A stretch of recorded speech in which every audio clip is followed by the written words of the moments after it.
That's a little bit more. Oh my The god. champ's in trouble. The champ's in trouble. Assassin Banana. This could be it here. DPT Poke has done it. Oh, it's DPT Poke. I mean, up into space.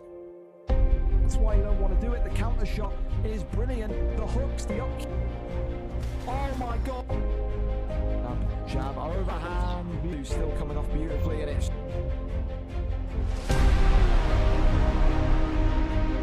Is this gonna be? Yes, it is. It's over.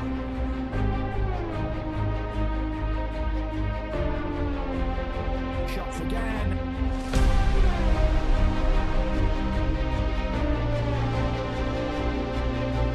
Oh my goodness me! And he's got him. Oh my god!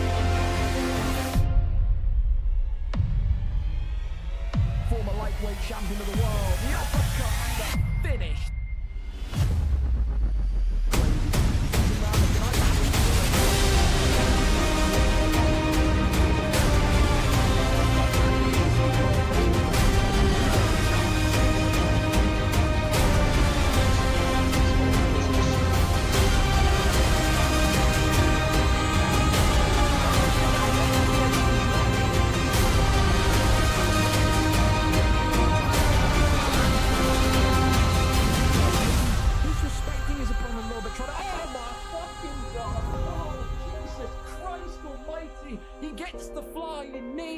Absolutely slapping. Oh my goodness me!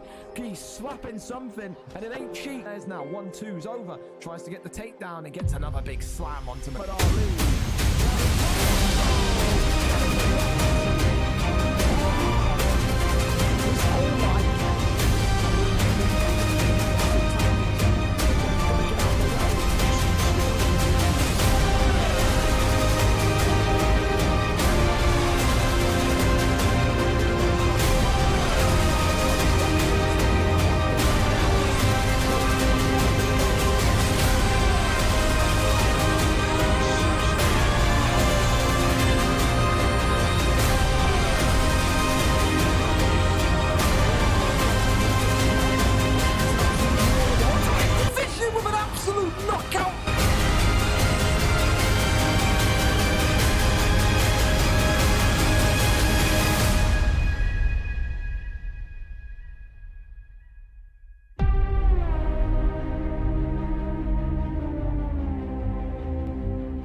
Hello, I'm late, but you'll see why, because my camera has another update, so we're blue. I tried to fix it beforehand. Don't know what to turn down, whether it's the saturation or the hue. It's not too bad, but you see what I mean. It's like a little tint of blue on the camera. So I usually have to do this, and it gets a little better. But yeah, you can see I'm kind of blue, kind of not. It's whatever, isn't it? I mean, I tried to fix it. You can cope and see. Fellas, welcome aboard. VFL 151. We'll snooze ads for like 2 minutes. A big one tonight. mxttie and xJack9 do the man dance for the featherweight championship of the world. Two knockout artists for sure. xJack9 has been on a streak. mxttie, of course, has been pushing and pushing and pushing once again to get back into that bantamweight flyweight division, in which maybe he didn't do himself too much justice in the first time he was there. Reese 786 makes his first PlayStation title defense tonight against one of the most scary people in the division, in the Spooky Ghost. Of course, this guy's got great boxing, great wrestling. He's got great everything. He's been someone that realistically has been patient enough to sit and wait for his opportunity to come. After that extremely crazy moment between Kruger and Reese, which saw Reese win the title, he now gets his moment. If Reese can beat Spooky Ghost tonight, that would be one hell of a way to start off your title reign. Of course, though, this PlayStation division, especially at the top end of things, is anything but easy. It could be a very short stint as champion for Reese tonight if he does not come into this fully focused and fully prepared for an all-rounded opponent. Pastor JB is back on the card, takes on Logan. 4-0 or 5-0 for Pastor JB, takes on a man that's only lost once in this welterweight division in Logan. We all know about him. He's got experience in that lightweight division. Tonight believes he's got enough to end the month as welterweight champion. Jayco5 and Gold Panda for the vacant lightweight title after Gabe2098 has officially retired due to wanting to not focus on UFC and have complete attention on his Masters in September. Again, a little bit bizarre because it's one fight a month, but hey, you want to retire? You want to retire. So the vacant title is now up for grabs tonight between Jayco5 and Gold Panda. Boxer, wrestler, it's one of those yin-yang matchups. On the feet, you like Gold Panda. On the ground, you like Jayco5. And of course, I'm going to sneeze. Oh, Jesus Christ. Of course, the only other title fight on the books, Trixie against Neddy. Neddy used to be known as Kessler. Trixie, of course, great boxing matchup, kickboxing matchup against Trey Robertson last time out. Now he's got to deal with the grappling, the jiu-jitsu, the submissions of Neddy, of Kessler, if he wants to be able to hold on to this belt. The only good sign for Trixie is that he has fought him before, and I believe he did win before, so a chance for revenge for Neddy this evening. Also on the main card, non-title fights, Webbo versus K1. Cam Webbo, of course, in Webbo fashion, has been doing a lot of talking in the build-up to this fight. Aussie Kid against Rossetti, a great opportunity for Rossetti to beat the fan favourite tonight and then go on and maybe compete for that flyweight title. Aussie Kid again, itching to get back into winning ways, itching to get into title contention once more. Ken Muir against Viper RKO TTV. Viper on a bit of a run in terms of victory. Had a good debut last time out in the bantamweight division after switching from fly to bantam. Now he's got to go against one of the greatest of all time in El Kemur. Bass Inferno takes on Jack13. They've never fought once before in VFL, but they fought 5 or 6 times on Vape's old promotion. Yeah, what happens there? Does Jack13 out-wrestle Bass Inferno? Does Bass Inferno defend the takedowns and get the knockout? Again, Bass Inferno, one of the highest knockout ratios in the league's history. Showtime takes on Charge in the lightweight division. A rite of passage for everyone going for the title at lightweight. Charge tonight, the Welshman, will need to out-pressure, out-box, and outdo Showtime if he wants to get close towards the 155 strap. And of course, kicking off the main card, a featherweight bonanza between two Americans. Hey, it's Fran, who is feared in this division, one of the greatest featherweight champions of all time. 3-1, I believe Fran is. Cellular TV, though, is in his highest form of confidence that we've ever seen. He believes tonight a win over Fran could well put him as the next man up for the 145 strap. It'd be hard to disagree if he gets a win over Fran there. Non-title fights are booked, but also the prelim card just as nice. Aaron versus Leviathan, Breezy against Skilled Z. Welcome back to both of those two.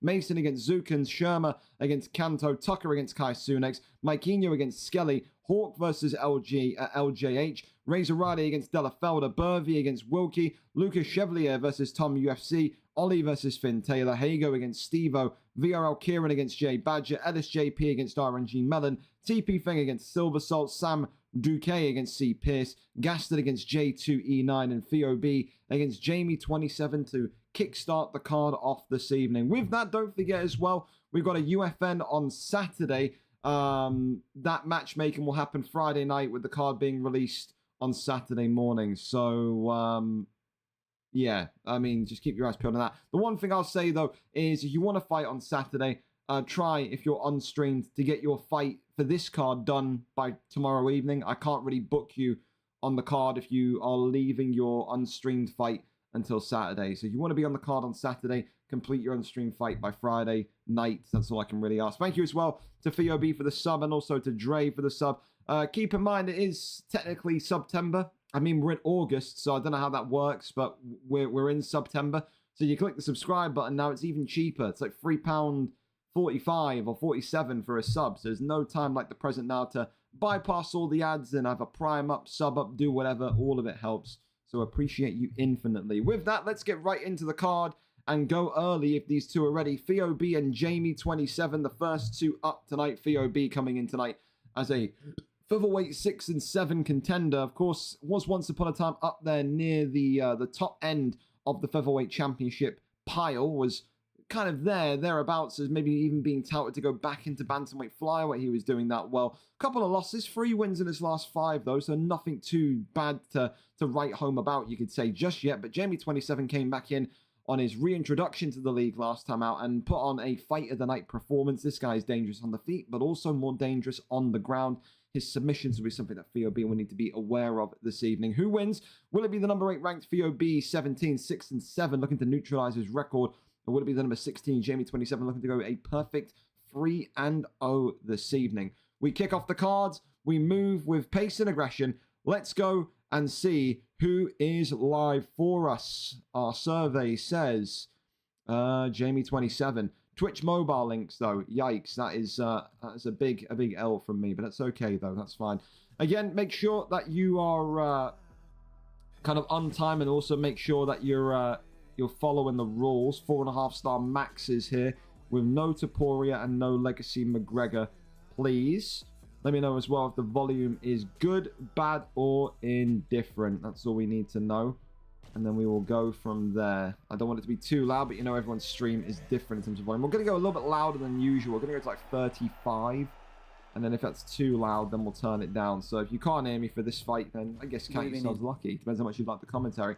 Here we go, though. Volkanovski in the green. Ortega in the blue. Pretty standard in regards to this one. If you're Volkanovski in the green tonight, stay inside of those pockets and get your hands going. Theo B with Volkanovski is dangerous. Brian Ortega does not have the greatest hands, hits like a pillow, but of course when he gets you down to the canvas and starts to grapple and starts to take you back and move you into that arm triangle position, Jamie 27 is quite dangerous. Blue trunks, of course, for Ortega as he already goes down. Eats that big right hook there from Theo B, who has started tonight like a ball in a china shop. He is advancing onto Jamie 27. Wants to let this young minnow in the featherweight division know that 2-0 is not going to be fully protected as the first takedown of the night lands. And Theo B progresses into sprawl. Of course, like I said, to stay undefeated in this division is one thing. Jamie 27 got that first 145 a win back before his retirement, then kind of moved on, sat out for 6 months, recently came back as of last week. Looked okay in his fight. I wouldn't say he looked like his kind of greatest on-peak performance, but again, you're expecting that when you're getting back into the comp aspect of UFC for the first time in 6 months. But he did get the win. That's all that matters. Look at that. A one big body straight from Volkanovski has also taken the breath away from Brian T-City Ortega. And already there's a couple things here that Jamie 27 has got to be careful of, because that head health is split open and that body health isn't really surviving the test of Volk either. Right now, Jamie working off the back foot, walking backwards. He's got to make use of that length from Ortega a little bit more, and he's got to keep this fight on the ground. When you talk about yin-yang matchups, this is exactly what it is. When you like this fight on the feet, you like it for Theo B. When you like this fight on the ground, you like it in the favor of Jamie 27, who just has to be a little bit more kind of savvy in how he approaches this one. For Theo B, it's get back to your feet ASAP. For Jamie 27, it's maybe make the fight a little bit slow paced, maybe make the fight a little bit more of a slow burner, and just grind your opponent out on the canvas. Of course, as well, make sure if you aren't fighting tonight, you keep your availability there.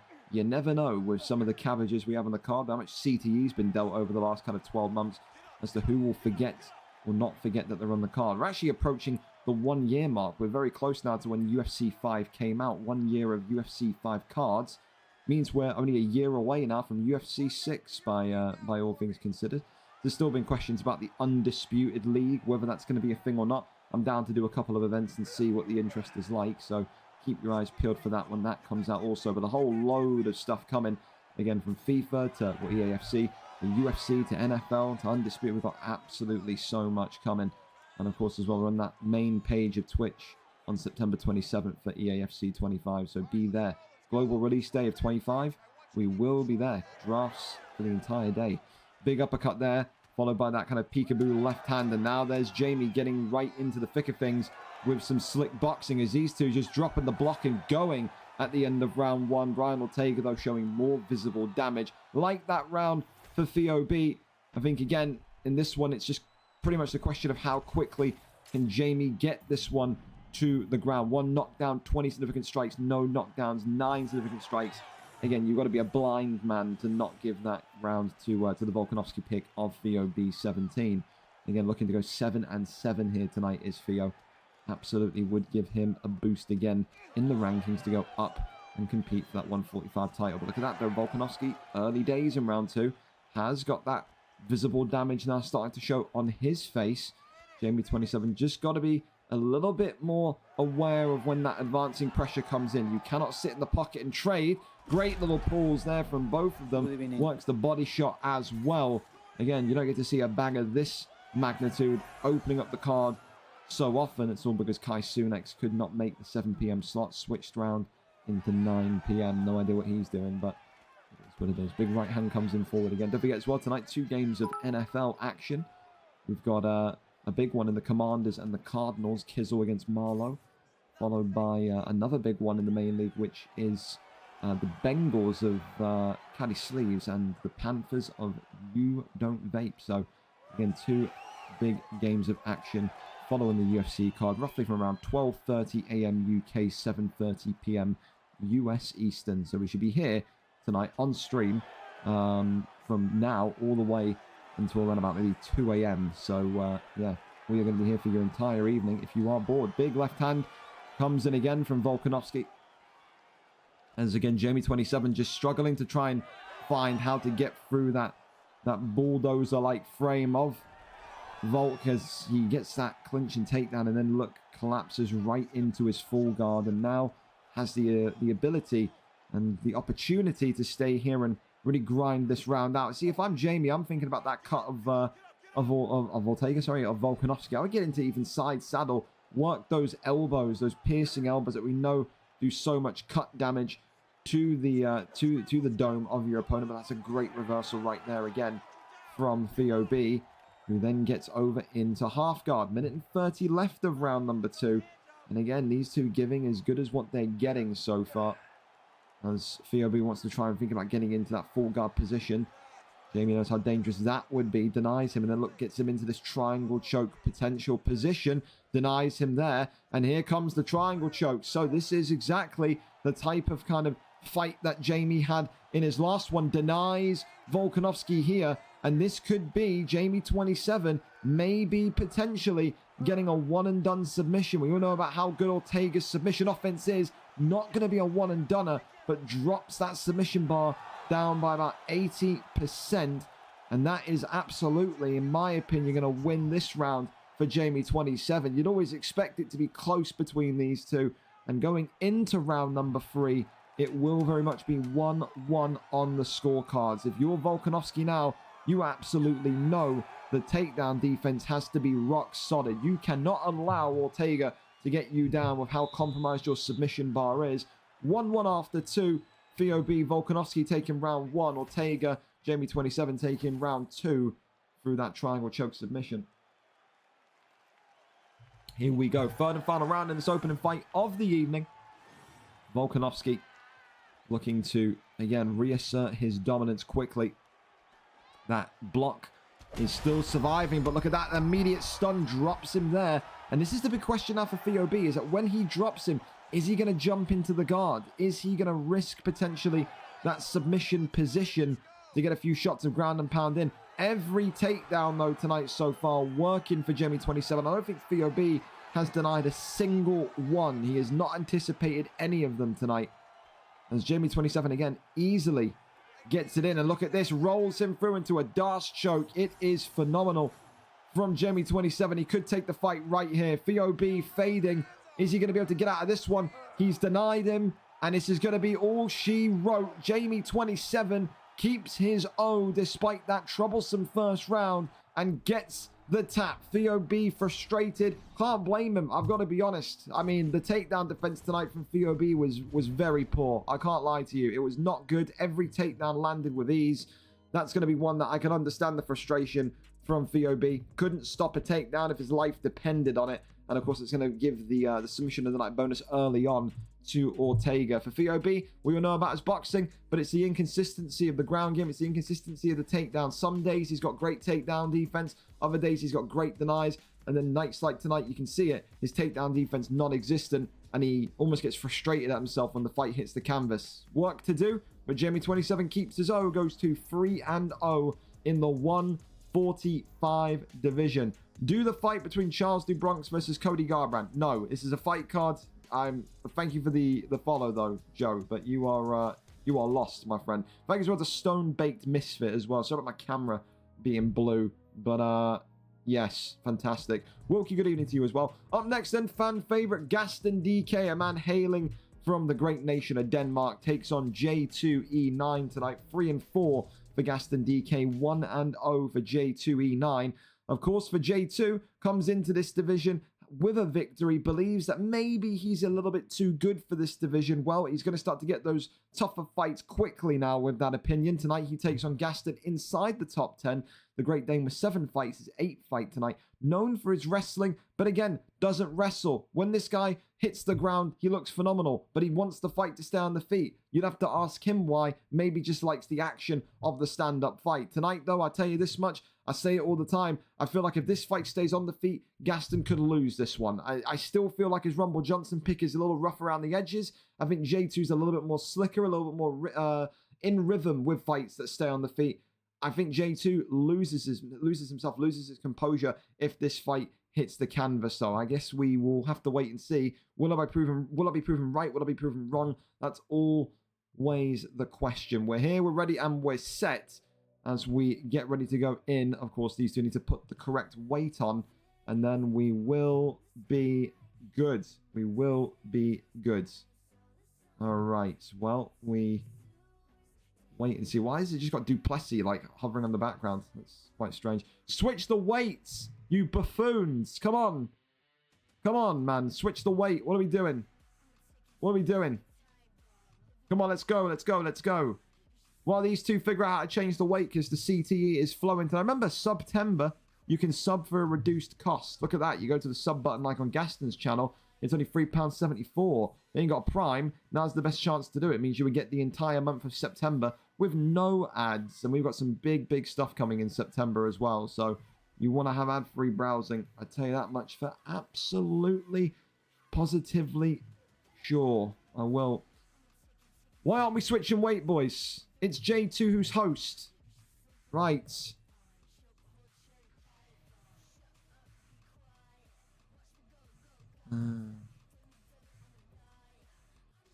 I've messaged him, asking him if he can stop being stupid and switch the weights. Would be great, to be honest. And now he's backed out of the game. Awesome.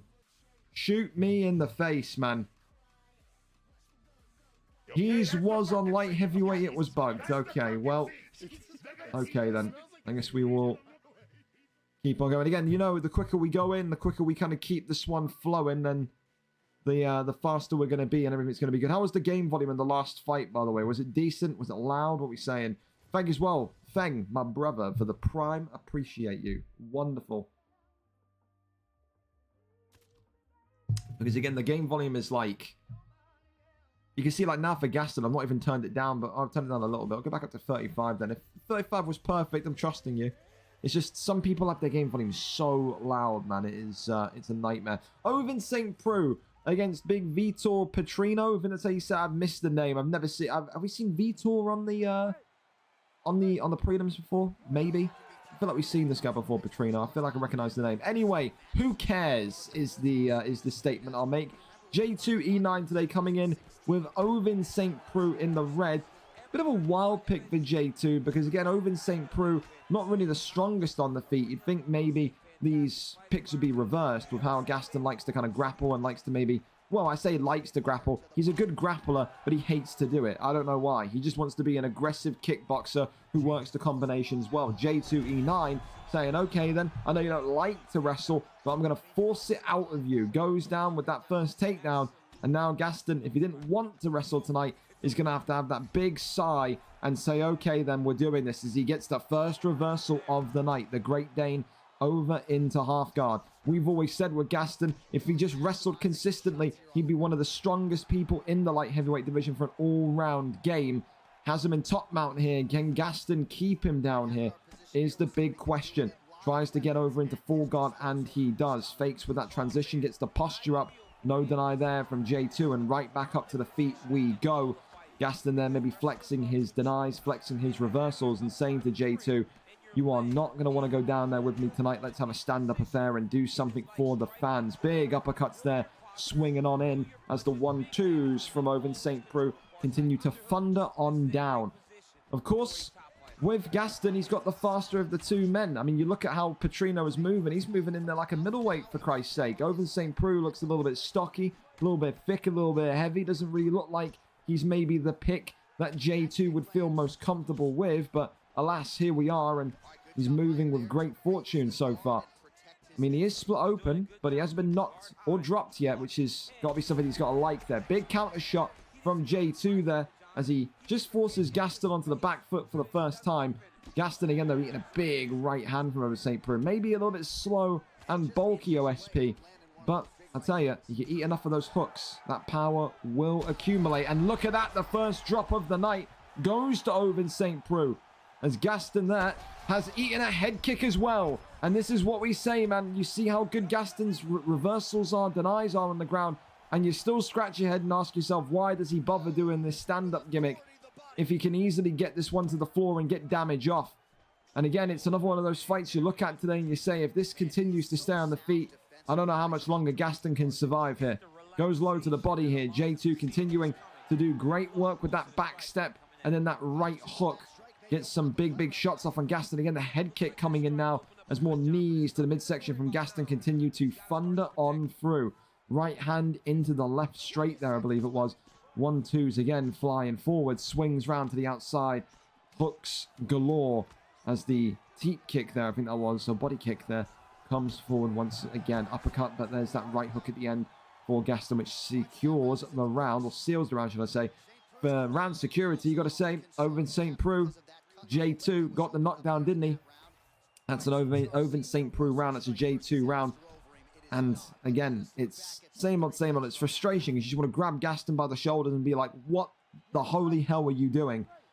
Again, a really good spell on the ground earlier on into round one, but just doesn't want to be down there. Doesn't like to be down there and wants to just continue this fight on the feet. Big right hand comes in from Gaston. This is the thing for J2. It's an easy strategy to kind of take here. Just avoid Gaston's strikes. Avoid that jab hook that he wants to go with. Avoid that kind of front kick that he's whipping out there every now and again.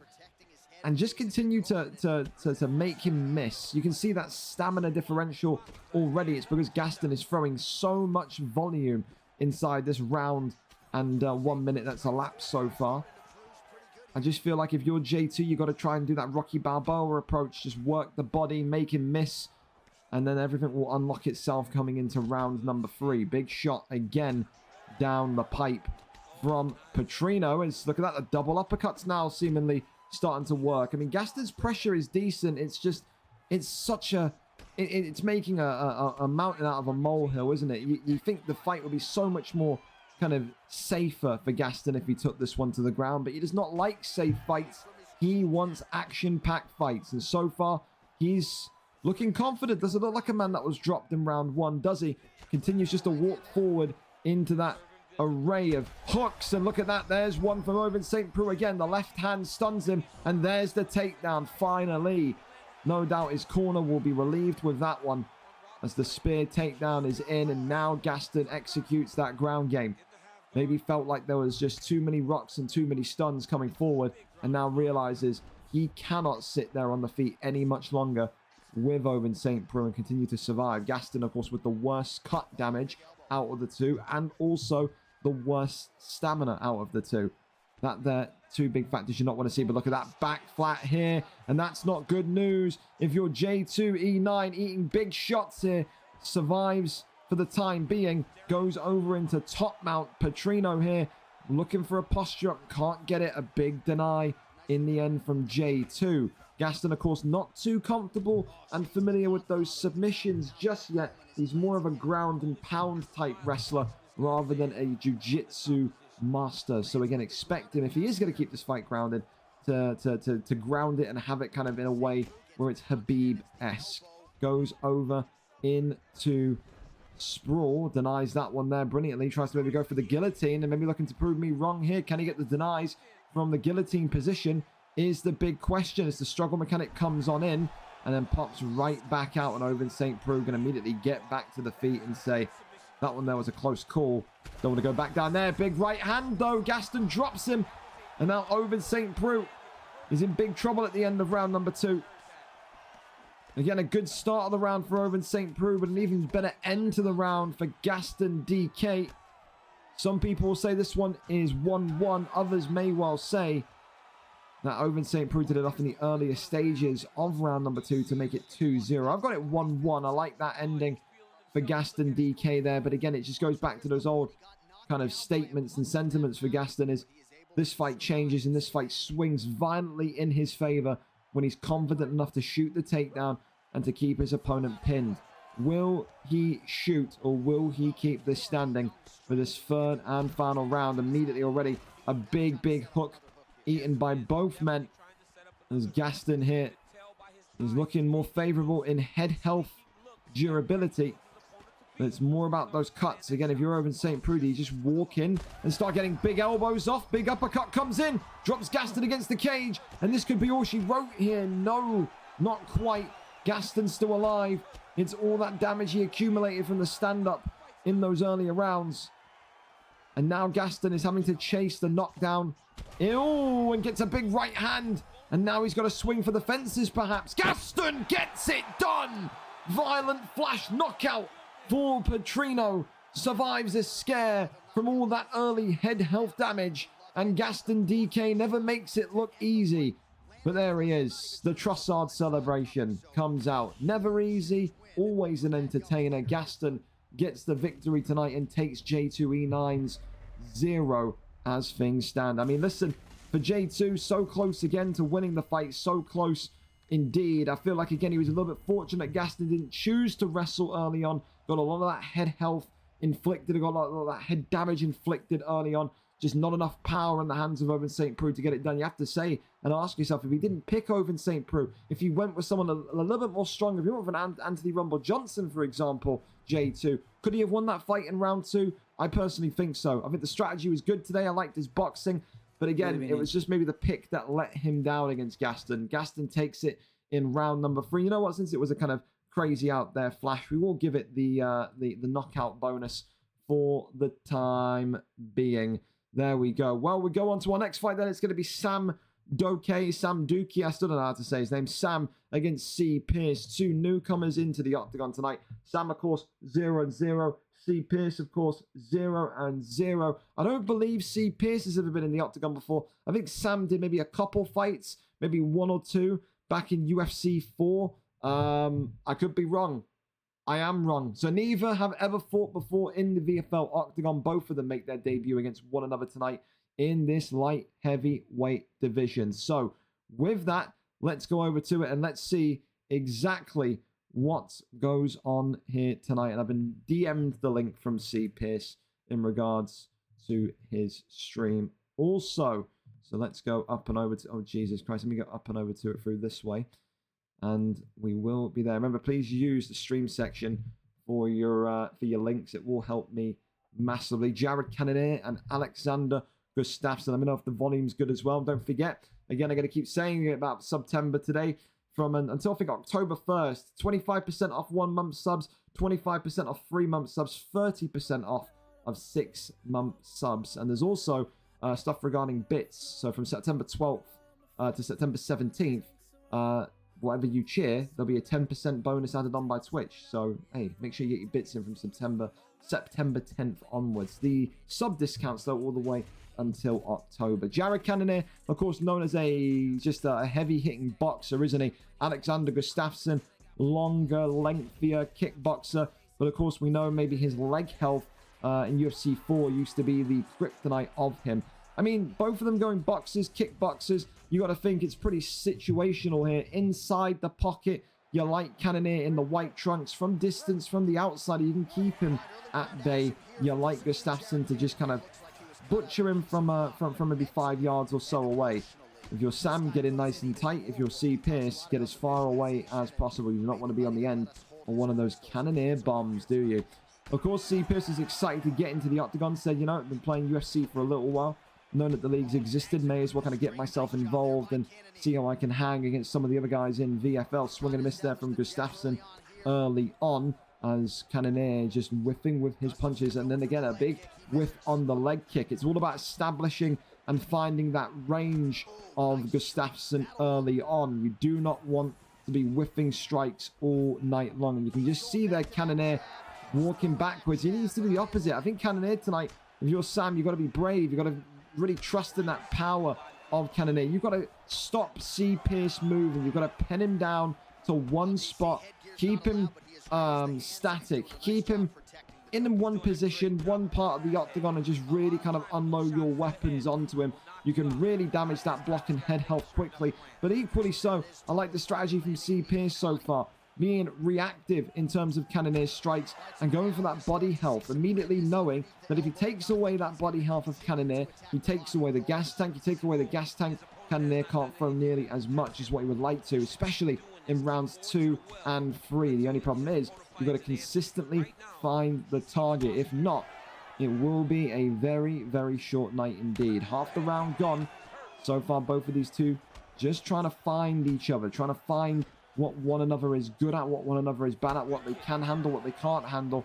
So far, C. Pierce getting a little bit of success, a little bit of glory with those body shots. Cannonier, of course, just attacks in bunches, doesn't he? It's kind of, he walks forward, the Sam gets maybe a 4 or 5 piece off, and then backs off, waits for the opportunity to present itself again, and then we'll rinse and repeat. But again, he's got to watch that stamina. You can already see the difference between the two stamina bars in the top left and the top right of your screen. C. Pierce being patient and very much thinking about maybe the long road here, whereas Cannonier is thinking about the short road and how quickly you can get that knockout. One thing as well, though, for C. Pierce is that he's got to make sure that when he is sponging these attacks from Cannonier, that his block does not get disintegrated to a position where, then again, he can't really protect himself. That's the thing. If Gustafsson's block disappears, then that's when Sam's going to get even more aggressive, walk right towards him and effectively just punch through that guard. And look at that, the first signs of blood here on C. Pierce, whose nose now is busted open. Head health and block is starting to spiral ever so slightly. 13 seconds left of round number 1. Again, though, both strategies so far are working. The stamina road for C. Pierce is working, and that brute force damage of Cannonier is working. I think, again, you know, no knockdowns, no stuns. I think although the damage is there, C. Pierce is going to just stick to his plan. If C. Pierce wants to win by butchering that stamina, butchering the body tonight, then he needs to continue. Maybe step out the pocket a strike or so earlier, though, because he is eating big hits from inside the pocket boxing. I think as well, though, because of the damage, because of the significant strikes landed, you have to give round 1 to Sam and Cannonier. But again, if you are thinking about maybe a round 3 victory through, you know, the stamina issues, then you're not going to be too concerned if you're C. Pierce about losing the first round tonight. Just about who can stick to their game plan, who can keep their composure, and maybe not get rumbled when that first stun happens. Because right now, Sam is absolutely gaining confidence. You can see it. Just walking him down and continuing to try and get those combinations flowing. And this is not where you want to be now if you're Gustafsson. Back against the cage, behind those black lines. You have to regain octagon control, because Cannonier will consume you. And look at this, drops him against the cage. And this could be all she wrote here. Sam looking for the finish. Big knees here from inside the clinch. As soon as Gustafsson conceded octagon control and walked backwards, put himself against the cage, that's when Cannonier is at his most dangerous. That's when he can hunt you down. He's like a predator stalking his prey, isn't he? Now look at this big comeback surge from Gustafsson, who gets back into the center of the octagon and then concedes space again immediately. He's got to try and find the way to just keep Cannonier at bay, keep Cannonier distant. You can see that body health damage is absolutely coming off. At this point in time, I think if you're Gustafsson, if you're C. Pierce, if you've got any ground game in you, this is when you need to shoot a takedown, because I don't know how much longer he's going to be able to cope here. The block of Gustafsson against the body health of Sam, that's what it comes down to. Head health of Cannonier doesn't look remotely touched as he stuns C. Pierce again, keeping him backwards, tries to go for the uppercut, connects there. C. Pierce's head health is flatlining, though. Continues to walk him backwards. Big front kick comes in. Uppercut there lands from Gustafsson, goes back to the body, but now Sam is making reads as to when those body shots are coming in. That is not going to be easy to land anymore. Another body shot blocked here. This is really to maybe get him into the clinch position, get a couple of knees off inside there. Maybe try and go into ground and pound position. Side control, work those knees from side control, but it's a big straight there that drops C. Pierce down onto his back again as Sam continues to maybe get his first victory in the octagon here on his debut tonight. Has to keep marching forward, does Sam. He has not eaten too much damage whatsoever. He has to be feeling so confident that he can get the victory here in the final 50 seconds of round number 2. Double jab into the leg kicks there for Gustafsson. C. Pierce continuing to eat heaps and heaps of damage and gets knocked again. And not timing that one too well. He tried to throw a strike as Cannoneer threw a strike. And it's another big drop here, and this could be it here. Final seconds of round number 2. And is C. Pierce going to survive it? Yes, he does. Wow.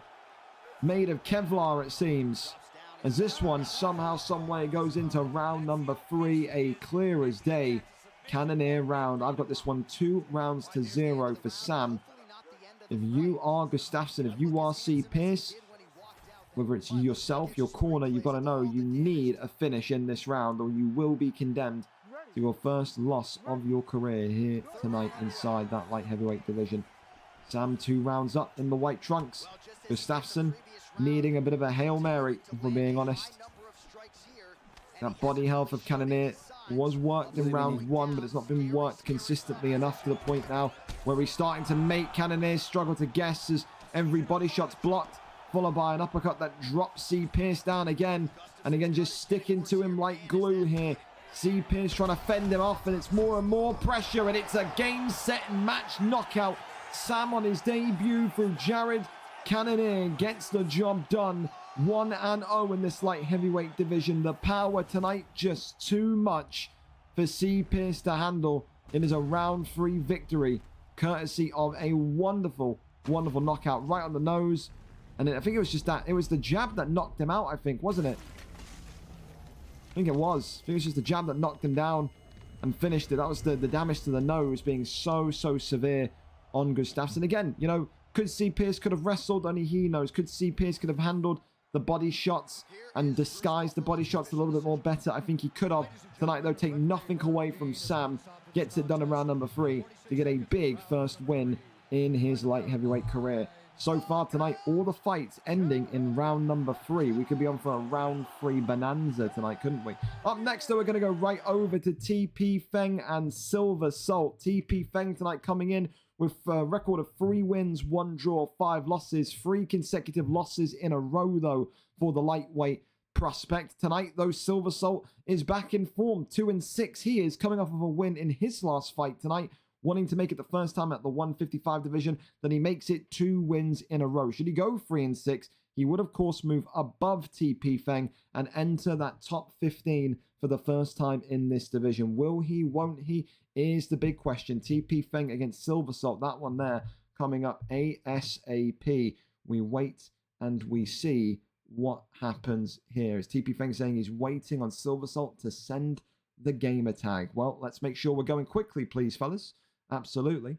Malik Jr., salut. Have a great fight. Thank you very much. Thank you very much. Be sure to tune in if you're bored today. Thank you as well for the follows to yourself, to Titan UFC as well. Silver earlier on, thank you for the bits. I don't know if I said thank you for those, but thank you very much as well as we get ready to go here. Again, remember, just make sure that you're all lobbied up. As the fight before yours is going in, make sure that you're lobbied up. So after this one, or while this one goes in, Ellis and RNG Mellon should be getting ready to go in. So great fights tonight, I'll tell you that much for absolutely free. Really looking forward to the debut of Ollie 12 against Finn Taylor. Again, Finn moving into the middleweight division should be a nice one. Hago and Stevo, who wins that one? A battle of wrestlers, perhaps the return of Skelly, Shermer and Kanto. Yeah, a great return of Breezy and Skilled Z as well. Both of them returning tonight. It's an incredible card in terms of the non-title fights. I will say that for sure. But I will go and try and hurry him up. Last message I was at 6:57. Where are you? Because bits or not, you're late and delaying everything. So this guy came in, donated 25 bits, and then just went, yeah, deuces. Fucking see you later. Where is Silver Salt, man? Let's go. I'm here. Sorry I'm late. Let's move it, man. Let's move it. Let's go. Let's move it. Let's go. This TP Feng's got to be out of here by 8 o'clock. We haven't got too much time to waste. We do not. So he's here, Feng. He's here. He's here. He's here. Dan, good evening to you. Good evening to you. Good evening. Good evening. Again, a reminder to all of you as well. Like I said, it's a while away, but I'll be on the front page of Twitch on September 27th. I will keep reminding you as we get closer. I did as many of you there as possible on the 27th of September. Opening day of EA Sports FC 25. I'll be the first thing you see on Twitch. I'll be doing drafts all day. It is quite rare. It's a first ever type thing, I think, that we ever had a Pro Clubs guy on the front page of Twitch for the release of FIFA. So I'll be doing drafts all day on the 27th. Of course, again, I don't know how many drafts we'll be doing quite often. I mean, you know how drafts go with me. I do drafts until people are like bored of them, which usually is until around about like December when everyone's got their pro up. I mean, yeah. I used to like doing the drafts. The drafts are what got me partner, you know. I've always got a soft spot for drafts, but it just feels like when you get into like January, February, March time, no one's really too interested, are they? But, I mean, again, for the winter months, we will be there. We will be there. We absolutely will. We absolutely will. Well, we're here. Talking of being there, we're now here for the lightweight division. So, Tony Ferguson, can't even speak. Tony Ferguson and the notorious Conor McGregor coming up in this one. I like it. I like it. Remember when people used to have this debate who started the drafts? I've never heard of that debate, but that is... I can't say the word I want to say, but it's a word that I get me banned on Twitch. But that is the most debate I've ever seen or heard in my life. Who cares, man? Who cares? Who cares? Anyway, glove touch and we're off. Of course, if you're Tony Ferguson, think about the Imanari roll. If you're Conor McGregor in the green, you know about all that forward pressure, all that forward presence you have. Tonight, Conor McGregor going to need to be someone that very much takes the fight towards Tony Ferguson. Silver Salt, one of the dangerous guys in the lightweight division. I think with Silver Salt, it's just struggled in this 155 division because of the amount of sheer killers there are in here. But I think also, I don't think it's unfair to say that Silver Salt is still, in my opinion, slightly one-dimensional in his kickboxing. I feel like the only way that Silver Salt can win a fight is on the feet. I feel like when fights go to the ground at 155, he's not fully there yet in terms of having to deal with it or how to deal with it. But he stays in this lightweight division because his kickboxing, his combinations are just so good. You know what I mean? We often say you can't really be one-dimensional and succeed in the lightweight division. So far, listen, 2-6. We'll be looking to go to 3-6 should he win tonight. Kickboxing, the only way that he's done it. Big uppercut there, though, from Tony Ferguson as the body shot connects there onto Conor McGregor. McGregor now and Ferguson just swinging in the pocket. Neither of these two want to take a backward step. And there's that Imanari roll from TP Feng. Tony Ferguson trying to take the leg of Conor McGregor, keeps him locked in as well. And now Silver Salt trying to get out of that one, and he does. So again, the Imanari roll definitely going to be a weapon tonight that Ferguson wants to use. Cannot continue, though, to eat shots from Silver Salt's McGregor. I tell you, look at that damage already on TP Feng. That is light, pale orange. That is not what you would want to see whatsoever. Shoots the takedown, gets the takedown. No, he doesn't. That one's denied. Slap me in the face and call me wrong. As now knees against the midsection coming in. And you can just see here TP Feng can't get off the cage. He's got to maneuver against it. And there he finally does. Gets out of that one. Eats a lot of damage to that midsection though. And Silver Salt now is going to be licking his lips with what he's just seen. If I'm him, I'm probably just clinching him, taking him back against the cage. Get another good 3 or 4 knees off against the body. Never know how quickly that body health would disintegrate. Goes back to the shot there, lower down. Level change is good. And look at that. TP Feng was trying to go for a jumping knee there. Nearly gets hit right out of midair. Continues, though, to just throw those strikes down the pipe here. Big shot again. Tries to go low to the body. Swings and misses. Big left hand once more. Goes with the double uppercuts. That there is phenomenal. Big body shots coming forward. Tries to go for that taking of the leg, and then goes up and out of that one, right back to his feet he goes. 1-2. Oh, big shot again. TP Feng in trouble. Conor McGregor drops him against the cage. 1 second remaining, and TP Feng just marginally escapes with his life there. Tony Ferguson sent to Pluto, sent to Saturn, sent to Uranus, sent to all the different planets. I've visited them all on Starfield. I've seen him there. Just TP Feng floating through the solar system, man. That's just where his head's going at the minute, because Silver Salt is teeing away and is absolutely winning this fight 1-0.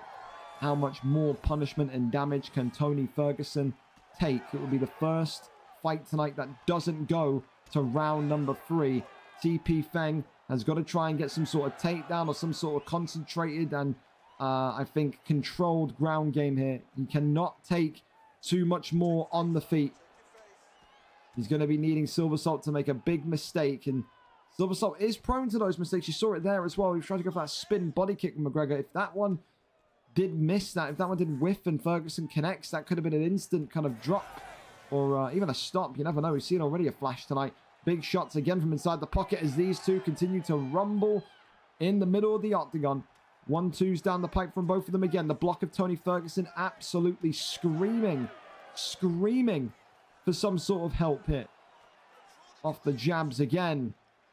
Tries to get him picked up. No. Great takedown denied there from McGregor. And that's going to get the stamina all the way zapped for Tony Ferguson. Again, spins round. Absolutely nothing there. 1-2s down the middle. A head kick there. Oh, stuns Ferguson. The 1-2 head kick. Oh, and drops him as well. And you can see that Ferguson was nearly about to be jumped, and now he's fighting for his life here as TP Feng.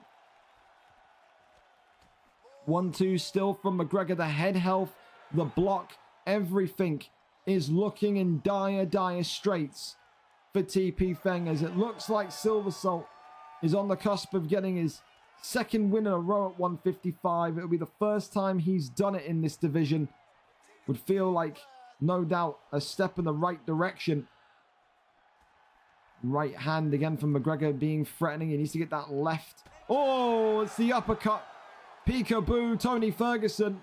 The body, the head, the block, all of it is going. Silver Salt continues just to try and find his kill shot. Does not want to risk it too much. Imanari roll attempted by TP Feng at this point. You got to try everything, and that's an absolutely violent head kick. The hands go up as Conor McGregor tees away once more. 1 minute and 15 seconds left of round number 2. Can TP Feng survive it? This is crazy that he's still taking a forward step towards McGregor. I'd be shooting takedowns for dear life. He's knocked and dropped again. Jumping knee is denied. Goes to the body shot. Silver Salt is running out of stamina, which is why I'd say the best chance here would be a takedown attempt of some sorts. Survives that one to the body. Uppercut there, pokes through again. Body shot comes in from Ferguson. Drops him down. And will he jump? Conor McGregor refuses to jump still. Tries to go for that follow through kick. Jumping knee attempted. And Ferguson is out of there. He is asleep in the ambulance, not knowing where he is, as Silver Salt gets his second win in a row in this stacked and talented 155 division. A vicious and violent knockout tonight from Silver Salt, who continues to prove he's got some of the most underrated kickboxing in this entire division. Congratulations to Silver Salt. What a way to get your second win in a row. Now moves above TP Feng, 3-6 for the pair of them, and will be inside that top 15. Maybe a fight with J.O. Salmon could be calling next. That'd be a great fight. Such similar fight styles, eh? Up next, though, we're going to go right over to another fan favorite. LSJP takes on RNG Melon. LSJP comes in with a 1-2 record tonight, with his opponent RNG Melon also struggling since making the move to this 145 division. 1-2 for LSJP, 0-2 for RNG Melon. RNG Melon will not want to go to 0-3 tonight, because then that will start to maybe send the signals of a potential move back down to lightweight. He does not want to see all of his work in the last couple of months be kind of undone by a move back down to 155, a division which he believes that he's already conquered. But we've seen it in this division, haven't we, in 145? You see people move up from lightweight, and it's that smiley AUFC type situation. They're too good for lightweight, but they're not good enough for featherweight. Does RNG Mellon fall into that category? He'll be looking to prove tonight that he absolutely does not. LSJP, known for great kickboxing combinations. RNG Mellon, known for his wrestling. LSJP tonight is going to need to show us his takedown defense and his denials if he wants to survive the gauntlet of RNG Mellon. We're up and over to it. Let's go and see who wins here. LSJP 1 and 2 or RNG Mellon 0 and 2. Who gets the victory in this one? Thanks as well, Alf, for the resub tier 1. God bless, Alfie. God bless. God bless. Was not wrestling with McGregor. Well, he didn't need to, man. The boxing was too good. It was just too good. And remember as well, you also can. Are you changed your name back to Yam Yam Dan? About damn time, by the way. About damn time. Remember, you too can subscribe just like Alfie. Hit the sub button. Subs now for the next month are at a reduced cost, only £3.74 for a sub. So even cheaper. Get the whole of September off with no ads. Trust me, with some of the stuff we're going to be doing on FIFA towards the end of the month, you'll want to do it absolutely positively. Of course, RNG Mellon today will be the man that you'd expect to shoot the first takedown. Absolutely. We know that his wrestling is on an insane level. We saw him dominate the division of lightweight through his wrestling. He tonight is in there with Volkanovski in the green. LSJP coming in with his patented Max Holloway in black and silver, black and white. And of course, as well, you know, Ellis likes these taller fighters. We saw him back in UFC 4 really use the taller guys to pinpoint perfection. Knows how to just sit outside the pocket and just let his hands go. RNG Mellon already cut open with Volkanovski, and that's not a good sign, especially only a minute and a half into this round number 1. It is such a difficult division to come into, the 145 division, and land on your feet. It can be so demoralizing. We've seen people in this division lose a couple fights and then retire. There you go. People like, for example, Holdy. We've seen people even like, Arrow, who was, again, a great kickboxer in that lightweight division, come in, only do a couple fights, retire. Sabretooth, another one that was just so dominant in the lightweight division, then ended up losing a couple of fights and then departing. Again, this division is crazy. The jump from lightweight to featherweight is so noticeable. It is violently noticeable. The only one that's bigger is the jump from featherweight to bantamweight flyweight, of course. But again, you know, you can't really compare the two. Both of them sliced open, though, are being knocked down as well seconds ago, as these two are looking to just have a stand-up war tonight. Seems like RNG Mellon has said there will be no wrestling. I mean, I don't know how much of a wise decision that is. I still feel like if he can get into top mount of Volkanovski, this could be one and done. But NSJP at least enjoying the fact that he's got some time and space to really work here with Max Blessed Holloway. Big shots there down the middle, though, from RNG Mellon, who continues to approach and knows that he's got to get those pocket exchanges going. He has to sit inside with Holloway and get those hands immediately flying. It just takes one combination from inside there, and you never know what can happen. 60 seconds left in round 1, though. And it seems like RNG Mellon has said, actually, take it back. There will be some wrestling here tonight. Workless half guard. Little one there, but tries to maybe go over into a transition. But in the end, RNG Mellon doesn't get off in time. And now we're over into full guard. LSJP in a great defensive position here. Denied, though, by Mellon. Power transition in the final 20 seconds of round number 1. Elbows trying to be coming off here. Again, wouldn't be the worst thing in the world to get some elbows from this position. Get that cut even more damaged.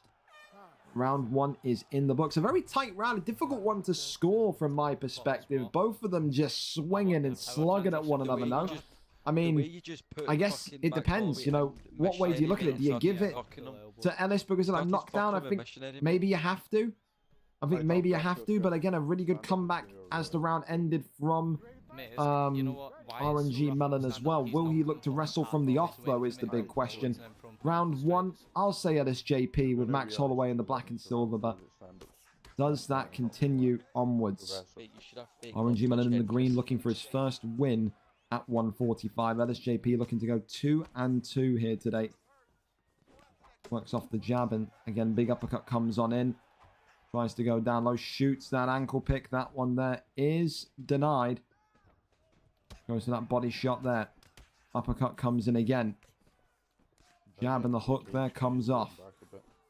Shoots the takedown, gets the takedown. More and more taps into the ground. Just see here, Volkanovski now getting that dangerous top mount position. This is where you've got to be careful, because now RNG Melon with 3.5 minutes is going to start to really take over. You don't like this position for LSJP.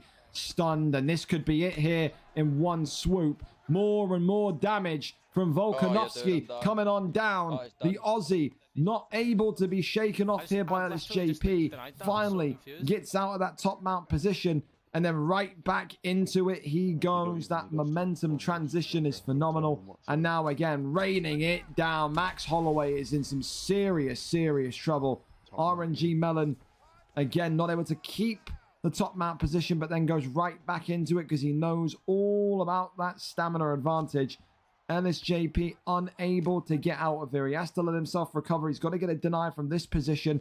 Oh, RNG Melon beats him to it, and now the triangle choke is incoming. LSJP could well be out in this second round. Denies him as well, and RNG Melon is going to get the sub off. Is this going to be one and done? No, it's not. 70% of the bar gone, and LSJP, from looking so great in round 1 to now looking completely grounded and out of sorts in round 2, as RNG Melon continues to absolutely have his way with him in this grounded position. Of course, that choke submission is well going to take away that stamina recovery from LSJP. It's going to make it even more difficult for him when this fight does go back onto the feet. And in the end, RNG Melon gets up and says, all right, now let's see what you've got on the feet. Now let's see how confident you are to box.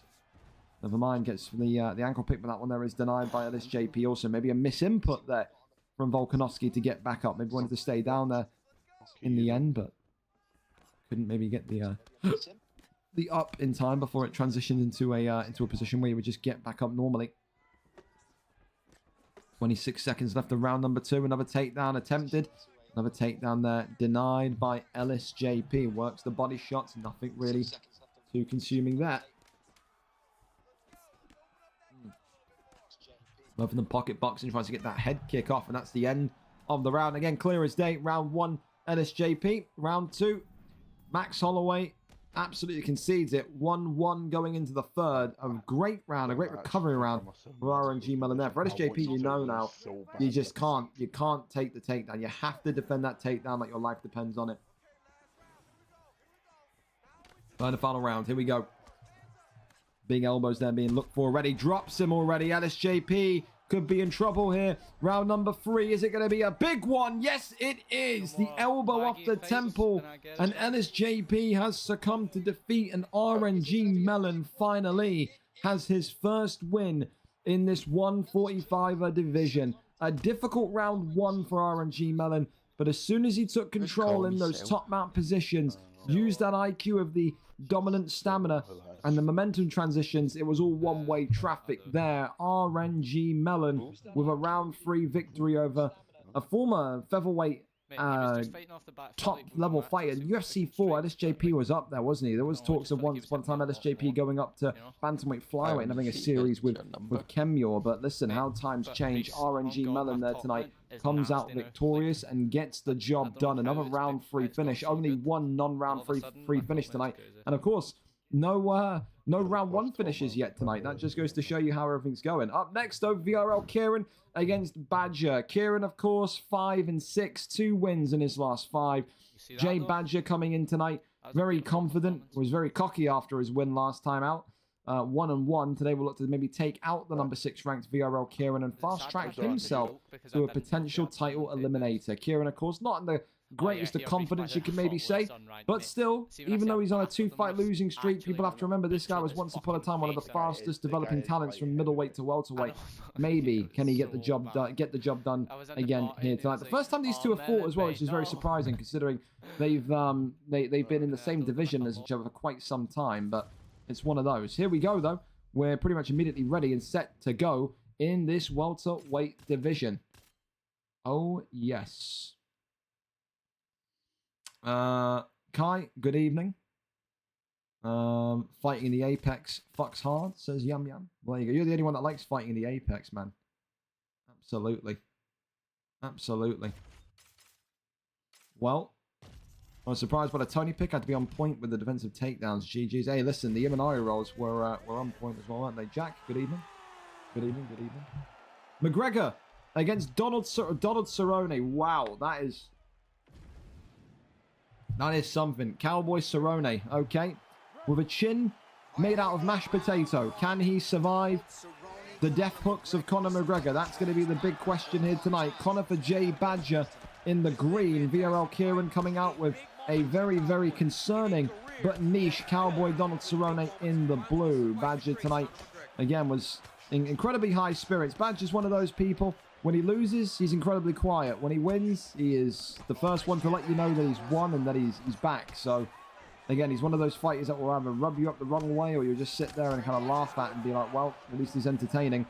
Of course, wins tonight go to 2-1, but it will be a top 6 opponent that he knocks off the perch. And with that, he would probably say that he wants one of the big fights next, which could be someone like a Ryan Kay. Could be maybe a title contendership opportunity, especially with weight changes again coming next week. So don't forget the UFN this weekend. The last card before weight changes before we cross over into September. If you haven't heard about the UFN, this Saturday evening, 7:30 p.m. UK, 2:30 p.m. Eastern onwards. The sign-up channel is there. Sign-ups for the UFN close tomorrow night. The card will then be released on Saturday morning for the card. So again, you got a whole lot of time still. Do not sign up to it unless you get your unstreamed fight done as well.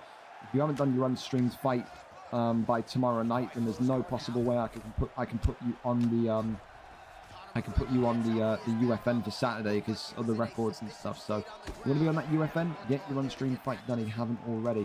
Big shots already coming in from McGregor, who again just looks to kind of stalk Cowboy Cerrone and let him know that he's waiting for him around the corner. Of course, as well for Kieran, doing well in terms of what he wants to do, getting those body shots off, try and take that stamina away from Jay Badger's McGregor early.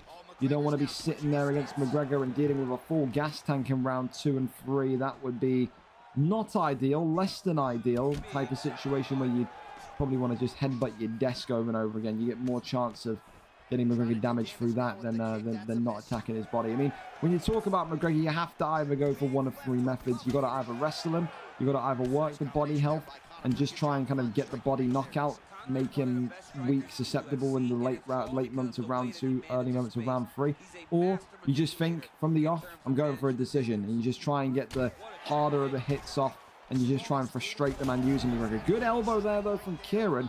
Counter spot opens up the Notorious there as blood begins to trickle down the right side of his brow. Again, now the hands of Cerrone very much coming in. That's the thing, Cowboy Cerrone.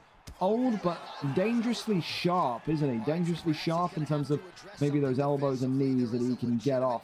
McGregor, of course, has to trust in his power, has to walk forward, has to ignore that length and reach of Cerrone and get inside the pocket. Round 1, a good round for both again. I will say that still on this card tonight, no round 1 knockouts. So, again, the matchmaking seemingly gone swimmingly well here tonight in terms of comp matchups, but I'd still say Jay Badger gets that one. Jay Badger gets that round, but again, that counter strike that slices McGregor open is going to give Kieran confidence. Absolutely.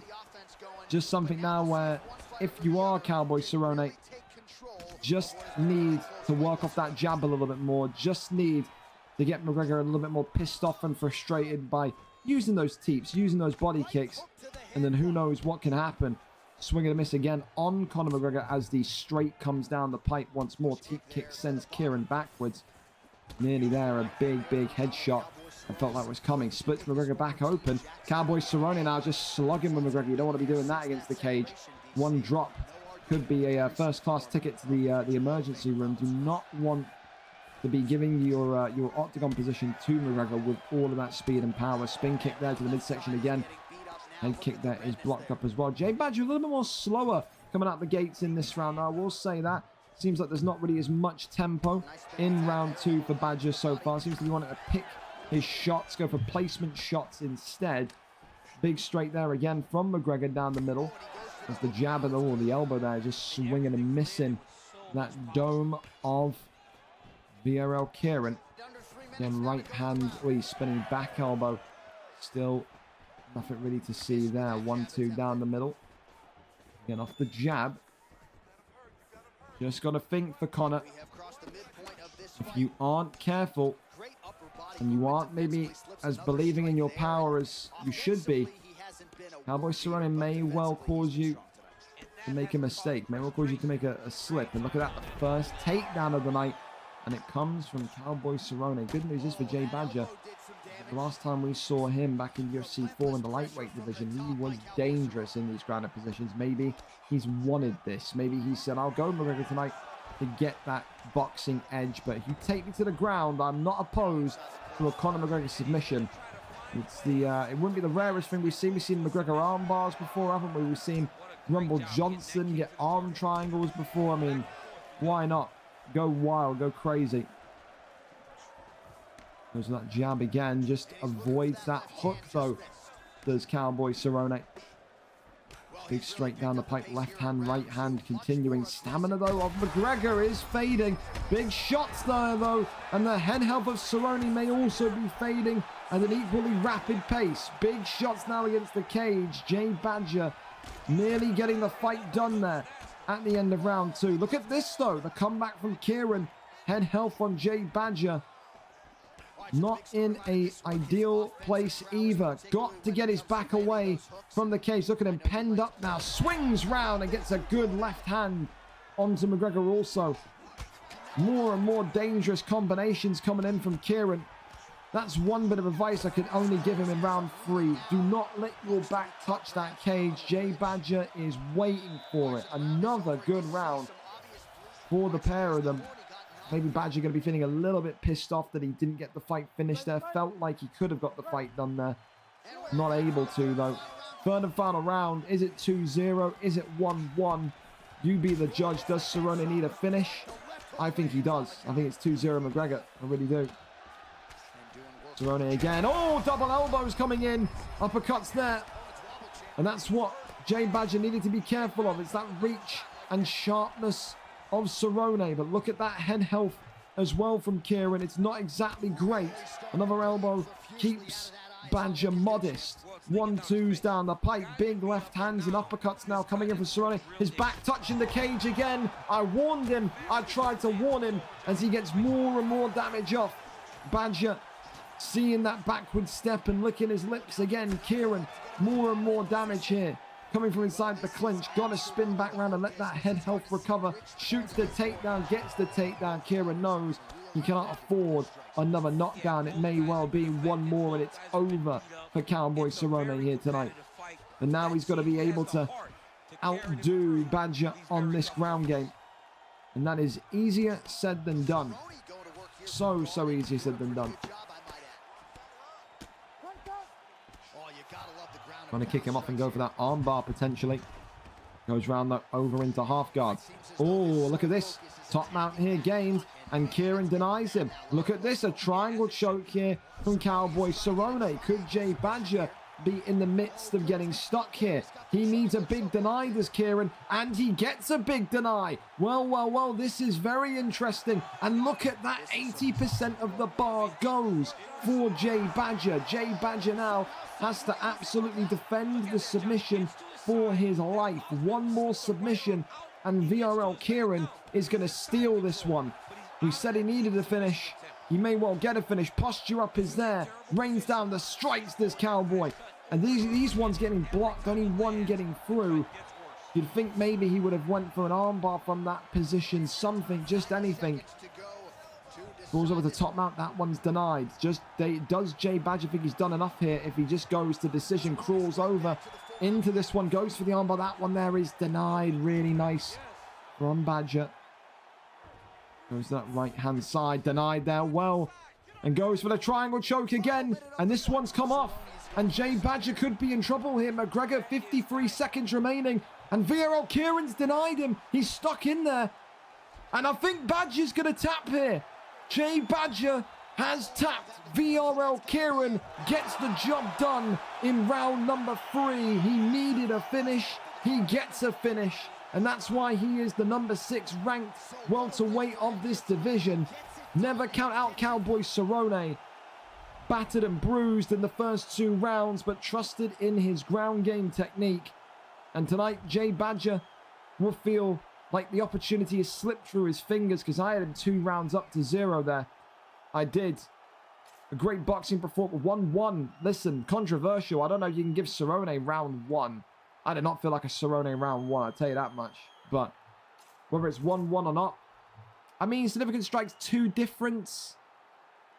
I don't know. That's a very, very close round. I don't know if you can confidently give that one to Cerrone. But listen, the judges are the judges, aren't they? So what can you say?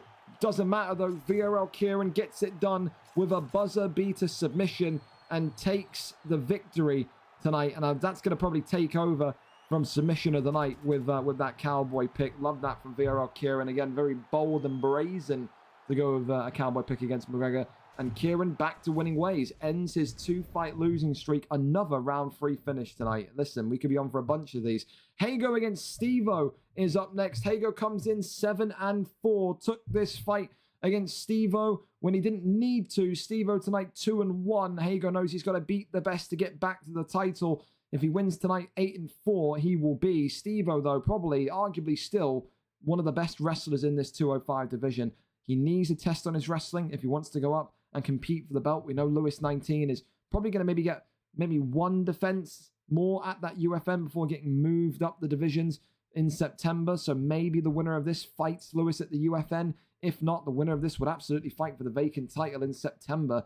You'd feel that way, wouldn't you? Who wins? Will it be Hago, 7-4? Boxer he may be, but great anti-wrestling, or Stevo, one of the most controlling wrestlers in the 205 division? Let's go up and over and see what the picks are set to be. Anthony Rumble Johnson against another Vitor Petrino pick. There you go. There you go. There you go. There you go. I've got DMs upon DMs. Can we trade rookies? Ask someone that isn't doing UFC till it. There you go. Here we are. We're here. We're set. And we're ready. For any of the NFL guys in here, if someone can message Tiller and answer and wants to know if you can trade rookies. Yeah, someone go and DM and be like yes or no. I'm a bit busy, as you can tell. Steve-O, of course, today comes in with the Anthony Rumble Johnson in the blue. Hago comes in with Vitor Petrino in the yellow. Already we're seeing those first signs of the wrestling coming out today. Again, if you're Hago, you have to know that it's coming. Steve-O does not have a lot of victories on the feet. The majority of his knockouts do come from grounded positions, if not submissions, if not decisions. We know he had a couple of decision victories back in that middleweight division that he was in back a couple months ago. He said when he came into the light heavyweight division, he didn't really feel like it was fair that he was down there. He felt like he could take out anybody, anyone in that division. He lost that kind of that first fight, obviously. Maybe that humbled him just a slight bit, because there's some decent fighters down there at 205 nowadays. And if you are Hago, if you are Steve-O, you both need one another. Steve-O, we get a big ranked win over a former contender, over a top 3 guy. If you're Steve-O and you lose tonight, then listen, Hago would have proved that he can cope with wrestling and that he's probably worthy of another shot at the belt here. You need to become all-round complete at that top end of light heavyweight, because as you know, when you kind of conquer that light heavyweight division, then what waits for you? Middleweight, welterweight, where as you see every week, everyone is just so well versed in everything. Good flip as he gets over into full guard position. Immediately denies him there. Tries to go for the armbar. That one's denied. Got to go for something more kind of out there. That armbar animation now is just so well known by a lot of the guys. That's why the triangle choke, the arm triangle, all of it is kind of starting to make a bit more of a frequent appearance in these lower weight divisions that you love to see. Goes over into backside though, really nice from Steve-O here, who looks to maybe take the back flat's bad, especially with Rumble Johnson. I am amazed that Steve-O there did not try and go for a posture up. If he postured up with back flat, that could have been game, set, and match right there. Top mount, back flat. Those are the 2 positions you want Rumble Johnson with those absolute hammers for hands. to get into. Goes over into full mount here. Can Hago survive this one? Denies him there. Does Steve-O. Postures up. Rains down. Big hammering blows from Rumble Johnson. Could this be it? No, it isn't. Hago survives it. Vitor Petrino. Oh, the mounts there again. This could be it, though. Great defense. Big shots here. Could it be? Hago is out of there. Round 1 and done. Rumble Johnson. Steve-O says, give me my title shot. I am ready for it. A top 3-man beaten. A former contender beaten. For Steve-O. Yeah, I'm Steve-O. He very much well could be the next man looking for a title opportunity. Round 1 and done. Courtesy of Rumble Johnson. And as I said, you get Rumble Johnson into top mount, get Rumble Johnson into back flat. That's where you want to be. It's been a while since we got to see Steve-O on the stream cards, but holy hell, it's been a good time to see him because that looks like the most kind of confident and complete wrestler in terms of that version of Steve-O that we've seen since maybe his early middleweight days. Very much enjoyed that one. Congratulations again to Steve-O. A title shot awaits you. Congratulations. Up next, Ollie 12 makes his debut for the first time against Finn Taylor. Finn Taylor, of course, got that early move down into middleweight after going 0-3 in the welterweight division. Tonight, though, his opponent, Ollie 12, never been seen before. I think Ollie may have, again, got like one fight in UFC 4. Maybe I'm completely wrong. I am completely wrong. So, never seen him before. I felt like maybe he signed up before and never got a fight, though. Listen, regardless, it doesn't matter. 0-0 against 0-0. Finn Taylor with more experience. He's been on the PlayStation side of things. Has had big wins, has had some devastating losses, moved to Xbox, the welterweight division, didn't go too well over there, did it? 0-3, fought some serious killers. Tonight, though, wants to get his first Xbox win against a newcomer in Ollie 12. Will he be able to do it? This division is anything but easy again as well, though. You have to be ready for a lot of top-tier guys. 22 names in this division, and there are some real stylistic matchups that I like for Finn, I like for Ollie, but again, it all depends. Is Ollie being trained by maybe someone like a Jamie 27? Is Finn, again, more confident and comfortable with the picks at middleweight? There's so many varying factors that you've got to take into consideration, isn't it? So let's go over and up to it and go and see what we've got in terms of a stream link. If people are asking me and DMing me, am I allowed to use 5 stars tonight? Go and read the information. I'm not answering questions. That there's literally text, 2 lines of text in the channel about what you can and can't use. If you're not going to read, I'm not going to help you. It's that simple. Do we have a link for this Ollie 12 and Finn Taylor fight? Yes or no? I'm not integrity checking him because he comes from PlayStation. Everyone knows Finn Taylor. Integrity check absolutely denied. Not doing it. You can go and check the history. He's literally from PlayStation. I got nothing to fear on that one. So, yeah. I'm not wasting time with integrity checks on a guy that came from PlayStation and has fought it for 3 months. So, no. Yeah, you're not getting an integrity check on Finn. That's just stupid. That's ridiculous. I think we would have been concerned about Finn Taylor going 0-3 in welterweight. I think we would have had integrity checks then, man. No. Absolutely not. Absolutely not. Well, we're here and we're set to go. Kelvin Gastelum against Robbie Lawler.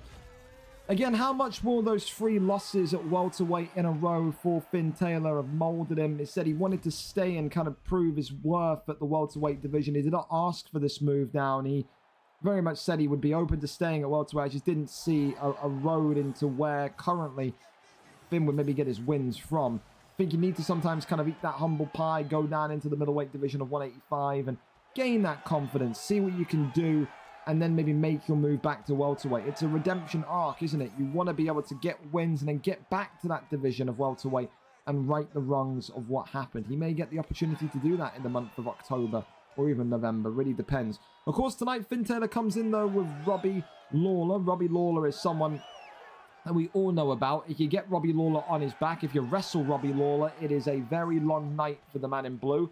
However, if you stand up and trade with Robbie Lawler, if you eat big shots from the man that has so much CTE he can't even see straight, then again, you're not going to have a great time. So it's pretty simple tonight. If you're the man in blue, if you're Finn, keep this fight standing, keep that boxing going. If you're Ollie 12 tonight, depends how confident you are in wrestling. With Kelvin Gastelum as your pick, you'd indicate to me that maybe the boxing is something that you're a fan of, because we know that he's got very fast hands, underratedly fast hands, does Kelvin Gastelum. But of course, you think of Gastelum, you think of this, the takedowns, the wrestling, the grappling. And here we go. This is where you now absolutely need to keep Ruthless Robbie Lawler on his back. He is a shell. You do not want to be very much down there. And surprisingly, Ollie 12, after that neon belly stint there, just says, I'll get up and get off. I'm amazed at that. Thought maybe he's going to try and keep him down there a little bit longer. Big right hand comes on in. Big lefts and rights again. Ducks underneath. Right hand for Finn Taylor. As again, just continues to swing onto the block of Gastelum. There was a nice takedown from Gastelum before. A takedown there attempted. That time, that one red. That's what I'm saying. When you've got those takedowns in, you've got to make the absolute most of them. You have to be able to keep Robbie Lawler down. And again, I feel like if you were Gastelum, you know, it's one of those. If you kept him down for the remaining 3 minutes of round number 1, then maybe you would have pissed him off and got enough damage off there to where, you know, it could have been devastating. But it is what it is. As well, don't worry about this one being 5 rounds. Everyone knows it's a 3-round fight. If this fight goes into round 4, we'll have one of them lift their arms up. The other guy will knock that guy out. But hang on a minute. Big head kick comes in. And we may not even need to talk about the decision rules here if this goes into round number 4. Robbie Lawler teeing away here with 53 seconds remaining. Big lefts and rights coming forward as Finn Taylor then takes a moment of pause. Big body shots, left hand. Beautiful combination as Kelvin Gastelum's in trouble here. Shoots the takedown, gets knocked by the uppercut. Ollie 12 is spiraling. He needs an end of round pep talk. Uppercut drops him. It's game, set, match. Uppercut followed by the left hook on the way down. And that is a ruthless Robbie Lawler knockout if I've ever seen one. Quick, lightning fast. And there's the alley-oop. The uppercut knocks him. The left hook finishes him. As Finn Taylor has his first Xbox win in 4. And I think that fight, again, I didn't mind how Ollie started that fight. I liked that first takedown as well. I think when he got that knee on belly and got those like 4 or 5 unanswered shots on Finn Taylor, I was even more confused as to then why he would depart off of him. I felt like if you could get into top mount with Gastelum, another knee on belly situation, that could have been the complete opposite. Maybe a misinput, maybe a mistake tonight to depart and, again, just get off of him. But listen, that's one that Ollie is going to need to kind of live and learn from. Tonight, though, it's Finn Taylor's night. Takes not only a round 1 victory, but also takes that knockout of the night bonus away so far. A lovely alley-oop knockout from ruthless Robbie Lawler. And again, for Finn, that's what he's about. I think still the question marks are out on Finn Taylor's ground game. I think, you know what I mean, the knee on belly really did concern me with how many unanswered shots he got on there. But again, you don't focus on the negatives when you win. You focus on the positives. And again, the boxing, the slickness, the combination work was just utterly, utterly phenomenal. There you go. Intake check on Bass Inferno, please. If any blue in the room, he's disqualified. Well, I mean, Kiko would be sending around packages, parcels to his house if he saw any blue in his room. So there you go. Up next, though, we're going to go over to Lucas Chevalier and Tom UFC 45. Now, listen, it's an interesting one. Lucas, of course, has been training with the likes of, I think it was Evo, Panda, and Co. And he said, I don't really know what division you should put me in. I got some guys telling me welter. I got some guys telling me light. I don't know where to go. So I erred on the side of caution and went with welterweight. I think, again, there's some real top prospects in here that Lucas will need to have battle with at some point. I like the look of maybe someone like, if Lucas does show his worth tonight, someone like a Lucas versus Logan. Someone like a Lucas versus Morgs, even, how much improvement Morgs has done. I think this division is still one of the most stacked in the league. And, of course, for Tom UFC 45, a guy, again, that's come from that PlayStation division and has fought some killers. I mean, his last win on PlayStation, Mark Grant, but he's fought against the former champion in Kruger, lost by round 1 submission. He's lost to Oni J. He's felt that varying level of the PlayStation revolving door, hasn't he? So tonight, if he loses, does Tom, it's going to be about how he bounces back, how he adapts, X, Y, Z.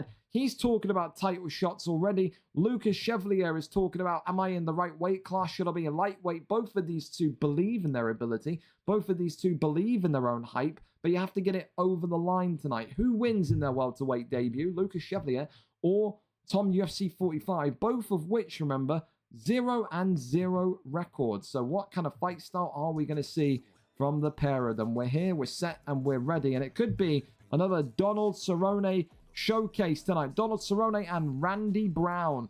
So two of the most random niche picks you could ask for in this welterweight division. But let's see who comes out on top. Randy Brown, a kickboxer. Donald Cerrone, a kickboxer. Stylistically, as picks, pretty identical. But what are we going to see in terms of potential wrestling from Lucas? Because I've been told he likes to have a little bit of everything going at once in his fights. Black and white trunks for Tom. Blue trunks for Lucas. Who wins their debut matchup? Again, for Tom, we saw it on PlayStation. Some days, this is a guy that had some of the slickest and most dangerous kickboxing combinations. Other days, he just looked like he struggled in the opening round. I think that's the thing, is consistency in starting fights for Tom. Definitely so. There have been fights where I've been blown away and I've looked at him on PlayStation and went, this guy needs a PS title shot. And there's been other fights where I've looked at him opening round and I've gone, is this guy, like, hungover? Is he struggling with the rhythm of the fight? Like, what's the problem here? So it's very, very, very interesting to see how maybe the different controller, the different kind of style of Xbox fighters, the ranking system of Xbox, how he copes with it. Because so far, Lucas Chevalier has been absolutely stormed through here. Big drop already, and Lucas is stuck in the mud. He's walking backwards. He's not even throwing a strike here. He's completely out of sorts. Big elbows here from side control, and that's the one thing you don't want to do if you're Lucas. Walk backwards and just hold your arms up and block. You have to be a little bit more active. If you walk backwards and just focus on pure defense, you are not going to last the evening. Have to be confident, have to work off that jab and force yourself to get right back in there. So far, the timing of Tom, though, a little bit too much, as Lucas can't get himself going here. Uppercuts and pulls from Tom UFC, the difference maker here tonight, as Lucas continues to struggle to find any sort of opening, any sort of gap in this one. It's the speed of Cerrone as well compared to Randy Brown that is absolutely giving him trouble, giving him nightmares. Big uppercut there, whiffing in the air once more. Tries to go for a big hook there, swing and a miss. And I wonder what Lucas has got going through his mind here as well, because maybe he looked at this welterweight division and was like, yeah. Oh, look at this big left hand, though, from Randy Brown onto Cerrone. So just out of nowhere, Lucas is right back into the fight. But, I mean, how will Lucas be feeling about this? Will he be surprised by the quality of the welterweight division? Will he be surprised by how quick this fight has started? Will he be surprised by how much damage both men have done to each other so far? Left hand comes in again, goes back down to the body. More and more pressure coming in from Cowboy Cerrone. Knees here to the midsection. Takes or tries to take his back. Nothing too dangerous there, though. Randy Brown focusing on power. Tom UFC focusing on volume, as the clinches there just break up the momentum of this fight. No doubt it's put a little bit of a dampener on what has been an extremely fluid round for Tom, but just like that, right back into it with that big knee that came out of absolutely nowhere again. And he's going for that kind of looping uppercut, is Cowboy Cerrone, is Tom UFC. What a fast round. What a fast action-packed round. And you could probably say, for me, round one still, despite that slight comeback there from Lucas's Randy Brown, I've got to give round one to Tom UFC, to Donald Cerrone. That one there, just so fast-paced. You love that for the welterweight division. Action, fast pace, just rhythm personified.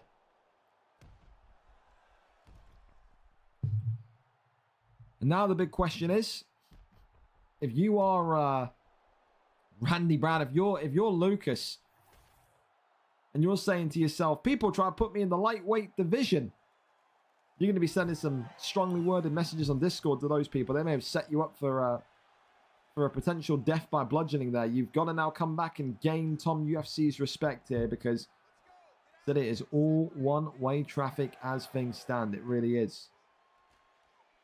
Goes back to the body, and there's that slight jab as well. Walks backwards, does Tom UFC, just trying to keep himself kind of level-headed here. I think if you're Randy Brown as well, oi, big over. I was going to say, you got to go for power, got to swing for the fences when the opportunity appears. Oh, I tell you what, though, every single time that pull uppercut is there, Tom is nearly getting that through. And I tell you, if you're Lucas, it's Got to be concerned that maybe one or two more pull uppercuts may well be the end of your evening. Clinch work here coming in against the cage. More and more dangerous strikes here. Tom, is he going to try and take the back? No, big knee comes off as well as the arms there glitched through the shoulder blade. Spin kick to the body. Big left hand again comes in from Cerrone. Nearly thinking about that uppercut. Big knees to the body again. Pushes him backwards, goes against the cage. Big knee again. Uppercuts there. Left hand tries to go for that front kick as Donald Cerrone off the double jab uppercut. Oi, another one. Big uppercut there. Goes back to the body. Head health starting to flash a little bit. There's that front kick as well. Really nice stuff here from Tom UFC again in round number 2. And you can just see there is no fear of Randy Brown's power. He is walking him down. Head health of Lucas as well is absolutely feeling it. This is a guy that when he entered the UFC league back this time, he said, you know, I've seen it. I've thought about it in UFC 4. I didn't want to start off in that heavyweight, light heavyweight division. I want to go into the deep end immediately. You have to admire that. But this is the welterweight division in a nutshell. You have got some serious killers in that. And if you're Lucas, you may well look at this tonight and say, I got some work to do in the background before my next fight. Tom UFC denying the takedown there. Continues to walk him down against the cage. Again, shoots his own takedown. It says, if we're wrestling, then let's do it. Let me show I got a little bit of everything in my arsenal here tonight. Knee on belly gains. Donald Cerrone raining down the strikes. Could this be it here? Yes, it is. Round 2 and done for Tom UFC. The former PlayStation man has his first win, a dominant win in the welterweight division of Xbox, and give that man a performance of the night bonus so far. Just breathed and excelled in confidence tonight, didn't he? A round 2 TKO victory, courtesy, of course, of another big Donald. There you go, Donald Cerrone making his presence known tonight. What are we talking about in terms of blue-red corner splits so far? 3 wins for the red corner and 6 wins for the blue corner. So you're a blue corner man. Maybe you're feeling good about life here early on in the prelims tonight. Congratulations against the congratulations again to Tom. Commiserations to Lucas, but there you go. That is just how it is. That's just how it is. Is he a welterweight? Holy moly. Again, Jamie, I don't know why you're saying that. Like, you haven't messaged me saying he needs to be moved to featherweight. He's not a featherweight. I'm sorry.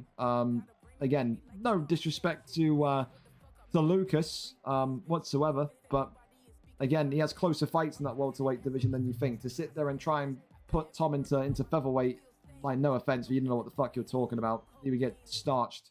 He gets starched in that division. He would. No, I love him, but it's just the truth. Put him in there against someone like Theob. Theob destroys him in boxing. I'm just being dead straight honest. Dead straight honest. Why got people messaging me about teams in fellas, please stop DMing me about fucking FIFA teams. I can't be more clear that the picks start on Monday. And I know it's some people in the chat, because I see you in the chat earlier on. Please, stop. Monday. Stop it. UFC, come on. Come on, stop. Burvey up next against Wilkie. Burvey 1-3 against Wilkie 1-3. Form is identical, both coming off of wins. Both of them formerly on 3-fight losing streaks in this division. Burvey known for his exceptional stand-up, I think basics would be the best word to say it. Wilkie, listen, was moved into this light heavyweight division, was almost a bit offended when he moved into this light heavyweight division because of maybe, you know, the level difference he believed that was there from middleweight to light heavyweight, but he has learned quickly that there is anything but easy fights in this light heavyweight division. Tonight, Wilkie will look to make it 2 wins in a row, as does Burvey. You win here, then there's a big opportunity waiting for you down the road in, of course, the later months, maybe in that September, October period. I think for Wilkie, he has to get wins back to back to back. This is a guy that's, again, been at middleweight, been a guy that was so close to looking like he was going to go to welterweight. Got to refine his form, got to recapture that, got to work on that jiu-jitsu base that worked so well for him in the past. And for Burvey, listen, a guy that was in that heavyweight division, moved into light heavyweight. It's his second spell, if I'm not mistaken, at light heavyweight. This is a guy that looked exceptional the last time that we saw him. Tonight, though, got to be ready for a wrestler, got to be ready for a submission artist. If he isn't, then it could be one-way traffic. It could be dominant one-way traffic as well. We go up and over to it. Burvey is live for us. Let's go and see what the picks are going to be. Gustafsson and Cannoneer once again. Oh, yes. Oh, yes.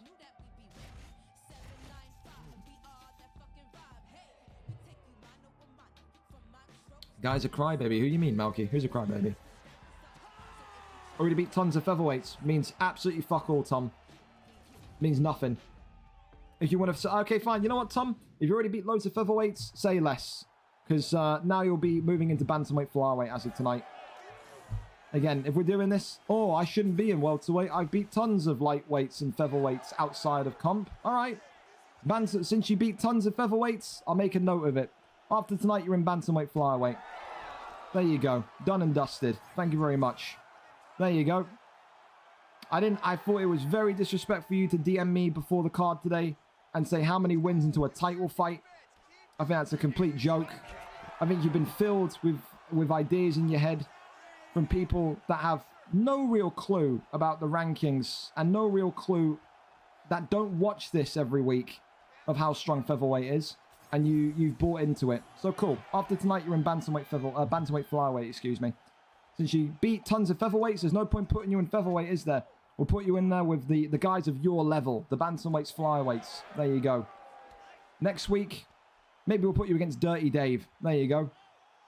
Sounds a plan. Anyway, Wilkie in the red trunks with Cannoneer. Gustafsson in the yellow for none other than Burvey. I like it for Burvey. Works better with the with the taller, lengthier fighters.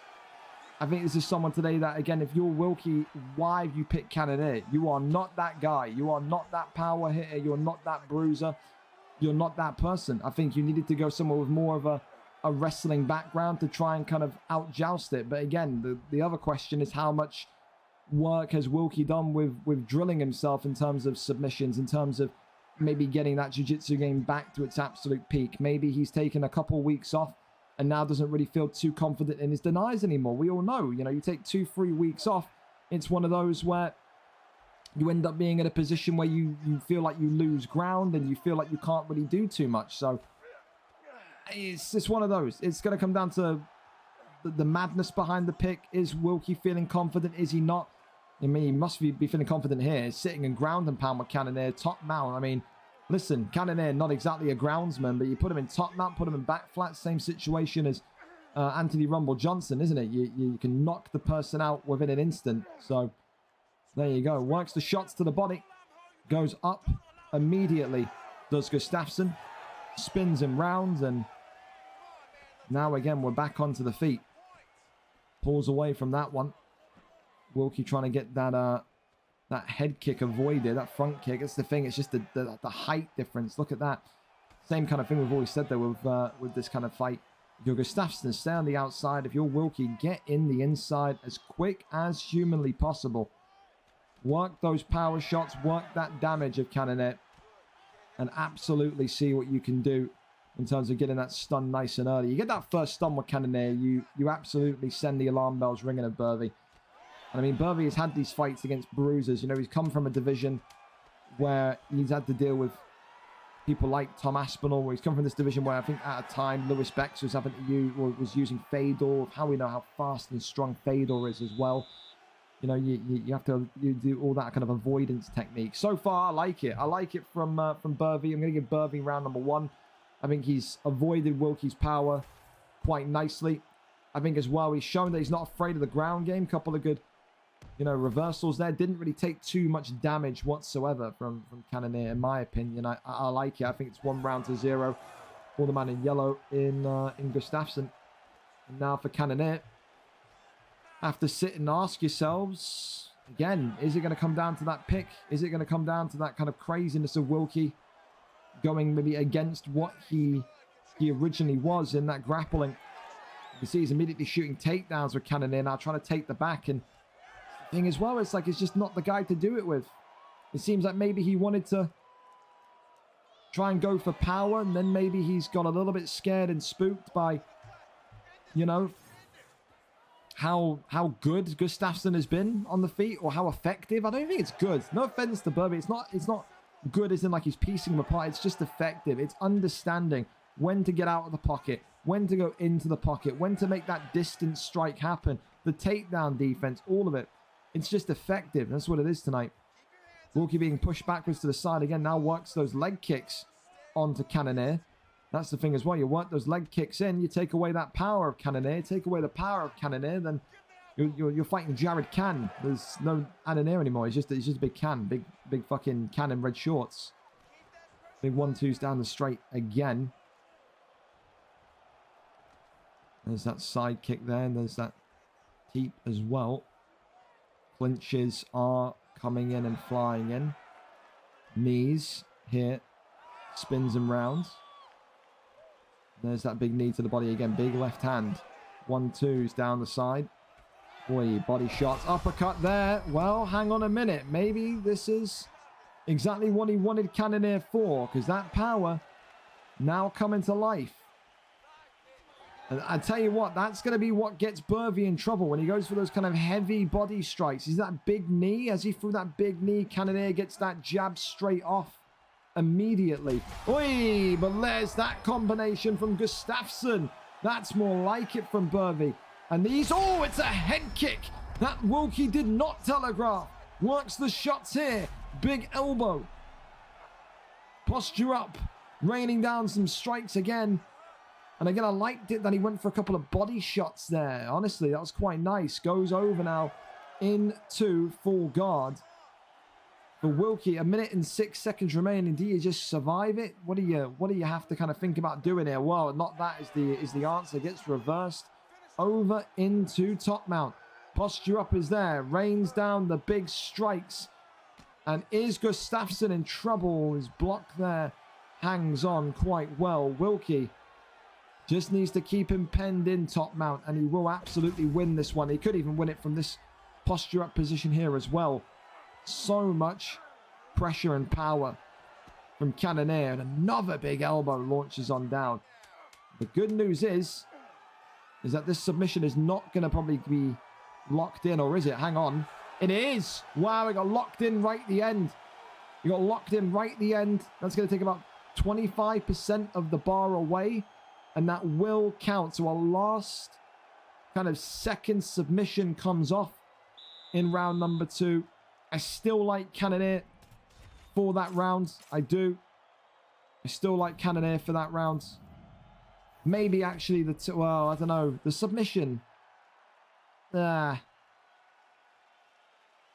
no, I'm swinging. I'm swinging and going to Gustafsson. I think that submission at the end as well is not something that you really want to go. Oh, big strikes already. Wilkie using that power of Cannonier, believing in it. He's just got to be careful though, because that stamina is faltering. Head health dropping, body health really kind of untouched. And if you're Burvey, you got to be thinking, you know, I need to come out of this with a victory, with a finish, as he's dropped Wilkie here.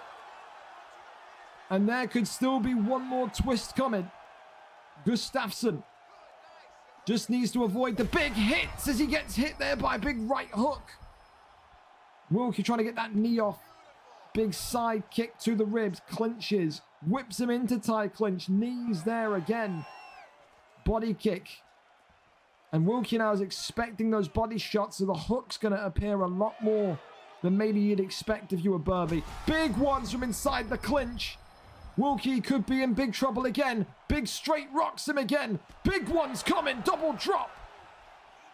Body shot coming in. Wilkie needs a takedown or something. He's got to get out of there. Knockdown again.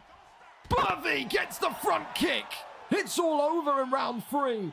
Wilkie panicking, conceding more and more space. And it is a front kick that gets it done for Alexander Gustafsson in round number 3.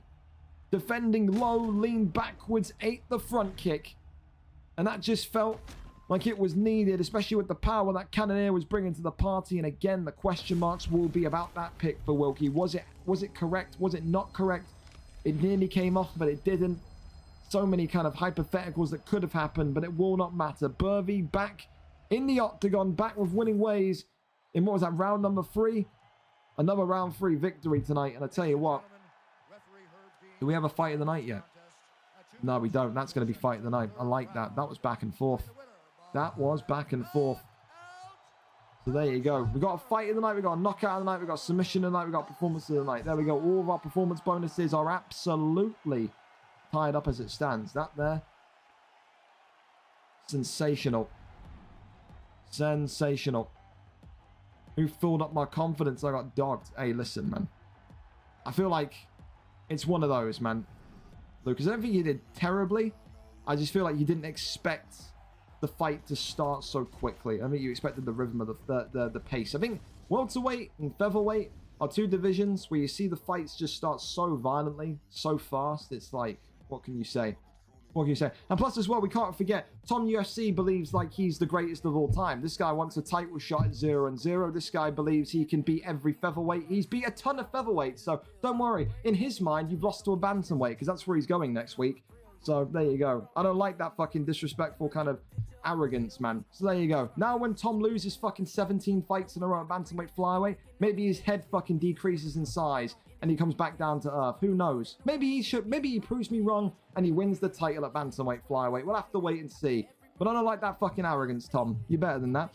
But now you're going to know. Now you're going to learn. Dana White style. Razor Riley against Della Felder up next. Razor Riley coming in 4-6, 1 win in his last 5. Of course, his opponent, much different, much, I think, more kind of rejuvenated in confidence. Della Felder 1-3, coming off of a win the last time out. You win here today, you get the first double win, back-to-back victory that you've had in this division. You're going against a guy that's maybe low on confidence, out on form. You win tonight, Della Felder 2-3. Doesn't move you up the rankings too much, but we know now in this division, streaks are massive. The American comes in with a balanced game plan. Can he wrestle? Can he box? He can do it all. Della Felder used to be one of the best wrestlers in this middleweight division at UFC 4, then kind of transitioned from Della Felder to Della Boxer, and then kind of disappeared for a while, and then has come back and is starting to relearn all the kind of basics once again. Does he get the job done, though, against Razor Riley tonight? His 11th fight in the middleweight division compared to Della Felder's 5th, so double the fights, double the experience. That's what it comes down to, doesn't it? Here we go, here we go. Action man Chris Curtis against Derek Brunson is what we're going to see here tonight. So we will wait and we will see. We will wait and we will see. Kelvin Gastelum for Della Felder indicates wrestling is back on the menu, back on the agenda.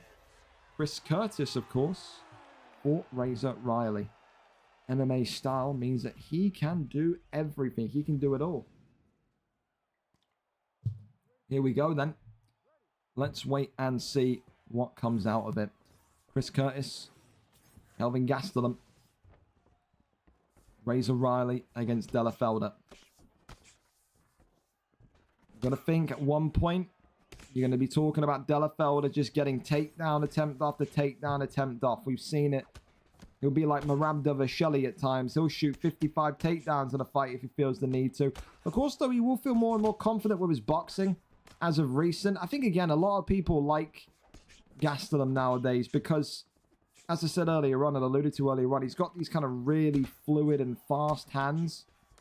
Someone today that, realistically, if you can avoid those heavy shots of Chris Curtis, you can get a couple of slick combinations, a few pop shots off.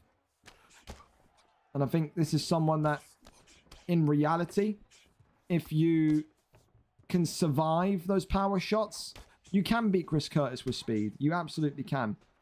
Alternatively, if you're Riley, depends how much you've kind of done in terms of drilling with Chris Curtis. Do you believe in Chris Curtis's power? Do you believe that you can withstand the ground game from Kelvin Gastelum? Because you've got to know when you see Kelvin Gastelum at middleweight that the ground game at some point is going to come. It's going to happen.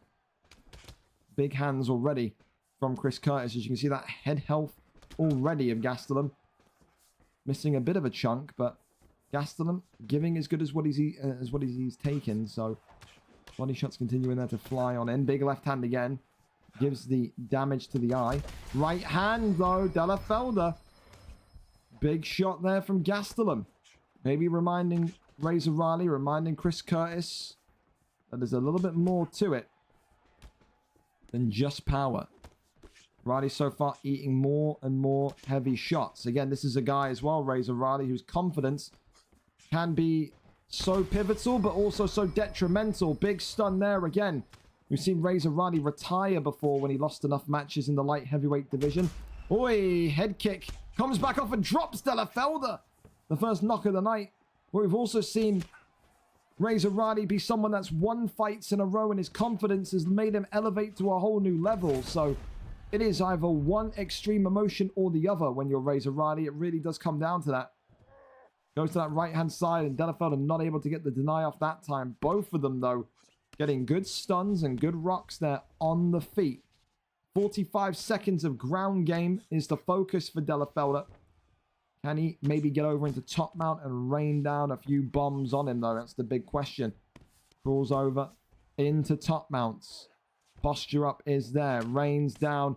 Big shots. Kelvin Gastelum not able to find the finish just yet, though. Goes over into full guard. Full guard. Not able to do too much from there. Listen, a good one on the feet, though. I'll tell you this much. One knockdown for Chris Curtis. 2 stuns for Gaston. I think the knockdown will just edge that one in the way, in the side of Chris Curtis. I think absolutely. I mean, if you're Chris Curtis and you're Razor Riley, you're definitely believing that that big left hook there was enough to kind of win you the round. But it's just about protecting yourself now, because he has, although dealt a lot of damage, he has conceded a lot of damage as well, has Razor Riley. Got to be careful and just avoid that stinging jab of Gastelum. And look at the head health of Razor Riley there. Just look at that. Look at that and then compare that to Delafelder's. Very close. And you got to think as well, Chris Curtis, in my opinion, has more power than Delafelder and Gastelum. Oh my goodness me. Every time. Oh my God. I thought that was going to be a knock against the cage. Oh, I tell you, that was close. I felt like Delafelder was about to overhand his way into greatness there. Posture up. Gets that transition over into side control. Crosses over. That one there is denied. Posture up again. Rains down shots to the body. Pulls him down inside. Denied. Crosses over into top mount. Posture up. Rains down a strike. Only one. Goes towards that right-hand side. Another posture up. Big shots coming in. Avoids that one. Big right hand comes on in. Works off that double jab as well. 1-2 down the pipe. Oi! Chris Curtis. Oh, tries to go for that swinging head kick, and just like that, Delafelder's IQ, the wrestler's IQ, snaps into complete showcase. And look at that, though. A great reversal from Riley, who now has knee on belly. Delafelder could be in trouble here. Delafelder's out there. One reversal, all it takes. And the American Razor Riley gets it done in round number 2. Delafelder must have been licking his lips. It's the same kind of thing that we've seen before from Delafelder. He avoids that head kick, goes for the spear takedown, when maybe all it would have taken is one concrete shot. And in the end, it's a one reversal. It's one big moment, and Delafelder loses in round number 2. As my... What is going on with Google Sheets now? Why am I reconnecting to Google Sheets? I'm going to scream. I'm going to scream. Okay, well, are we... Okay, did the stream drop there? Because that usually means the internet fucking... No, we're fine. I don't know what happened with the Google Sheets then. Whatever. Okay, Razor. Nope, I still can't type. So this is still... fucked. Okay, now it's moved me onto my other account. Awesome. Brilliant. Cheers, Google. Cheers for that, Jeff. All right, there we go. We're back. Razor Riley gets it done in round number 2. Round 2 TKO there. For the American, who is back to winning ways. His losing streak no longer intact. Back to winning ways. Up next, we're going to go over to Hawk against LJH. Of course, Hawk comes in back off of his honeymoon. Congratulations to him and his missus. Again, 0-0. It's been a while since we've seen Hawk. About 4 weeks. LJH, someone that we've not seen for even longer. Remember, LJH used to be back in here, I think back in UFC 4, he's Tomaselli and Jack9's boy. Saw him in UFC, or VFL 115, actually. Look at that, VFL 115, 114 is the last time we saw him in the heavyweight division. Prima Ruho he beat there, lost to Ethan on decision in heavyweight. Jack9 came up to me and said, we've been drilling a lot. You know, the last time he fought was like back in December. It's been 8 months. He's very more complete now. I would appreciate it if you give LJH just a shot at a welterweight fight. So I've said, you know what, I'll give him a shot. Then we'll both talk afterwards, see if you agree if welterweight's still the ideal place, because I'm all for letting people show me, you know what I mean? If you take it 8 months out, there's no way I can judge whether you're at that heavyweight level or an advanced level still. So just, you can show me you're at 8 months. Let's see. If it's more complete, if it's more ground orientated, if it's more kind of there, then I'm happy to keep him in. If not, then obviously me and Jack will sit down after the card tonight and say, well, that didn't go too well. What division after what you saw do you think? Because again, it's all well and good doing it in spars and doing it in quick fights, XYZ. When you're playing in comp and you've got that pressure on you, it's a whole different thing. So it's his welterweight debut. Same for Hawk. Hawk, of course, if you don't know about him, last time we saw him about 4 weeks ago when we saw him in that heavyweight division, one of the fastest developing heavyweights that we have seen in recent memory. Beat Murdoch, retired Murdoch. After that fight, Murdoch has not signed up to a card since. I mean, listen, that's Murdoch for you. Murdoch is very much one of those guys that he'll fight in UFC until he loses, and then he wants to just fucking off himself in game, and then he never signs up again. Love Murdoch, but just not mentally strong enough to take losses in a video game. We've been there. We've all been that age, haven't we? For Hawk tonight, listen, it's his first fight since the 1st of August. A round 4 submission last time. Will he be able to double that up with a big, big win tonight and make it 2-0 in the month of August? Or will LGH, with all this refinement, with all this time off, come back in and look like a different beast? We go up and over to it. Hawk is live for us, and let's see what the picks are going to be. Mike Malott against Jorge Gamebred Masvidal. Don't forget, Jorge Masvidal does have that turning takedown. Absolutely does. Absolutely does.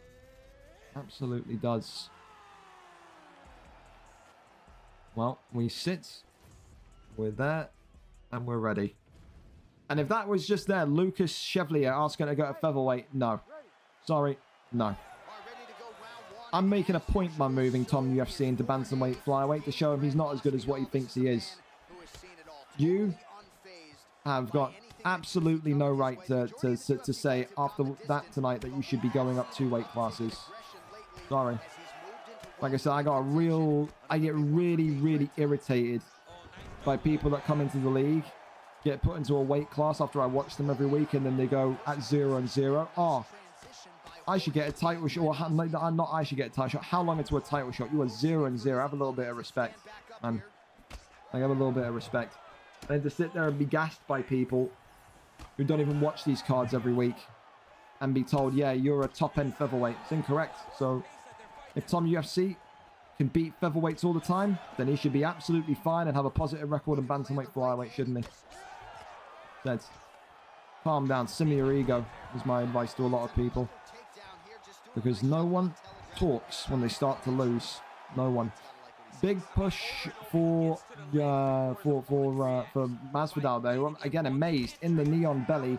Why did he get up? I really thought that he could maybe transitioned over into top mount again. I mean, LJH with Masvidal, we knew about his kind of heavyweight roots. He was a knockout artist in those kind of heavier weight classes in UFC 4 and onwards.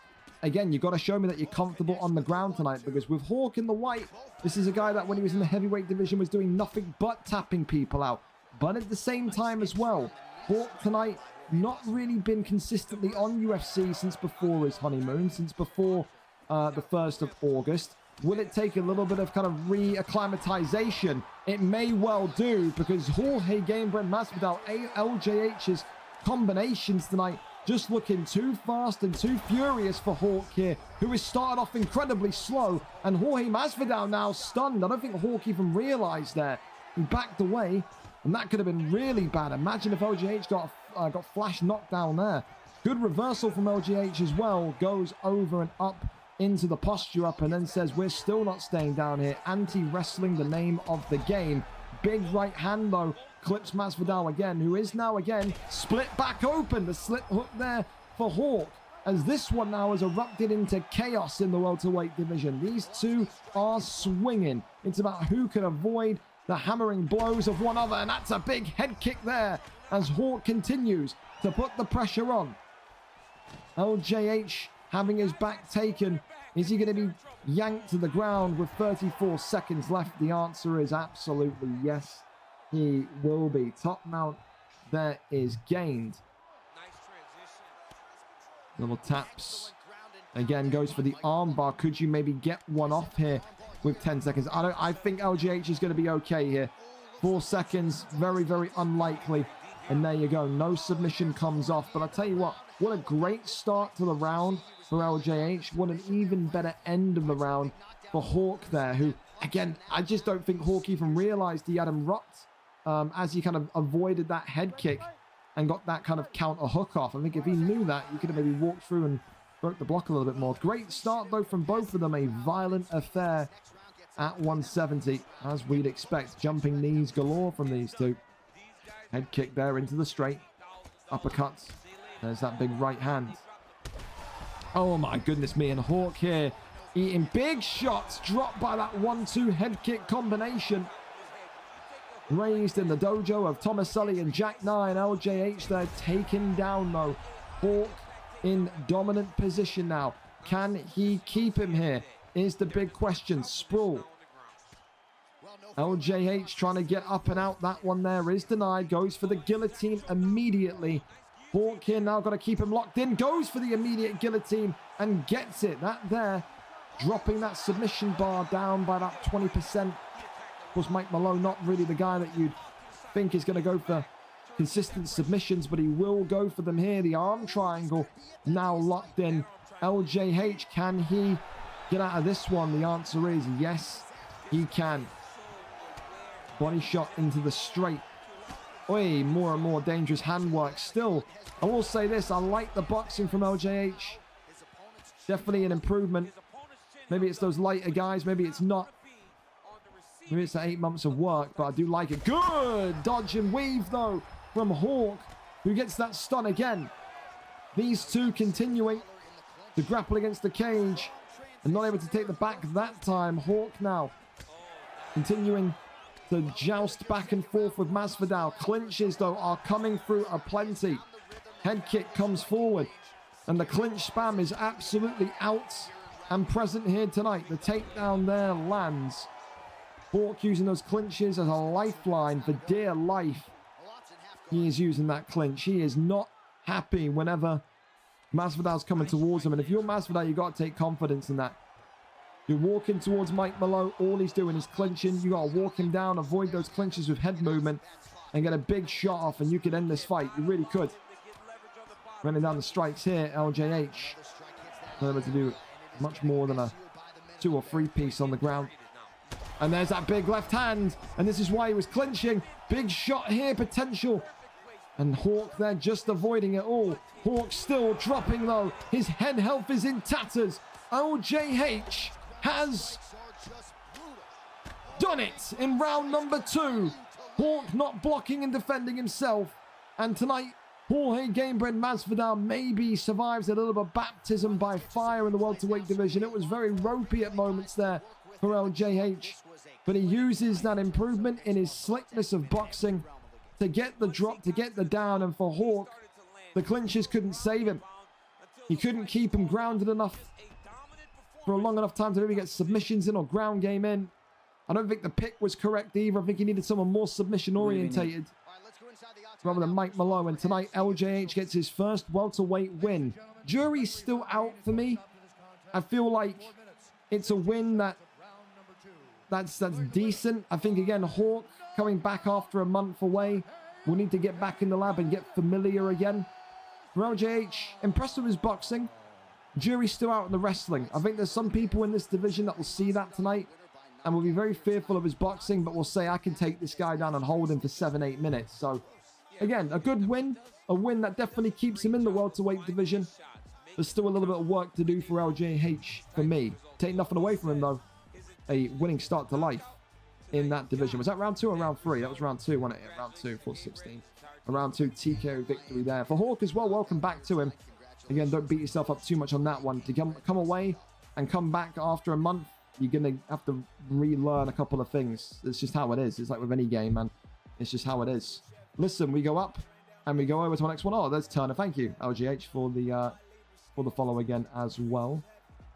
Wow, what a fight next, says Jack. And here we go then. Maikinho and Skelly. Of course, it was supposed to be Konzi and Skelly. Konzi, of course, pulling out tonight. Work-related issues.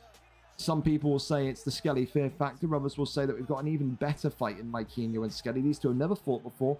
At once upon a time in UFC 4, in their own right, kings of the lightweight division. Mike Hino's grappling, sensational control is one factor. Skelly's electricity with Anthony Showtime Pettis is unmatched, unfounded. The last time we saw Skelly back in the octagon, of course, though, was back near the release of the game. His last fight here, VFL UFN 18, he beat Free Watt by round 1 KO. 19th of March was his last fight, so 5 months ago. We saw him at 124, 121, 119. We see him a little bit in the early stages of the game. He's taken a 5-month break, but he is now finally back. And it's a former lightweight champion against a former lightweight champion. Which former lightweight champion comes out on top? The wrestler in Maikinho or the kickboxing phenomenon of Skelly? Let's go over and up to it and see what the picks are set to be. He's in Boa now, so the ground game will come. Oh, great. So we can't wait to see LJH just clinch spam for 15 minutes, man. That's going to be awesome as well. Again, negative downvotes for clinch spamming from me. I can kind of accept it from Hawk because he's been away for a month, so it's more like kind of panic shit, but I don't know. The jury's still out for me of what Boa actually teach, because it just feels like it just changes. It was takedown bails, then it was spamming Minari rolls, then it was spamming clinches. Like, whatever. I get it. Whatever to win, cool, but I like that kind of fight that I just saw from LGH there. That is entertaining, isn't it? So, that's what it is. You know, you want to come on the game to win, and you want to feel like you want to off yourself in game after you lose, then I guess Boa's the camp to do it in. You can become a champion there quite easily, but again, it's just, do you care about winning? And do you care about only winning, no matter how shit the fights look, or do you care about having a fun couple of fights every now and then? Everyone's different. Everyone's different. It's one of those. A reminder as well, we're not too far away from the main card. Only 1, 2, 3, 4, 5, 6 fights remaining. If you haven't already, get your prediction cards in. Pretty simple. Go and predict who wins each of the main card fights tonight in that prediction card channel. Should you guess correctly, you will walk away with a cash prize courtesy of our fantastic sponsors over at Instant Gaming. God bless them. Already gave us a free copy of FC25 to give away to the Puskas winner in the Team of the Year Awards earlier this month. They're great people. Can't wait to work with them again in terms of FC25. So, yes. Yes. Is the card on time? This fight, 9 o'clock. We're 1 minute early. So, there you go. We're pretty much right on time. Yes, sir. Yes, sir. Skelly wants to collaborate. I don't know what this means. What does this mean, Skelly? What do I click? Preview. What happens? Oh. Oh, this just sends you a link. This sends me a link directly to your channel. Is that what it does? I guess. Is this what it does? Cool. I don't know. I've never even clicked it before. Hopefully this hasn't broken anything, but felt like knocking. No clue. All right, well, hopefully it doesn't break anything. Here we go. Up and over to it we go. Maikinho against Skelly. Of our respect there. Drew Dober and Jorge Gamebred Masvidal. Maikinho, of course, tonight in the black with Drew. Oh, my goodness me. Well, okay. I don't know if Mike's back in college yet. We could be on that good old United States college dorm room Wi-Fi. And if we are, then I can't lie to you. This fight may not happen. Yeah, I don't think I can let this happen, man. Mike's got to sort the connection out. Skelly, back out. Back out. I can't let that happen. If this is the way that it's going to be, I can't let Mike fight, man. The connection's got to be somewhat clean. This so far is... Yeah, nah, you got to fix the connection, Mike. I'm sorry, man. You got to fix the connection. I need you to lower the ping / fix the connection to what it was like last week. That's unplayable. Again, I don't know if he's back in university and he's at like his dorm room or whatever, but that's just way too much. That's way too much. My screen there just went completely janky as well. About to work it. Okay, so let's go. Mike's going to try and get that lowered. Completely fine. So that's fine. We give him a little bit of time. And we'll go from there. So there you go. Jack, I don't care about your memey weird messages, mate. I'm busy. Literally don't care. Cheers. Like, I'm doing a card, mate. Why do you think I'm going to read that shit? Come on. I don't care.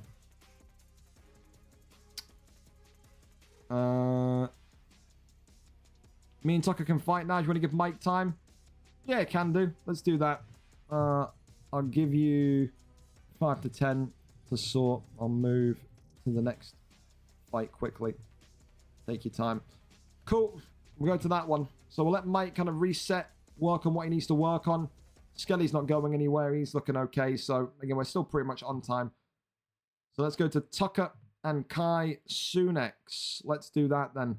All right. Well, listen. Tucker and Kai Soon-X, a big one in the heavyweight division because someone tonight gets their first win at heavyweight. 0-2 for Tucker. 0-2 for Kai Soon-X. 0-2 as a boxer is Tucker. 0-2 Muay Thai is Kai Soon-X. Tucker looked good in the last couple of fights he had. Just, again, the experience maybe outdoing him in regards to that. Kai Soon-X, of course, was once upon a time a middleweight contender, was known as a notorious knee-elbow spammer in UFC 4 that would make CJ scream words that would get my channel absolutely departnered. If you know, you know. Of course, tonight, only one of them, though, can get that winning start to life at heavyweight. Who overcomes their 2-fight losing streak? Who moves inside that kind of top 17, top 16 of the heavyweight division? And who goes to 0-3 and maybe has a sudden death match-off with Welsh Mania on Saturday's UFN? I think there's a whole bunch of potential options in regards to that. So, yeah. You're too stupid to read the announcements on Discord. You won't be managing here at all. Thank you.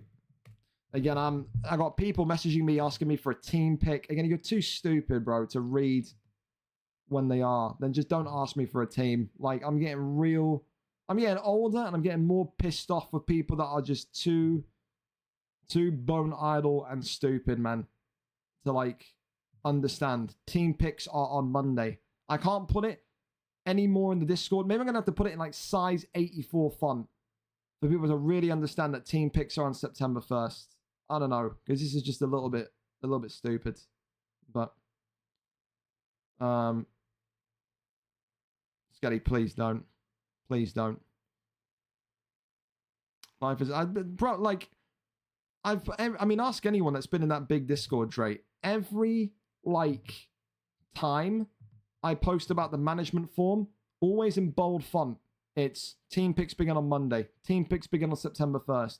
Team picks begin on this day. And everyone's like, it's the end of August. Can I have my team pick, please? Like, bro, you're too stupid to read the form. Then why are you applying? Kai, we got a link. What's going on? What's going on? Any teams open? I will take Man United from you, and I will put you at fucking Stockport County. Don't think I won't, Michael. Done the form. No. What does the text say in the post, RK? I'm going to make this guy tell me when the fucking deadline, or when the team picks is. Me and Mike are ready? All right. Well, we're going to go back over then to Skelly and Mike then. Fuck it. Kai, don't ask me to go to your fight if you aren't ready for a fucking link, man. I need it to be like immediate. All right. Can I have a team pick, Finn? I will block you.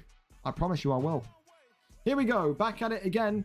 Jorge Gamebred, Masvidal, and Drew Dober. Thank you to Mike as well. I don't know what happened with his ping there. It was spiking to 500, and then we're now back down to a manageable 120. It's, again, what you'd expect. Wales against the United States. You know, you'd expecting about 100 to 120. 500, though, that's like kind of New Zealandish Chinese ping.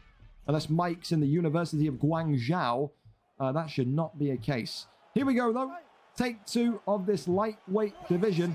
Masvidal and Drew Dober. Skelly, of course, with Masvidal, Drew Dober with Mikeinho. And, of course, again, you talk about the styles of these two. It is the kickboxing frenzy that Skelly and Masvidal brings compared to that controlling wrestling that Mikeinho brings. Of course, Skelly said, you know, he only retired last time because it was annoying that basically his work was in a way and in a schedule where he couldn't really ever compete on the live cards. He was a fan favorite. People used to love watching this kid come out and compete. Myktinho, of course, as well, had the opportunity to become lightweight champion. Lost that last week to Gabe 2098 in Gabe's retirement fight. Now Myktinho will look to go again. Oh, but look at this handwork from Skelly already. Drops down Myktinho and says, and the kickboxing sensation is back at lightweight. Skelly not needing Anthony Showtime Pettis today, instead making Jorge Gamebred Masvidal look like he's in his prime. Myktinho so far not able to get too much going here. Hasn't shot a takedown that's been successful yet either. So again, the big question is for Myktinho in the black is, when will those takedowns come? When will that controlled wrestling come? We know Skelly has been away from the octagon for quite a few months. We know that it's his first fight in 5 months. Will his ground game defense still be at a acceptable level for this 155 division? A little bit of stamina there, nothing too major to concern ourselves about compared to last time. Big body shots come in there as Myktinho continues to eat punches in bunches here. Mike has got to go for a takedown at some point. He is eating big ones. Skelly there, knowing about Myktinho's danger on the ground, gets up and out of that one immediately. Myktinho circling to that left-hand side. Head kick comes on in. And now there's the clinch work. Tries to get the trip. Myktinho can't get those trips going though. Skelly with a slip hook. He looks phenomenal, doesn't he? The comeback of the ages for the lightweight champion who re-enters the 155 division with a 3-2 record. 4-2 it looks like is on its way, loading. And maybe this could be the next big thing again in the lightweight division that people have got to keep their eye out for. Because this guy, Jorge Masvidal, Skelly with the absolute combinations for days, goes to the midsection once more, tries to go for that takedown as Mike whiffs. As Myktinho has been absolutely paggered here. This is one-way traffic. Skelly avoiding that one, goes for that big uppercut. Myktinho needs respite. He needs some sort of break here going into round 2. He needs some sort of consistent takedown offense here in rounds 2 onwards, because this cannot go on. It certainly cannot. Slips and avoids it, goes for that body shot. Mike's got to just try and calm himself down, get the containment of this fight, and just remember what he is. He's a wrestler at heart. And I mean, again, the thing is as well, Skelly's using a lot of strikes here, man. Skelly's going with a lot of volume. He is getting off a lot of damage from that body. 6 knockdowns. Drew Dober is just made out of steel. But again, my whole thing with this is, if Mike can land the takedown, if Mike can just hold Skelly for a round with that compromised stamina of Masvidal already, because that bar will drop, believe me it will, when Skelly starts to get punches swinging again. Mike's still in this fight, as crazy as what it sounds, but he has to secure the takedown and he has to start wrestling very soon. He cannot continue to be lit up like a Christmas tree by Skelly. Certainly not. Goes low to the body, eats more big double hooks there from Skelly. Big uppercuts still coming forward. Myktinho eats a big flying knee. Jorge Gamebred Masvidal, uppercut drops him. And against the cage, this could be all she wrote here. Drew Dober survives again, and another knee against the cage. And this one is not over yet. Drew Dober made out of superhuman artifacts here, because look at him down again. It's got to be referee Herb. For Christ's sake, save this man. He's got a family. Myktinho still surviving the pressure. Head kick drops him again. And this has got to be it now. Please, God, save this man. It's all over. Skelly gets it in round number 2. What a performance. Performance of the night. Handed off to the most lethal, dangerous stand-up artist at 155.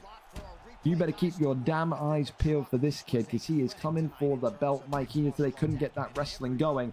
And Skelly made Jorge Gamebred Masvidal look like a prime Jorge Gamebred Masvidal, didn't he? That there was out of this world ridiculous. Skelly gets it done in round number 2. Myktinho, we appreciate, of course, in terms of getting his, getting that ping lowered.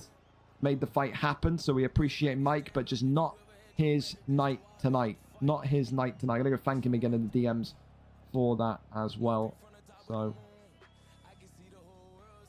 no, RK. You go and read the message on Discord. You tell me what the text says about when teams are being handed out, please. I'm going to make this guy say it. I am. I absolutely am.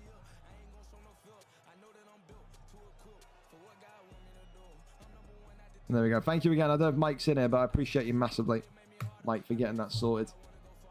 Because again, we could have lost the fight there if not. So, appreciate you tenfold. Well, listen, now we go back over to that heavyweight bonanza. Who gets their first win in the heavyweight division? Tucker K or Kai Cenat? Both of them 0-2. Let's go over and see who gets the job done. Here we go. Here we go. The heavyweight divisions. Stefan Struve for Kai Cenat. The beanpole against Alexander Romanov. Never mind. He's trolled us all. There's no beanpole tonight. Jarzinho set to maybe be the pick as well. Rosenstruck against Sergey Pavlovich. Well, we're here, we're set, and we are ready. Kai Cenat, Tucker K. Who gets their first win in this heavyweight division? Appreciate all the fighters tonight as well. Everyone has been world class with their timing and their attendance.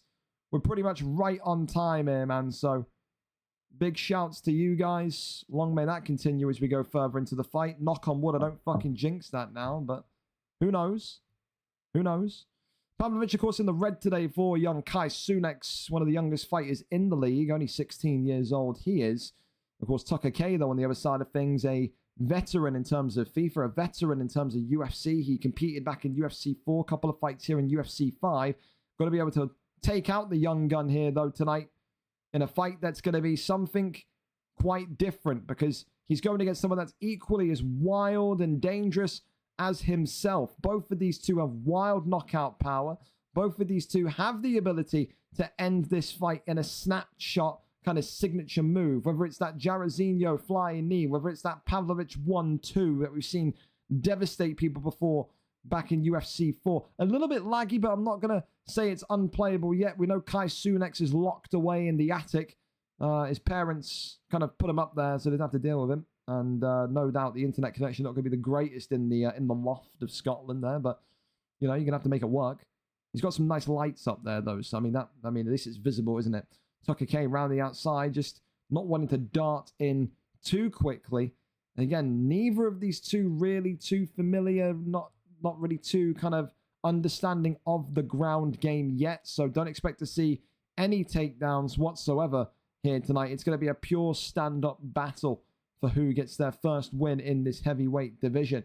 2 minutes and 20 seconds on the clock as we're halfway through round number 1 as we continue to get little and short spurts of delay, so nowhere near as bad as what we saw in the Skelly Maikinho attempt 1 fight, so I'm happy to keep this one going still. And there's that pull elbow there, really nice from Kai Cenat, who gets that first bit of damage off on his marker.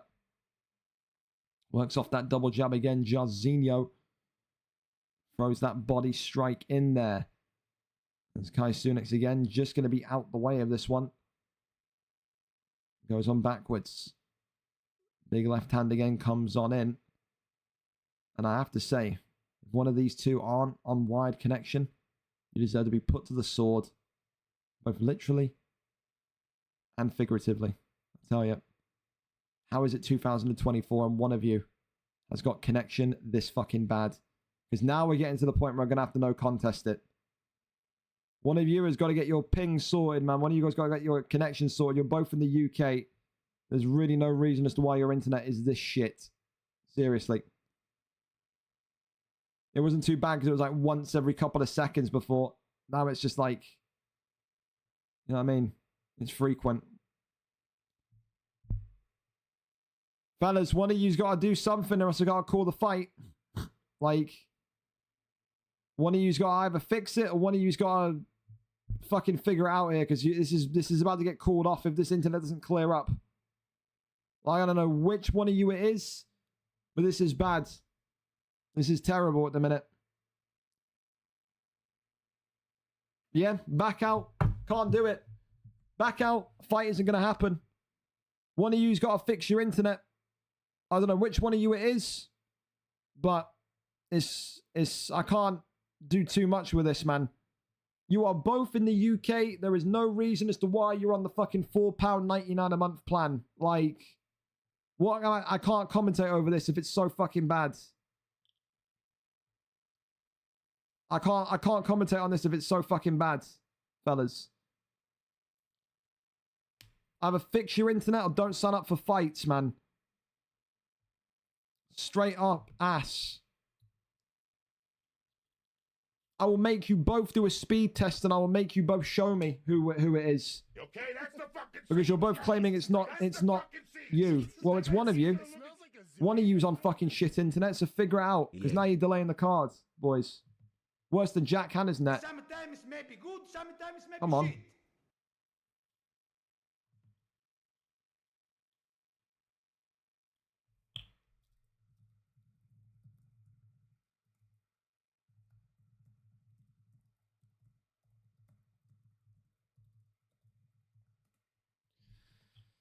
Oh, god damn it.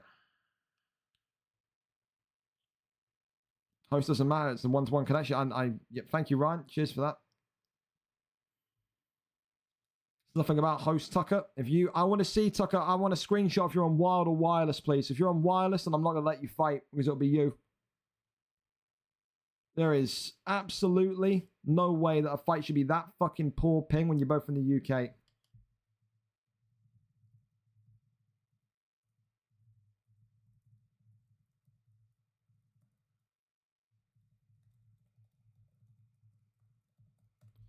And this guy is really pissing me off as well from FIFA. I tell you, we were on such a good card, man. Now we've got the fucking this bullshit going on. Am I on PS? No, but we do have a PS League. We absolutely do. We have we do league fights on PlayStation and Xbox. Xbox though is bigger. I mean, this is Xbox, as you can see. Boom, boom, boom, boom, boom. And then this is PS. So, as you can see, there's a bit of a size difference.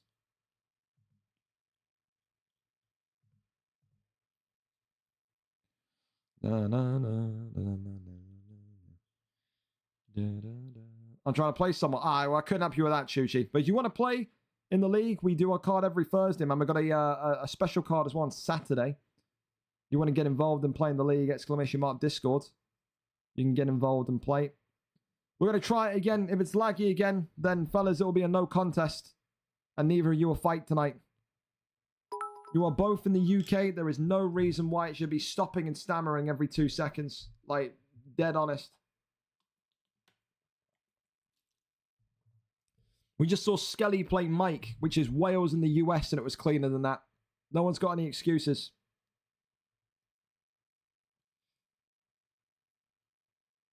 Same picks. We're not changing anything. Same picks. Same picks. You don't get to change your picks. Same picks. No, Jarazinho. No, don't you ready up. You're not going Derek Lewis. Same picks.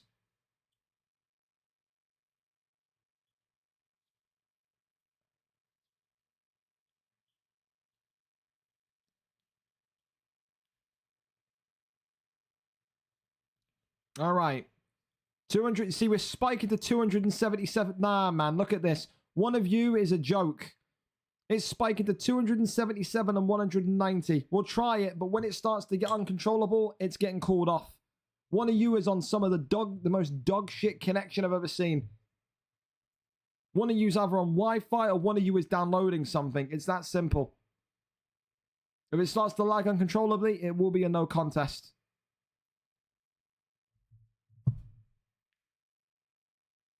What the fuck is one of nah, it's done. Fight won't happen. Not doing it. Tucker or Kai, one of you's got the worst internet in the world. I'm not doing it. I'm not. Neither of you two are fighting tonight. Garbage.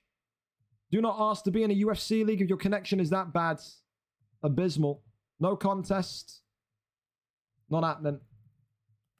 We're not doing that all night. I'm about to move Kai's fight twice in 2 weeks, and then I'm coming up here and seeing this terrible shit internet. Pathetic. Delaying the whole cards. Internet/ping issue. Whichever one of you it is, you either need to retire from the league or you need to fix your net. Because if that's going to happen we're going to see. Because we're going to see both of you fight at some point.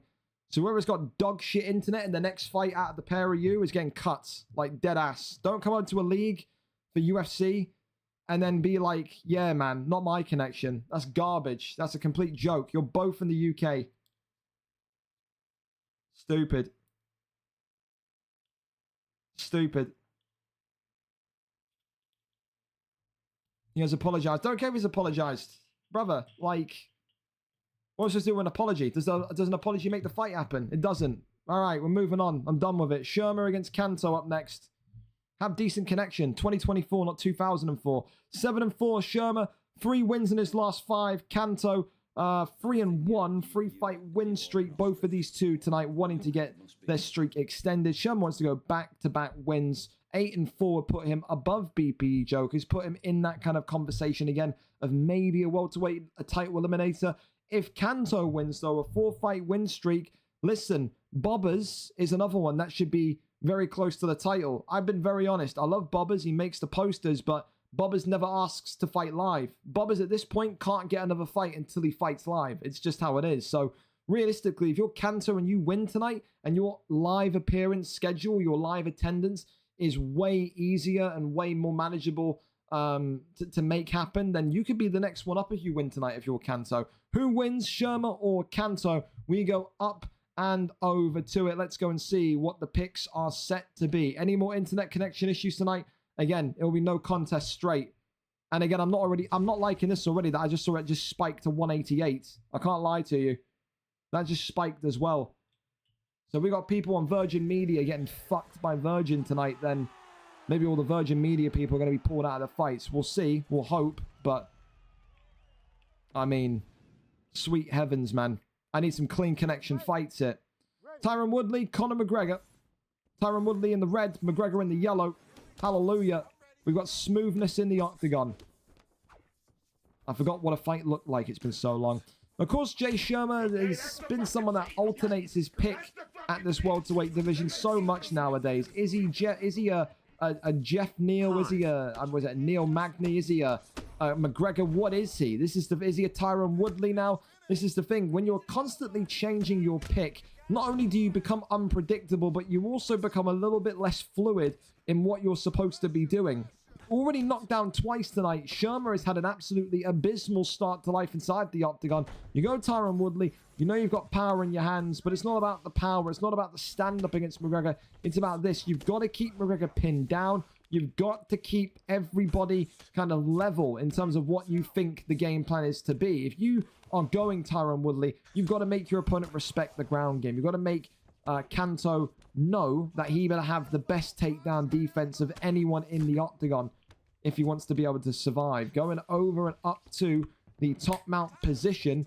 And I'll tell you this much, if Shermer can just get that deny off there from top mount, Tyron Woodley in top mount is dangerous in his own right. Not Habib level, not Islam Makhachev level, but a dangerous enough level to the point where you can get some big strikes landed down.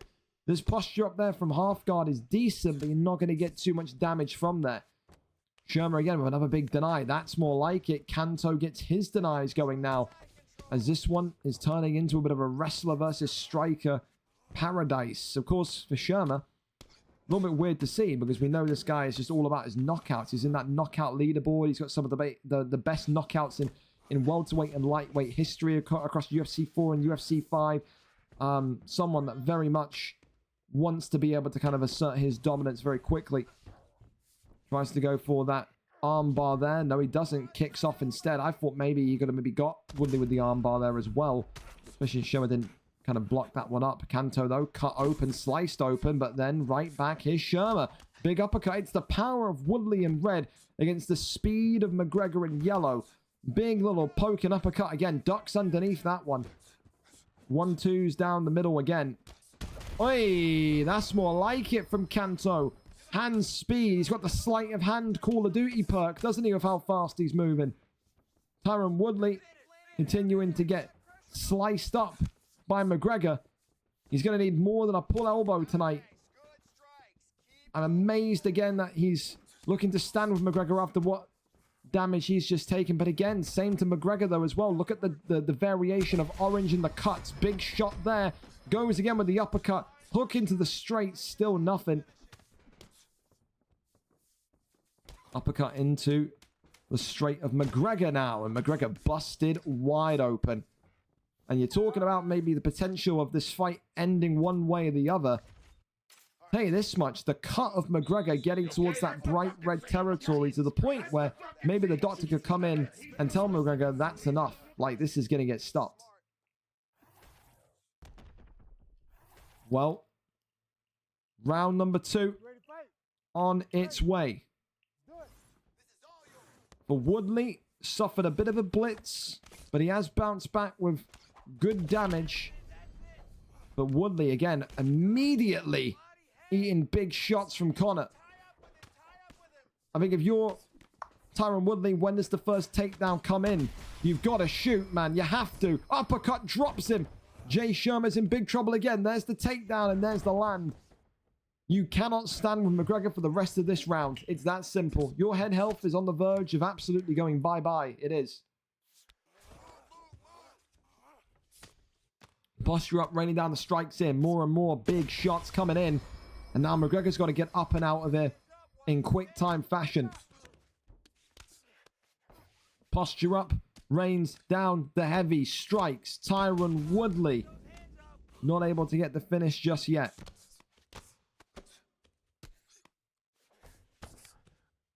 Can he get that transition over? Full guard. Rains down. Big shots. Could it be? Oi, one elbow away from Kanto losing his streak here. It's got the feel of a #1 contenders matchup, doesn't it, for Kanto? Who's been on an absolute tear in this welterweight division since he came in. 3 fights, 3 wins in a row. His first loss was his first fight of this weight class, but I'll tell you, so far tonight, Jay Shermer is putting on a real good wrestling clinic. And I think Shermer's in the position here where if he gets up and walks away, the doctor may well come in and stop this fight in his favor. But hang on a minute. Elbows now dropping in from McGregor. And this could be it here. Shermer's in big trouble. If he gets through the block here, it's all over. Kanto makes it 4 in a row. Flips it. All Shermer needed to do was get up and walk backwards and he would have won the fight on Doctor's stoppage. McGregor gets that flip, gets that rotation, postures up and makes it 4 wins in a row. If it isn't Bobbers, it will absolutely be Kanto next for that welterweight championship of the world. What a performance, what a finish. And good survival instincts there from Conor McGregor to get that one done and dusted. Wow. Big one for Kanto, his biggest victory thus far. Take nothing away from him. A 4-fight win streak in that division is impressive, to say the least. Gotta love it. Gotta love it. Up next, we're going to go over to the lightweight division. Mason 29 and Zukins is up next. Of course, Mason, 0 wins, 1 draw, 0 losses after drawing to Bowie Kook. That's how you pronounce it. Last time out. He's undefeated as well. 1 win, 1 draw. What a strange record, eh? Of course, today Zukins comes in 0 wins, 1 loss. Wants to get his first win of his divisional career at lightweight. Same as Mason. Tonight, if Mason wins, he'll join Kook with being a 1-1 fighter in that regard. And if Zukins wins today, he'll be 1-1 and move, again, just about in line with Bowie Kook and Mason. It's just the thing, is this lightweight division, everyone is so kind of close and tight within each other. Everyone's just right next to each other in terms of the rankings. You've always got to appreciate that every fight is tough. I mean, Mason is a tough fight. Zukins' kickboxing is right up there. It certainly is. Let's go over though and see exactly who gets the job done tonight. We are there, we are set, and we are ready. Paul the Irish Dragon Felder against Orange Shorts Paddy. No doubt maybe Bass Inferno are going to be reveling with that one. Of course, Ping set to be a little bit higher. Zukins from the United States. Mason M. Dixon from the United Kingdom. So, again, we give it some leverage, some leeway, of course. But let's see what these two can do. Paul Felder in the black for Zukins. Paddy Pimblett in the orange for Mason. And then you look at this fight and you go, this is a cross-ocean matchup. How is this smoother? than two people in the UK. Clearly, here in the UK, we have frying pans for routers. That's just how it goes. Big uppercut already. Again, this is a typical kind of fight for M. Dixon, for Mason. Same thing that we've always seen from Mason is you're a wrestler, you're a grappler, you know you are. You're going with Paddy Pimblett with all that jiu-jitsu for a reason against a very, very dangerous and tricky striker. When Zukins came into this league, you know, he was saying, I don't think I should be in that bantamweight flyweight division. Did a couple of decent things in there. He either had close fights or one fight. Then, of course, was quote-unquote relegated after going negative. Went into the featherweight division. Didn't have too many fights down. I think I went 0-2. Said, I want to try myself in the lightweight division. So far, hasn't picked up wins yet. Mason 29 says, it won't be happening today either, buddy. As he gets there into half guard. Now looks to try and rain a couple of strikes on down onto Paul Felder. And again, Lord knows what Paul Felder's submission defense is going to be, but I do not like the matchup when this fight hits the ground. I really, really do not. I mean, listen, I like the picks. I mean, in terms of Paddy Pimblett, don't really see him too often anymore. Paul Felder, I mean, we never see this guy unless it's a BMF. So, I mean, if you can whip a performance out with Paul Felder tonight, the performance bonus may be calling your name. Ball's over, but that one there stopped and denied in its tracks. Tries to go for that flip and rotation and gets it. Flips him round over into full guard position. Puts him right back into that triangle choke setup. That one there not able to be locked in though. As again, Mason happy enough to be on his back. And I think Mason is one of those rare guys. When you talk about wrestlers, you talk about jiu-jitsu guys, submission artists, loves to be on his back. I think if we had Mason back in the middleweight division, Anderson Silva, probably one of the scariest Anderson Silvers that you would probably see in that 185 division. Loves to be kind of there with the options of various submissions. But again, if you're Paul Felder, just got to kind of out kind of last it, get back to the feet, get your strikes going, get those shots going, and see what you can do. Of course, if you are Paddy Pimblett, you are aware that your block is not going to be the greatest. You're aware that your striking is not going to be the hardest. You have to kind of work to what your strengths are, and that's exactly what he will try to do here as he swings him back over into side control. And that's why I'm amazed that Zukins attempted the takedown, because you saw how well he was working that block of Paddy Pimblett, didn't you? Back flats there. And is he going to be able to survive this one? 4 seconds will feel like a lifetime, and he will survive it. Round number 1 in the books. Got to give that one to Mason. Got to give that one to Paddy Pimblett. But again, you cannot stand and dance with Paul Felder for too long. When he makes that first connection in this second round, just keep an eye on Paddy Pimblett's block. I don't like it. I really don't. Glove touch. And here we go. Immediate unshot answers to the head. And keep in mind, Paul Felder's barely got some strikes off. This block is as low as what it is from 8 significant strikes last round. That is telling. That's very telling as to what Paddy Pimblett has as a massive deficiency. You cannot get hit often if you come in with Paddy Pimblett. You absolutely can't. Certainly not. Mason trying to keep this one a little bit distant, a little bit kind of almost hesitant to start the round. There's that big straight again that comes in from Paul Felder. Again, why is he shooting takedowns? It's so bizarre. It's like when Bobby Green was shooting takedowns against Paddy Pimblett in real life. Like, what are you doing, Bob? What are you doing, King Green? What are you doing, Zukins? Shooting takedowns against Mason, shooting takedowns against Paddy Pimblett. Goes over into the armbar, and this one could be a real sticky situation now. Because Mason 29 is looking to take the arm, goes right back into back sitting though.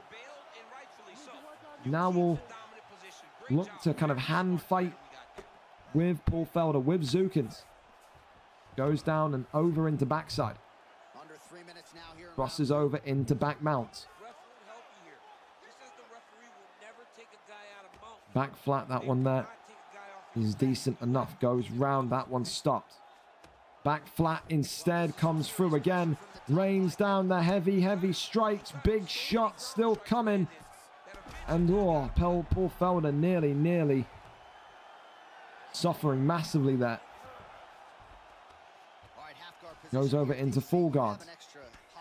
Works the body shots once more. Mason just looking to build GA so then he can get into a more dominant position to maybe enact that submission offense that he's got. Sweeps the arm, keeps him down. Posture up is there. Uses that momentum transition to get over into side control. Elbows now clattering down on the dome of Paul Felder. The guillotine searched and the guillotine answered. Backside again. Zukin's got to find a way to get back to his feet here. And again, all of this self-inflicted. He's the one that shot the takedown. Clearly not too confident on the feet with Felder tonight. Goes to back mount again. The back flat could be coming. That one there, though, avoided once again. Spins back round into half guard. Rolls over, gets a big reversal, though. Nice from Zukins. Not going to get a dry transition into full mount. However, Zukins sweeps Mason's arm. Goes round into side control. Elbows now coming forward. Onto Paddy Pimblett. Posture up is there. Gets back to his feet. Jumps in through the pocket. Now Mace, again, he's looking to just stay down there, but 1 second left, actually. I didn't keep an eye on the clock there, and that's going to be a good end to the round. Again, it's the thing, like, all of that round self-inflicted because of Zukin shooting the takedown. I feel like he's got better chances of staying up. You've got to have good takedown defense and just have that confidence that you can crack Paddy's block there. I still think, despite marginal gap of significant strikes in Paul Felder's favor, I still think that's a Paddy Pimblett round. I've got that 2 rounds to 0 for Paddy Pimblett. I really do. I think if you're Zukins now, you've got to go for the finish. The pulls there coming in from both of them. Jumping knee immediately from Paul Felder. Continues to just try and find that opening. Clinch work there coming from Mason now. Double clinches. Trying to get him against the cage. There's that triple clinch. There you go. Whips him into tie clinch. And puts him against the cage. Not again. Oh, there you go. The clinch spamming is absolutely out now. Oh, yes. Job Nardino has got his shirt off and got the Kleenex and lube out, man. He is loving this. Oh, yeah. Sorry for that horrendous imagery in your heads. Deal with it, though. Goes around to the left-hand side. Tries to get that kickoff done. Now back in Mason's control is this fight. Will he look to go for the finish? Will he look to grind out a decision? And look at... Wow. Wow, I did not expect Mason to concede an armbar. But again, you know what I mean? Going for hammer fists instead is Zukins. That one there. Getting out of it as well. Didn't deny the armbar either. Wow. Zukins letting an upper opportunity. A great opportunity slip there. Oh, I tell you, I really did think that maybe he was going to extend the arm there. Goes over into back sitting. Does Paddy Pimblett now. 2.5 minutes left of round number 3. Will this be the first decision of the night? I think it would be. It's been a very, very, very good prelim card. It has, in terms of timings and everything being so smooth, apart from that one issue with the heavyweight fight with the ping. But no decisions as of yet on the card tonight. Will Mason, 29, get his first win as a 155er through a decision? Zukins having his arm swept again. Goes over into this top mount position. Rains down some big heavy strikes here. Big, big bombs dropping from the sky. Tries to kick him off, and he does. Zukins, 1 minute and 20 seconds now to try and win this fight back on the feet. You're going to need that Max Holloway, Justin Gaethje energy, aren't you? You really are. Oh, that's nice. Slipped that jumping crane kick and answers it with a big hook. That was nice. That was the nicest movement we've seen from Zukins tonight on the feet. Very slick. Very well timed. Jumping there. Oh, Mason, he ducked right into that as well. And look at that block of Pimblett again. What could have been if he pressured that and just went after that in round number 2. Now Mason cracking the dome of Paul Felder. As this one looks like it will go to a decision, the first one of the evening. And I can't lie to you, I've got it 30-27 to Mason here. I do. I don't think Paul Felder won a round. I think it was an all-right fight. I just don't know why he attempted the takedown around number 2. I really don't. It's bewildering to me. And there you go. Paddy Pimblett wins it. No idea on the score. But Paddy Pimblett Mason gets his first victory at 155. Could Zukins have attacked the block a little bit more? Absolutely, he could have.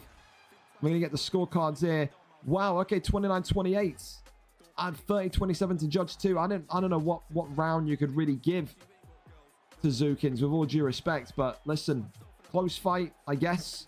For Mason, though, a first victory for him as a 155er. Congratulations to him. A big moment for him, absolutely. There you go.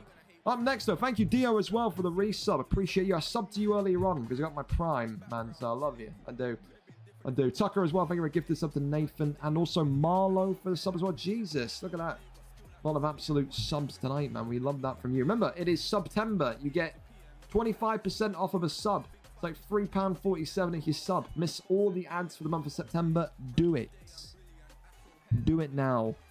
Go. Next up, though, we're going to go over to two returning...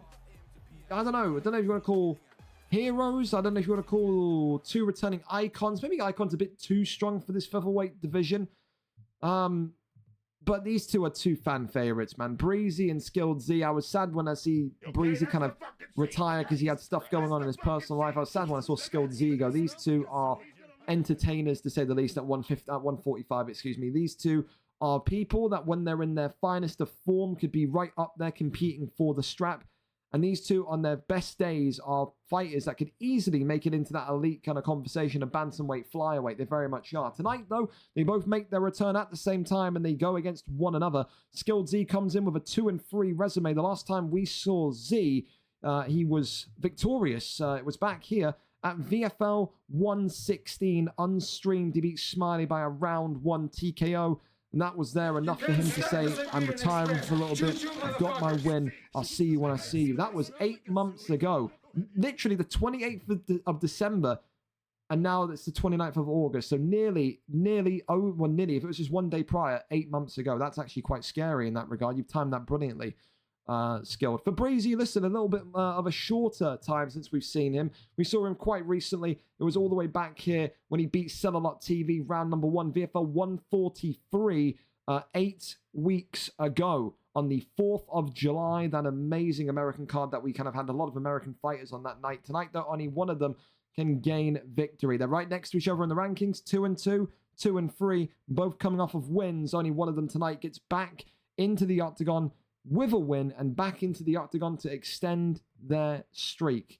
Let's go over and see who gets the job done. Levy or Skilled Z? Oh, Skilled Z is there, so we know Leviathan's ready for us as well. Here we go. Skilled Z and Breezy set and ready for us. Remember, this is the second to last prelim fight of the night. If you haven't already, go and do your Predict the Card, a chance to win free cash from our great sponsors here this evening. Russ as well, thank you so much. A tier 1, 3 months. God bless.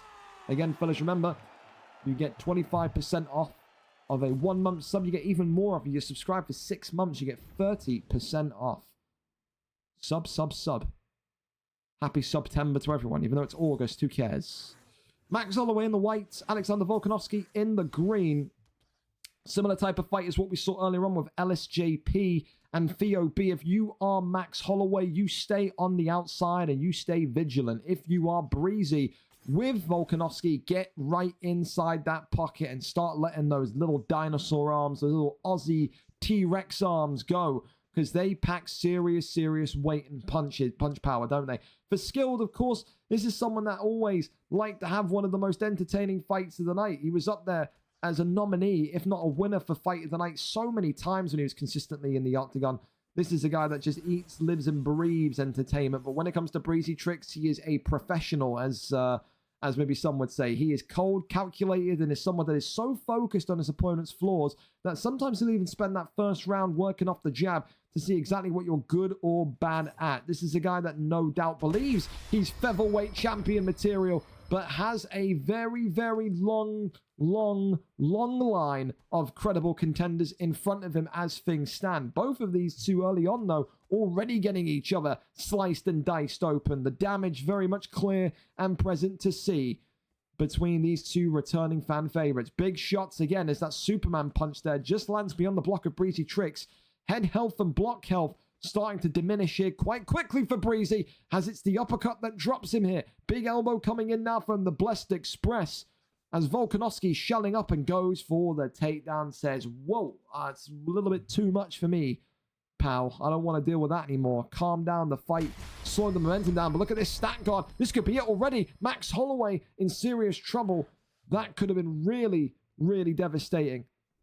And this fight is a car crash. Look at it go. Big shots again. Left hand, right hand there, just missing on the pullback. Uppercut, but look at that. Holloway's now stunned. Oh my God. It's a left hand from Max Holloway. Oh yes. He's back with a bang, Skilled Z, like he never left 8 months ago. 1 month over the 8-month mark, and it is all action. Inside the octagon, it's that left hand or the left elbow that drops and stops Breezy Tricks within a round. Welcome back. The best Holloway you may well find in the 145 division. Oh, he's home. Absolutely he is. For Breezy Tricks as well, you need a great dance partner for fights like that, don't you? And he certainly was. Again, he may have lost tonight, but this guy's filled with quality. That is a perfect snapshot for what the 145 division is. Pure aggression, pure speed, pure acceleration. And that is a round 1 victory tonight for the returnee Skilled Z, who will go to 3-3 and make it a 2-fight win streak. Wild, violent, and dangerous. 3 words that you could always use to describe that stacked 145 division. Nuts. Absolutely nuts. Welcome back to both of you. Chin chin. There you go. Fellas, we're 7% away from a hype train. We've got 10 seconds. Any bits? Any subs? The level 1 hype train's about to go. We're about to depart the station. We're about to depart. Train has departed. What do we get? Do we get like an icon? What happens? All right, Twitch has robbed us of the of the emote, I guess. So yeah, there we go. All right, well, we keep going on, and we go on to our final train broke down mechanical issue.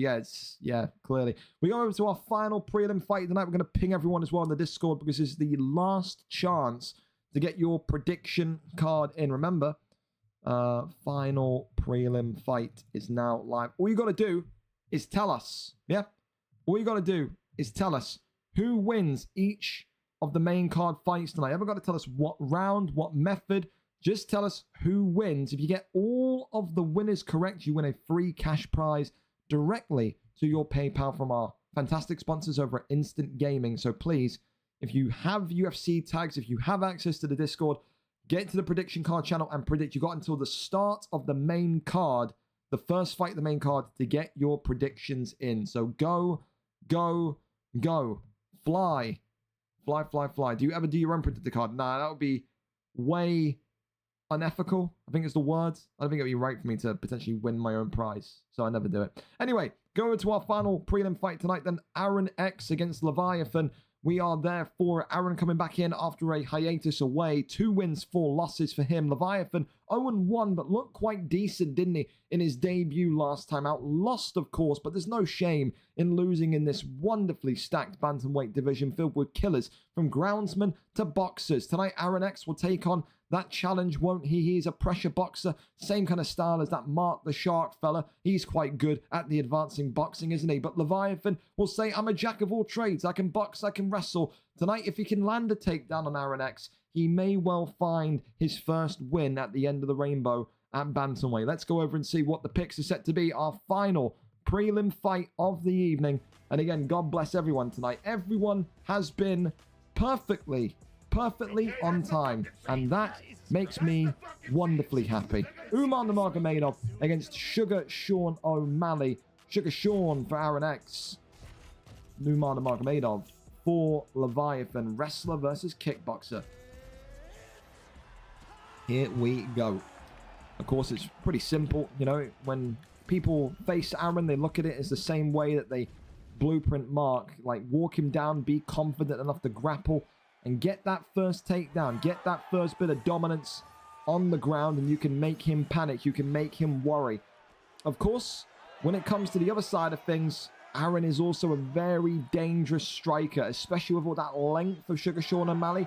Is this someone that if you allow him to reach flow state quickly, if you allow Aaron to have that kind of front foot step, you allow him to have that kind of edge in the first round, you can lose so much head health, so much kind of rhythm in the fight so quickly. I think tonight, Leviathan's got to make sure his back doesn't hit the cage. He's got to make sure that he can cope with the pressure. And he's also got to make sure that when that opportunity, when that entry presents itself, he shoots for that takedown. Absolutely, he needs to. Because you can get a lot of damage up there with Umar, especially in top mount. Again, like Soren said last week, when your last name is Nurmagomedov, got to get to the wrestling, got to get to top mount as quick as humanly possible. There's the first takedown attempted, and there's the first takedown denied tonight for Aaron X, who will look to go 3-4 with a victory. Kicks him backwards, that one there being denied as well by Leviathan, and there you go, goes over into half guards. Of course, tonight as well, don't forget, main card includes 5 title fights, including one of the most highly anticipated PlayStation title fights that we have been building and hoping for a long time in terms of Reese 786 and the Spooky Ghost. Don't mind me as well. For some reason, it gets to 10 o'clock, I get a cold. Oh, my nose is completely blocked, man. I need to get tissue or something. I hate sounding like I'm stuffy on comms, so I'll get one when we're doing the intro or something. Body shot there comes in from Umar Nurmagomedov, goes low to the body. You can just see again Sugar Sean O'Malley quickly doubling up on that jab straight combination. You got to think as well, if you're Leviathan, do you want to continue to stand and strike against Aaron? I mean, so far he's having some sort of success, but why even risk it? You know, maybe just to assert your dominance, slap your nuts on the table and go, I'm not afraid of him, not afraid of his pressure. Maybe. So far, like what I'm seeing from the Nurmagomedov, from Leviathan, who is just kind of avoiding the big hits of Aaron so far and answering back with his own kind of counter wrestling, or counter striking, should I say. Real straight there as well, comes forward from Aaron. Big body uppercut there. They love it. We've not seen those for a while, those pull body uppercuts. Head kick there, though, from Leviathan, who gets the first stun of this opening round. Overhand comes on in. And now Aaron is sliced and cut open. Avoids that one. Big pull uppercut there. Works a charm, though.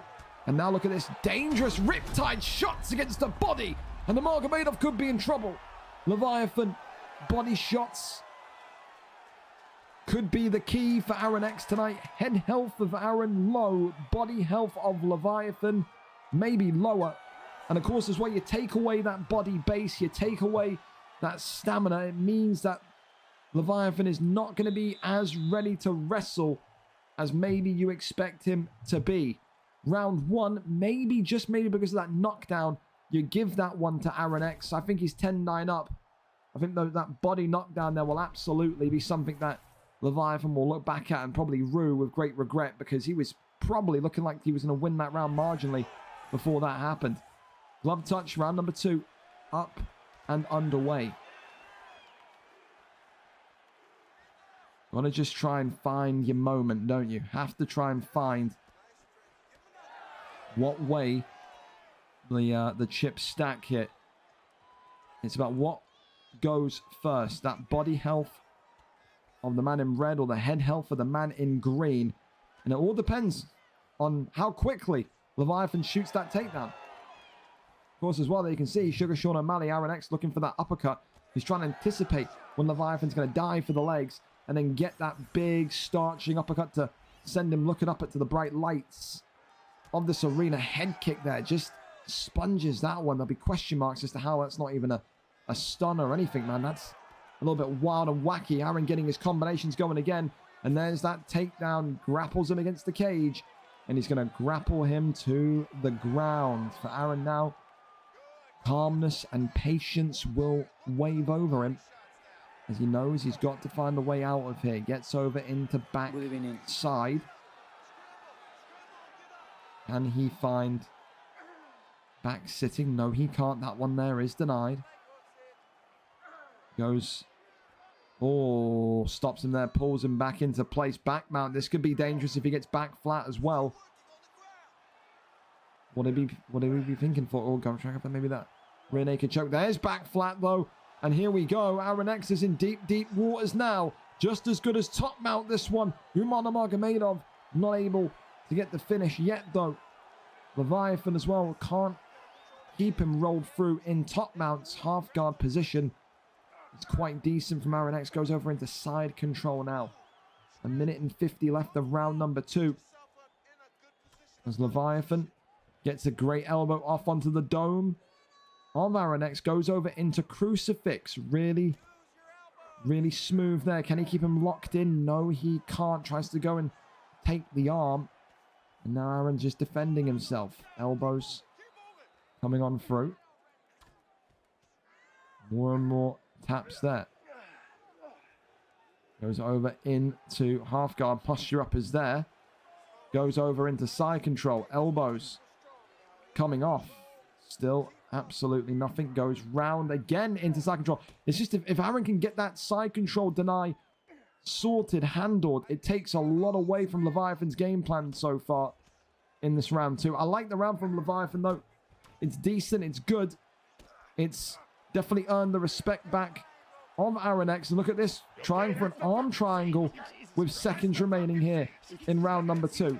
Drags him back into place and tries to go up and gets it. 90% of that submission bar gone. Leviathan has absolutely won that round back. 1-1 going into the third. And it's the same thing we always knew. This fight stays on the feet. You're really liking the look of Aaron with the body work. And if this fight hits the ground now, absolutely, with that submission there at the end, you're absolutely thinking of Leviathan getting his first win tonight. Third and final round.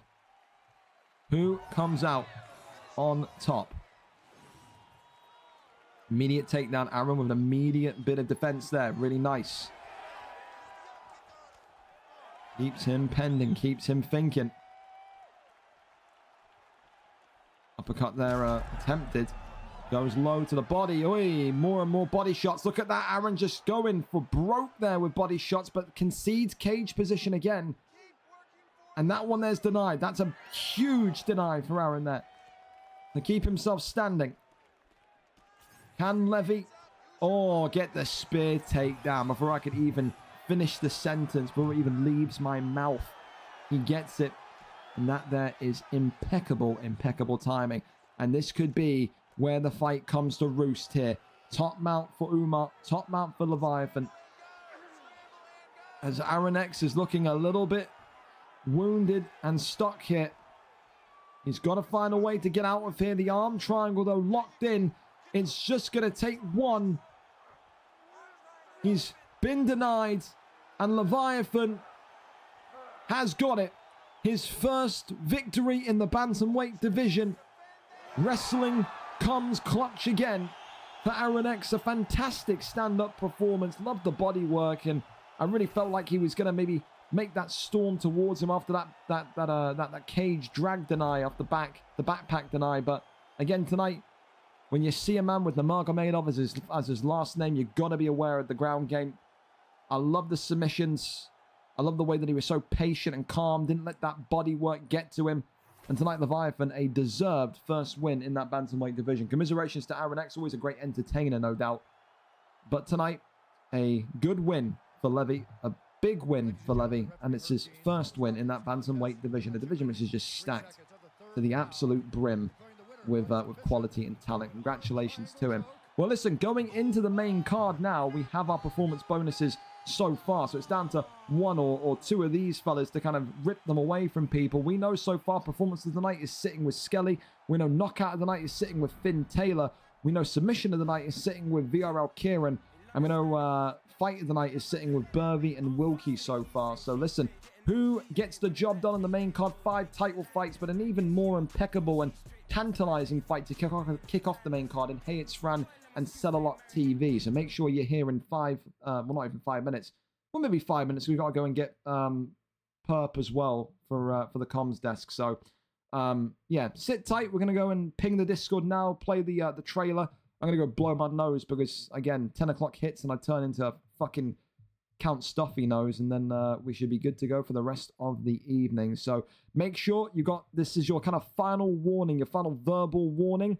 to go and do your predictor card. If you haven't done your predictor card, you are running out of time. The first fight commences, your predictor card will lock. Main card is now live. And then we're going to go and put the poster. Then we'll put the main card poster here up. And then we'll take you into the trailer. Thank you again to everyone tonight. So good with timings. One of the best cards we've had for timings tonight. I cannot stress that enough. All right, here we go. We'll see you in 60 seconds after the main card trailer. Don't you go anywhere. Don't you go anywhere. Vito as well. God bless for the prime. And also thank you to OV Hansen for the follow earlier on. Back in 60.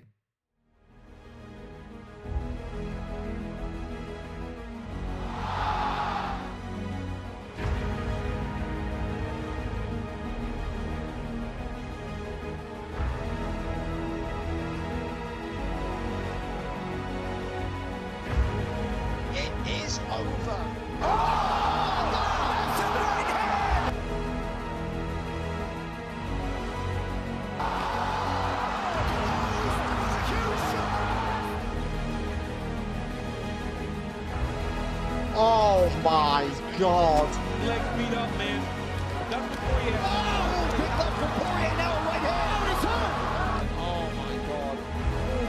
SLG Jokers has put the former middleweight champion to sleep. Light heavyweight champion. Goodness! It's time.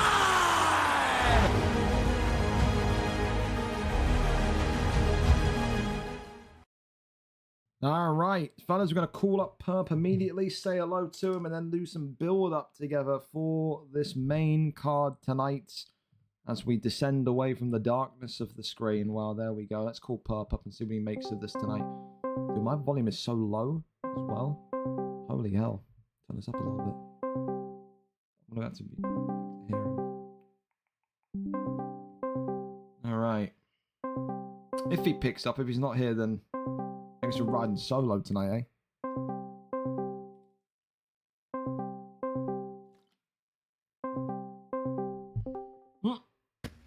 I thought you died again. Oh, mute the stream in the background, man. I thought you died again. Oh, mute the stream in the background. Dude, I know what. Yes, sir. Dude, your shit is coming through like your computer or something. I can hear me. Yeah, well, I paused it now. I was trying to situate my mic and stuff. Okay, I thought maybe you were coming through your computer mic or something. That scared the fucking life out of me, man. Well, listen, a big night of fights tonight. Perp, I mean, listen, I'm going to talk to you about a lot of these, but I mean, going right into the meat and bones of your division. Reese and Spooky Ghost, do you see it being a title defense tonight for Reese, or do you see it being a very, very short reign as champion for Reese? Who do you like in that one tonight, the co-main event? I'm sensing a very short reign in this one because, and he might be my teammate, and people might say, oh, well, that's why you're picking him, but I've seen how Spooky's been playing lately. I've played him. He's just on a whole nother level right now, and I think you're going to see something special out of him. Well, listen, a whole bunch of great fights tonight from fan favorites, from your El Kenmures to your Bass Infernus to your Showtimes. But this first fight tonight, Perp, this could have been a main event type fight slot on a fight night itself. Hey, it's Fran against Cellalot TV, one of the greatest of all time, one of the best featherweight champions we've ever seen on Xbox and UFC 4. Now, of course, fighting for contendership. 3-1 is Fran as a balanced fighter. 3-fight win streak as well. We don't see Fran often, but when we do, it's special. Tonight, he takes on someone with identical form. Cellalot TV only getting more and more confident, more and more well-rounded with every fight he gets. And he says that he wanted a big fight next. He gets that tonight with Hey It's Fran. If he can beat the former champion and extend his run to 4 fights in a row with that kind of streak, it's the same as Jack9. You'd have to say you win here today, regardless of whether you're Fran or Cellalot TV. Next stop will be the Featherweight Championship of the World. So with that, it is an all-American bash between these two. Fran from the States, Cellalot TV from the States. We are set and ready to go. Remember, by the time this fight starts, your prediction cards will be locked. So if you haven't had a chance yet, you've got probably 10, 15 seconds remaining to go and put your prediction cards on. All fighters are legal. Taporia being hovered over for Cellalot TV. And for Fran, it's looking like he's going with Jose Aldo, perhaps. Ortega now being hovered over for Cellalot TV. Moicano. I mean, this would be even more impressive if he can go into the main card with Money Moicano, Perp, and managed to get a victory, wouldn't it? Oh yeah, man. I don't know. I've actually heard a lot of people say that Moicano is a big time sleeper pick. So you never know, man. If he can get this to the ground, even though Jose Aldo does have the best takedown defense in the game, if he can get this to the ground, it could be trouble for Fran. Well, let's see what he can do. We know Fran is a lightning bolt. When you talk about guys that fight like it's lightning in a bottle, that is exactly how you would describe Fran. So many vicious knockouts within round number 1. Looks like he went random. Is going he random. went random. Okay. What a G. What a G. I mean, depends who he gets. If he gets someone terrible here, I mean, this could be someone but very confident of his abilities as well. If he's going random tonight. Oh wow! Clay, I'll tell you this the much. Carpenter Guida. If he can get this over the line with Clay Guida, then there's going to be no denying that he should be next. That is a horrendous pick for Jose Aldo. Yes, and I don't know if a lot of people know this. Clay Guida's stamina is very large, and boom, he gets it to the ground.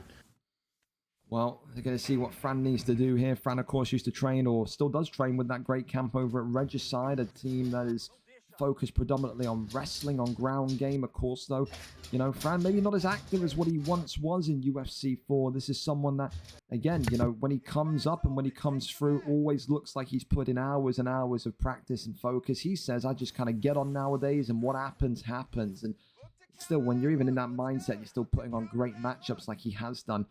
That there says a lot about his kind of natural skill, his natural talent in this division. Of course, there will be a lot of people tonight who maybe would have predicted Sell-A-Lot TV that I'll be screaming at their monitors about the random pick and about the Clay Guida pick, but thankfully it's not anything to scream about so far, because the wrestling exchanges so far being dominated by Clay Guida. Yeah, and this first round right here is obviously just Sell-A-Lot's. This has been all him this whole round, and you know, if you're Jose Aldo, you have like 98, 97 takedown defense, something like that. You cannot get taken down. A good slip right there, but you cannot get taken down the very first takedown. Well, the thing is as well, Pub, like you said, the stamina of Clay Guida going to be an issue. Is it a case where if you're Guida, you need this fight ending quite quickly, or do you need to make this fight more long and drawn out with just constant and consistent ground game for the entire 3 rounds? How would you approach this if you were Guida? I would plan on a long, constant ground game, just because whenever I mentioned his stamina, it's because Jose Aldo's is only like 90 or something like that. So he could take over the stamina advantage very quickly. I'll tell you this much as well, though. We talk about Clay Guida's stamina, but also Clay Guida's... Oh, my goodness me. Big shots coming from Aldo. Clay Guida off of his back, Perp. Probably one of the worst picks you could possibly potentially get. So that there is not where he wants to be, especially now with Fran on top here. Again, both of these two so tantalizingly close towards a 145 title shot. And you'd have to say tonight, if Sell-A-Lot leaves it in the hands of EA and leaves it in the hands of that A to Z random, he may well live to regret that one. I mean, one thing that I'd float to you as well, Jose Aldo, we don't really see it too much anymore, is leg kicks. Perp. I mean, is it as simple as just taking the leg health away from Guida, make those takedowns tougher to land, and from there the fight gets even more easy? He cracked him in midair. Yeah, that's crazy. He actually hurt his leg, but yes, if he big rock. And now hey, it's Fran, who's known for his round 1 pressure, known for his round 1 kill shot, looking decent here. And at the end of round number 1, down right on. I tell you, that's one hell of a way to end the round there. That's big. I mean, who do you give that round to, Perp? Who you liking? You gotta give it to Jose Aldo, even though Clay Guida controlled most of it. Jose Aldo came out, got the knockdown, but also Clay Guida did get the leg rock on top of the time of control. So honestly, I don't know who got that one, man. Well, we'll have to wait and see what the judges make of that one. A very, very explosive final 60 seconds of round 1 as Clay Guida swinging for the legs of Jose Aldo. Of course, Aldo, I think, for me, has done enough to maybe argue that he's won that round, but there you go, there's that big one down the middle. Again, that teep kick almost. Big shots and uppercuts continuing to maybe pile on through. 1-2s down the middle. There's that big counter strike there, though. Clinch Works well for Aldo to try and get some distance back between them. And good takedown defense there. Yeah, is it for you as simple as in this round 2, Perp, he just needs to deny every single takedown? The longer this fight stays on the feet, the more confidence you have in Aldo, right? Yes, 100%, man. If he can keep it on the feet, this can be a relatively easy fight for a good Jose Aldo user. And there's so many like options when you're when you're stood up against Clay Guida. You can work the legs, you can work the body, you work Clay Guida's legs, the takedown's harder to land. You work Clay Guida's body. When he gets you down, there's limited stuff that he can do, especially with that compromised cardio that he has. It's just such a difficult pick to kind of work with against Jose Aldo, and it's just the speed of Aldo's punches as well, which just makes this such a difficult test for him. Yeah, I guarantee you, Cell did not. I mean, I know he went random and he was ready for whatever. He saw Clay Guida and was not ready for that. I guarantee you. Yeah, it would have been a big exhale of air, I think, out of himself there. But listen, when you're gonna go down that road, you have to be ready for a curveball. Fran is on point right here in the second round. Yeah, takedown defense has been a lot just woken up, hasn't it, Perp? Yes, and now even though Cell has the higher stamina stat, he's now losing a lot of stamina because he's having to work a lot harder than Aldo to do damage on the feet. Aldo only has to do big head kick drops him. This could be it right here.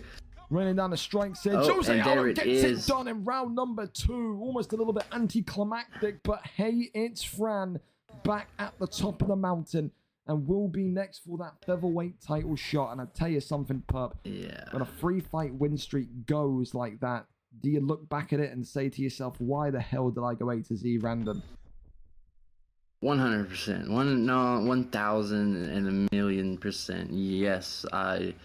If I did that right now, my controller would be broken. I'd walk out of my house and I don't know what I would do. I would be very upset with myself. Well, listen, we know Stellar.TV has developed incredibly over the past couple of months. He will continue to do so, but maybe I love the confidence, though. Hey, exactly. You gotta back yourself. You have to back yourself. But tonight, it's all about hey, it's Fran, and Fran will have a chance once again to wave that great flag of Mexico and bring home that featherweight strap. He will be next for a featherweight title shot. Congratulations to Fran. Commiserations to Stellar. Love the confidence, but just not your night this evening. Up next, though, talk about confidence personified, Perp. We're going over to another fan favorite. Showtime has the honor of hosting one of the newer up-and-coming lightweight contenders in the Welshman, Charge. Showtime, known as a veteran and legend of this division. 22 fights will turn into 23 this evening.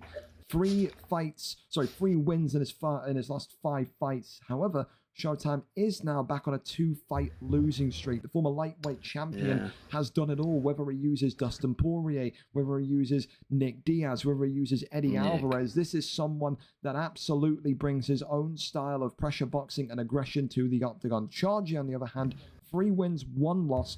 Of course, just aiming to not only break into the top 10 tonight, but to enhance his streak to 3 wins, enhance himself by beating a former champion. If he can do it tonight and it can get over the line against Showtime, then maybe he'd argue that he should be next for this contendership opportunity over the likes of Benji PP, who does host a negative record and longer time spent in this division. Showtime has to be the gatekeeper of the lightweight division once again. Can he stop this young and hungry contender from getting close to the 155 strap? Or will Charge say, move aside, old man, it's my time? Who goes and wins it all? Will it be Showtime 12-10, or will it be Charge 3-1 in this stacked 155 division? Let's go over and see who gets the job done. I'd imagine we're going to be going over to Showtime as well. So we will go, or is it Charge? Who is it going to be? You know, I kind of feel bad for Showtime, man, because correct me if I'm wrong, last fight he was in a real big hurry, and because he had to go somewhere last week or something like that, and he was just going balls to the wall fight. He wasn't really fighting exactly at the pace he usually does, and I think it ended up costing him. And you know, he may have won that fight if that wouldn't have happened, but man, yeah, he's so exciting. He is such an exciting fighter, and obviously a fan favorite. Well, we need to see exactly where he's at, because we know that he's got to go to work soon. Charjay saying to me, Showtime was active before, so hopefully we're good. He's on the game, so I assume he'll join in a minute when I invite him. So we'll wait and see on Showtime. Hopefully, though, he is here, and we will have this fight ready to go for you. Thanks to Inamical for the follow as well. Both are in here. Well, again, I think for now it's just a case of making sure that Showtime's actually kind of properly here, Dre, because it may well be in the chat, but now Charjay's stream is buffering I think as it's well. safe to say wait, is Showtime here? Have you seen him yet? I guess we're gonna find out. We're gonna find out. I'll ping him a message on Xbox quickly as well, being like, "Hey, let's move." Well, I can definitely probably say from my own opinion, if he's not here, something's probably wrong. Something he wouldn't. Yeah, not of show up course, to a fight. of course. We all know he's got that personal stuff going on as well, but yeah, I mean, it's one of those. I mean, if we need to, we will get a replacement in. Man, I hate that it's Xbox. I do it. Well, listen, while we wait for Showtime, again, we won't hold the main card up, Perp. We'll go over to the next one and go from there. We'll drop Showtime a message on Xbox and be like, listen, we need you to be like ready. Need you to be ready in the next 10 to 20. Check with the quickness. Yeah, again, because we don't want to kind of stall everyone else. But let's keep this keep this going, Perp. We're gonna go over to the next fight then while we wait to see where Showtime's at, and it's gonna be Bass Inferno and Jack9x. Now these two have a history in another league. Vape used to run his own league, of course. That ended about like a year ago. It feels like now. Which one's Vape? You don't know Vape. It's fine. They know Vape. That's fine. Okay. Bass Inferno 12-9. He comes in today. He knows Jack9x. He's fought Jack9x 5 times in other leagues. 2 wins in his last 5 for Bass Inferno. A kickboxer by trade. Jack9x 7-6. 2 wins in his last 5, but recently coming off of a win. Bass Inferno coming off of 2 losses. It is a kickboxer against a wrestler today. It's that damn simple. If Jack9x can assume the position of top mount, can assume the position and get the takedown early, this will be a very, very long night for Bass Inferno. He is ready and aware that the takedowns will be coming thick and fast. Jack9x knows that Bass Inferno's stand-up is up there with some of the very best in this division. Tonight, who wins, Jack9x or Bass Inferno? Jack9x asked for this fight and said, if I'm not going to get a title fight, give me a big one. Give me a Bass Inferno to show that I am ready for a shot at the belt once again. We are up and over to it. Bass Inferno is live for us. We are here, we are set, and we are lobbied up for this featherweight showdown. They've never fought on VFL before, their first time tonight, but of course, very well aware of each other from other various leagues. Yeah, I obviously don't know the Xbox community very well, but I've seen a couple of this guy Jack's fights now, and you're right. He is a very good at the top pressure, being on the ground and stuff. So, I mean, do you like that Aljamain pick then from him? I mean, listen, Bass Inferno is always going to take Topuria because we know how kind of crazy OP Topuria is, but is Aljamain a good answer for Topuria in your opinion? I think it's one of the smarter counter picks to Topuria.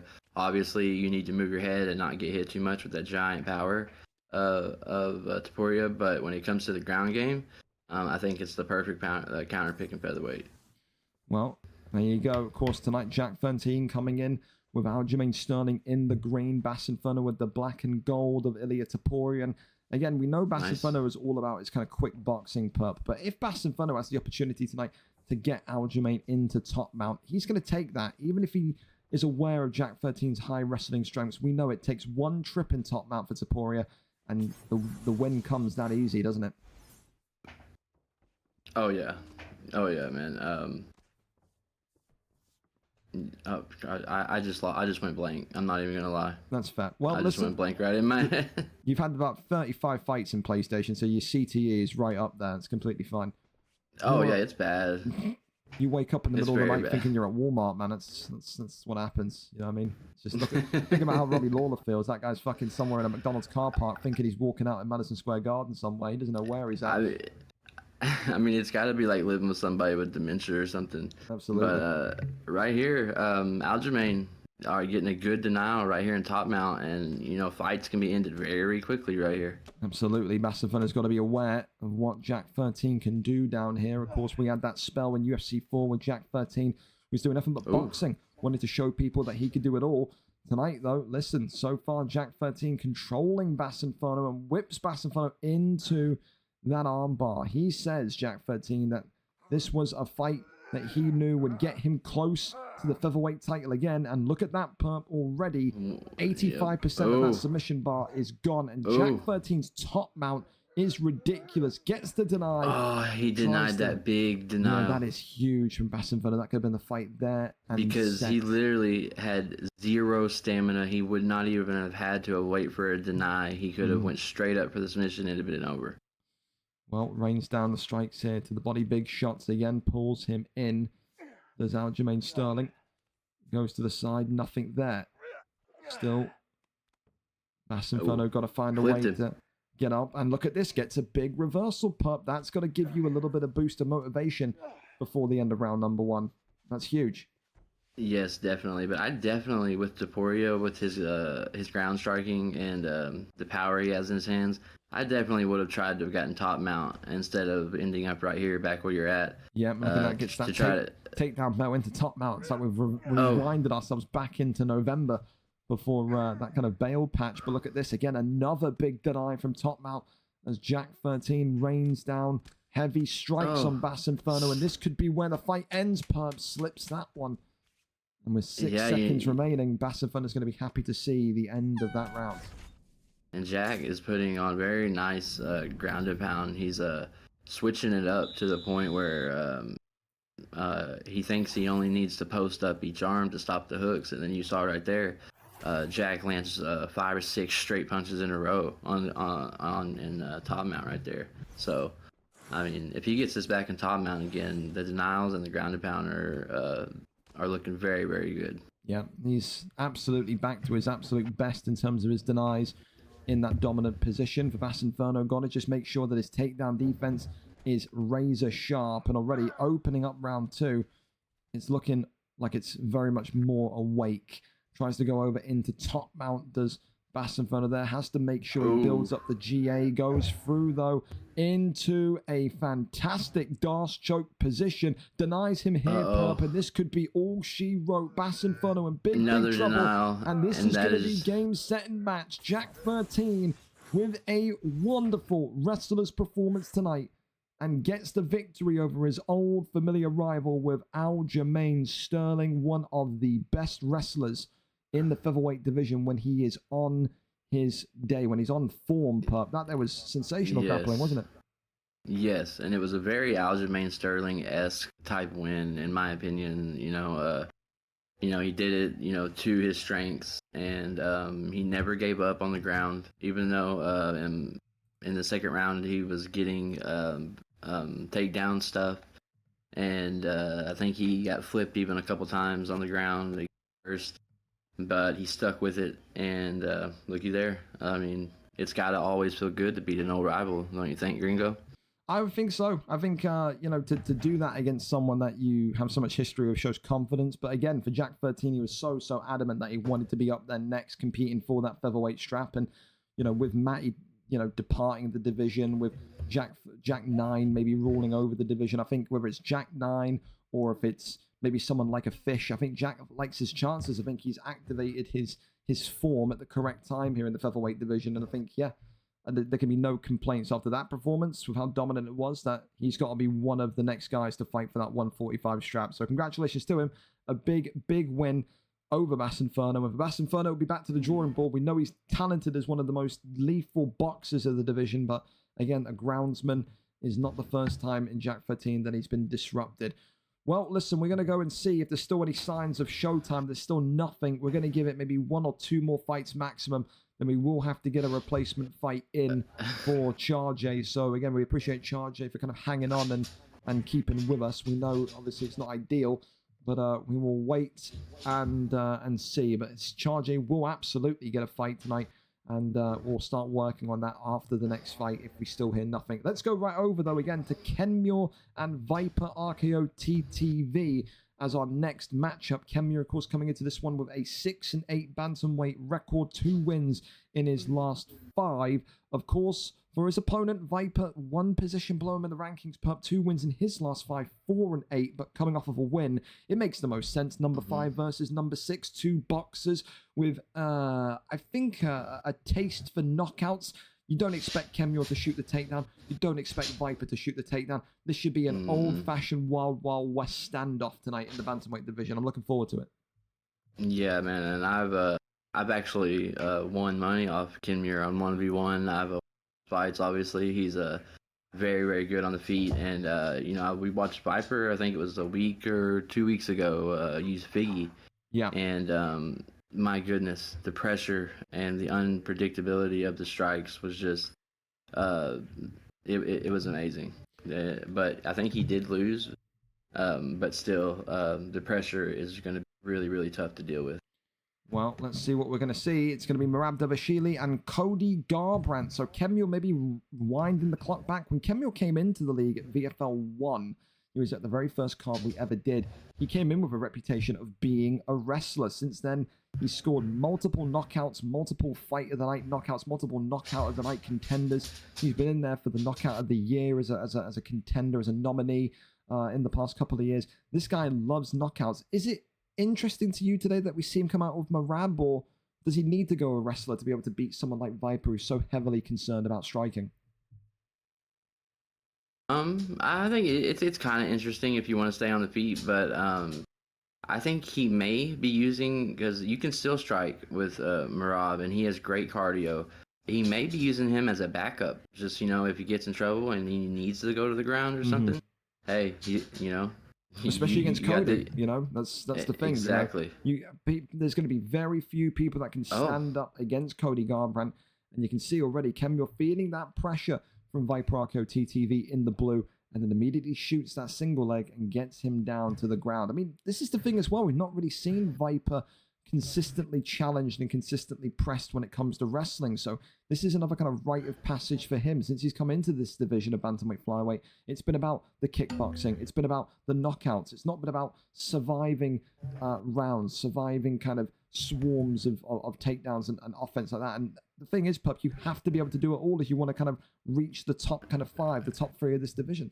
Yes, 110%. And you know what? Now that I'm looking at it and watching this and thinking about it, Kenmure wanted this win, and he knows how Viper fights. He definitely went into this fight with a grappling mindset, in my opinion, and picked Merab, and that's a perfect pick against Cody right here, and he is in good position. Absolutely. I think the thing is as well for Kenmure is that, you know, he knows you beat Viper here, it puts you back into a winning stance. It puts you back into unlocking those fights higher up in the division, and that's what Kenmure wants. He wants those big fights. He wants those kind of quote-unquote money fights that will get him interested and get him kind of getting that itch to compete. So, you know, you have to appreciate and respect that, and now you can see he's feeling so confident, Pup, that he's wanting to strike with against Cody Garbrandt here in the final minute and 20. Yeah, man, and that's smart. Big clip there. Oh, and then stuns him big and goes time, for that and spears takedown. him instead of trying to go for that low. I think the block of Cody is not that great, but still goes for the spear, and now he's still in another dominant position right here in top mount. And, you know, like there's a cut on Viper too, and that can't be good. You know, ground and pound. 100%. I've been saying it all night tonight. I think, you know, when you see that cut appear, you want to get into side saddle position. I'm a big fan of side saddle to get that cut exacerbated and make it even more kind of stringent to protect. I think if you're Viper, you're looking at the clock here and thinking, well, you know, every fight or every round starts on the feet. So we take our L's in that first one and we go on to round number 2. Round 1, clear as day. It's a 10-9 Merab, right, Pup? Oh yes, definitely. And he definitely took round 1, but this fight, he is going to have to be cautious this whole fight, because if Viper can get his takedown defense on point and apply the pressure that this alter ego Cody can put out there, after seeing what I saw what he could do with Figgy, if he can do it, stop the takedowns and do this with Cody, I mean, it can get dirty very, very quickly. He Big drops him time. there, and now look at this, jumping right in, and Kemure going into stack guard here, raining down the strikes as he stacks him up, and Viper RKO TTV nearly seeing light flash before his eyes there, gets back up, and he's got to find a way to cope right now, Perp, because right now he's swimming in deep waters with a shark in Kemure, and he is not looking remotely capable. I mean, it's almost just a tad disrespectful at this point, getting rocked and just getting speared every time, man. I would not be a happy person. Well, listen, posture up there is attempted. He's thinking about that top mountain. Luckily enough for Viper RKO TTV, it doesn't come, but now it does, as Marab looking to finish this fight in round number 2. Kemure, though, not able to get that elbow hammered home, slips that one. I mean, what would you be doing if you're Viper in his position, Perp? What are you thinking to yourself? Is it, keep this fight grounded, try and work ground game myself, or is it just get back up and just swing with everything you got? It has got to be 100% focus on denials right now and get up is what Viper needs to do, because I don't see Cody having any advantage unless he's in top mount or something on the ground versus Marab.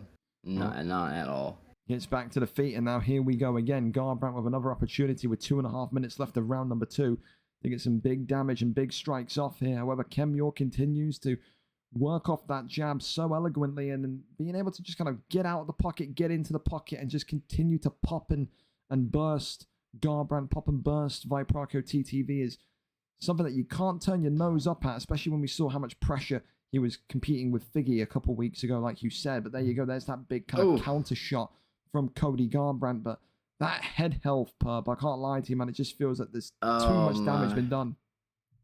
Yeah, and I don't see the confidence that I saw him using with Figgy right now, man. He looks timid a little bit, and I think he's worried about the takedown. I really think he's just a little bit too worried about it. I mean, he needs to be worried about it. He needs to stop it, but he also needs to let those hands go right now. Absolutely. And you can think as well, Kemure is someone that no doubt will want a showman's finish. This is a guy that very much loves to go for performance bonuses, but Kemure may not want to play with his food too much longer. You got to respect the power of Cody Garbrandt. And look at that, another spear takedown off of that stun. And I mean, that's the thing. It only takes one sequence with Garbrandt, Perp. That's got to be a wake-up call for Kemure, surely. Yeah. I mean, as long as, if it's on the feet and there's 10 seconds left in the third, Cody and Viper still have a chance. I mean, it's just, he always has a chance. But right now, I think Marab might be, he's definitely up 2-0 right now. So yeah, Viper has to get the finish right here. Well, we're going to see if he absolutely has the chance to, because right now, Kemure is cruising, but he's going to need to be watching that replay back a couple of times, because if he continues to poke the bear, Cody Garbrandt may answer back with a bit of a flash knockout himself. Be aware would be my advice to Kemure coming out into this third and final round. He is 2 up, the man in red. But again, Viper just knows it's going to take one sequence, one chance, and he could well win this fight. Maybe get himself up there for a potential upset of the year, or even comeback of the year performance. Oh yeah, it would be a big. Why he did not throw the elbow right there, I do not know. He pulled back and threw it straight and did minimal damage. A pullback elbow or uppercut probably would have rocked or possibly dropped him.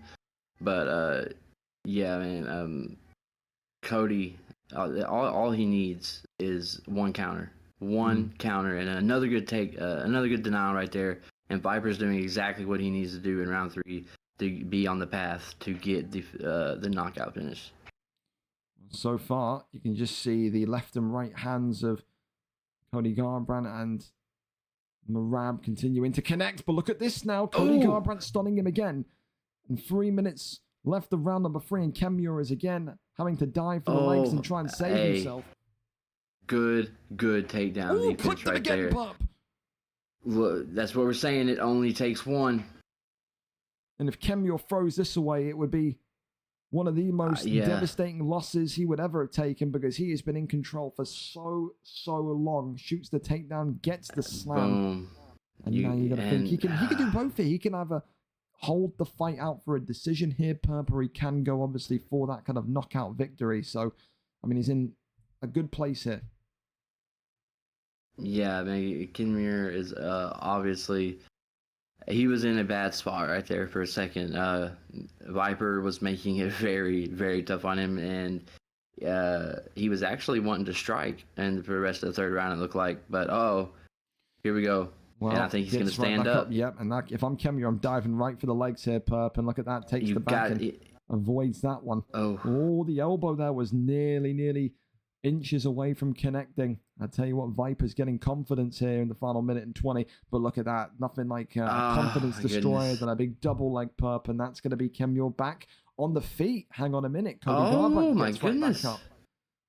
These two are now having a little bit of a struggle here to just kind of counteract each other. Kemure wrestles him back down, and I think this is going to be all she wrote now. And no, it gets back up again. It's because he has no. After Kemure is using so much stamina trying to get the takedown. He's like chaining them, and he's using so much of it that whenever Cody is on his back, all he has to do is go to a free transition because there's no stamina there. And there you go, 10 seconds left. That's probably going to be the fight done and dusted. I think Kemure tonight, Perp, does take this one either 30-27 or 29-28, winding the clock back to a wrestler's performance, which we knew him for coming into VFL 1. Marab there celebrates. Kemure has done enough, but how would you score that? 30-27, 29-28? How would you say that one went for you? The whole fight or the last round? The whole fight. I would say 29-28, just because of the third round when Viper did start having some very success to the point of where it was scary for Kemure. Like, he was about to get flatlined. He was close, wasn't he? He was close. He was certainly close. I would say 28.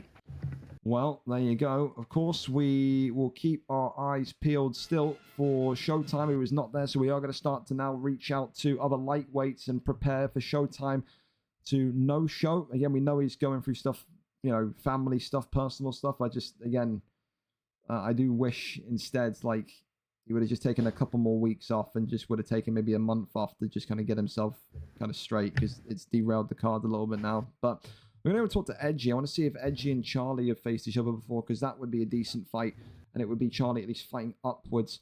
Fought Mike, fought Jake, fought Konzi, fought Mike, fought Jay, Zhao, Quantic, Seek, CVN, Bobbers, Yardy Tricks, Trey Robertson, Rapids, Polo Lewis, Uberz. I will be right back, Ringo. You take your time, man. You're fine. Brother Cow, Jake, Uberz again, Driscoll. Have these two really never fought before? I honestly thought Edgy and Charlie would have fought before, but I mean, that works. Unless it's different I's and L's. Mike, Jake, Konzi, Jay, Zhao. I mean, listen.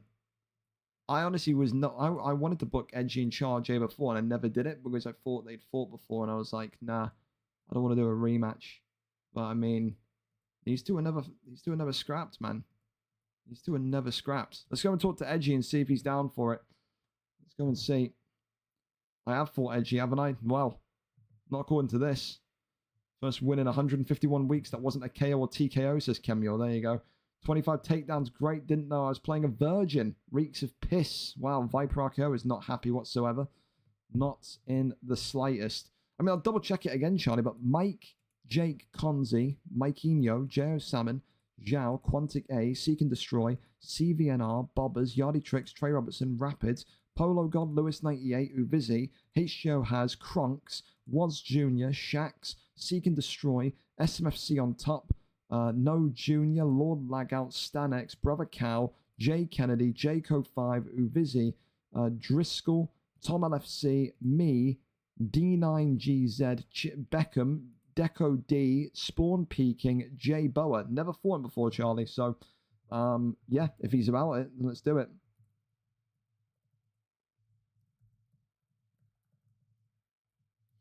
So we're going to put that floater out there for Edgy and see if he bites.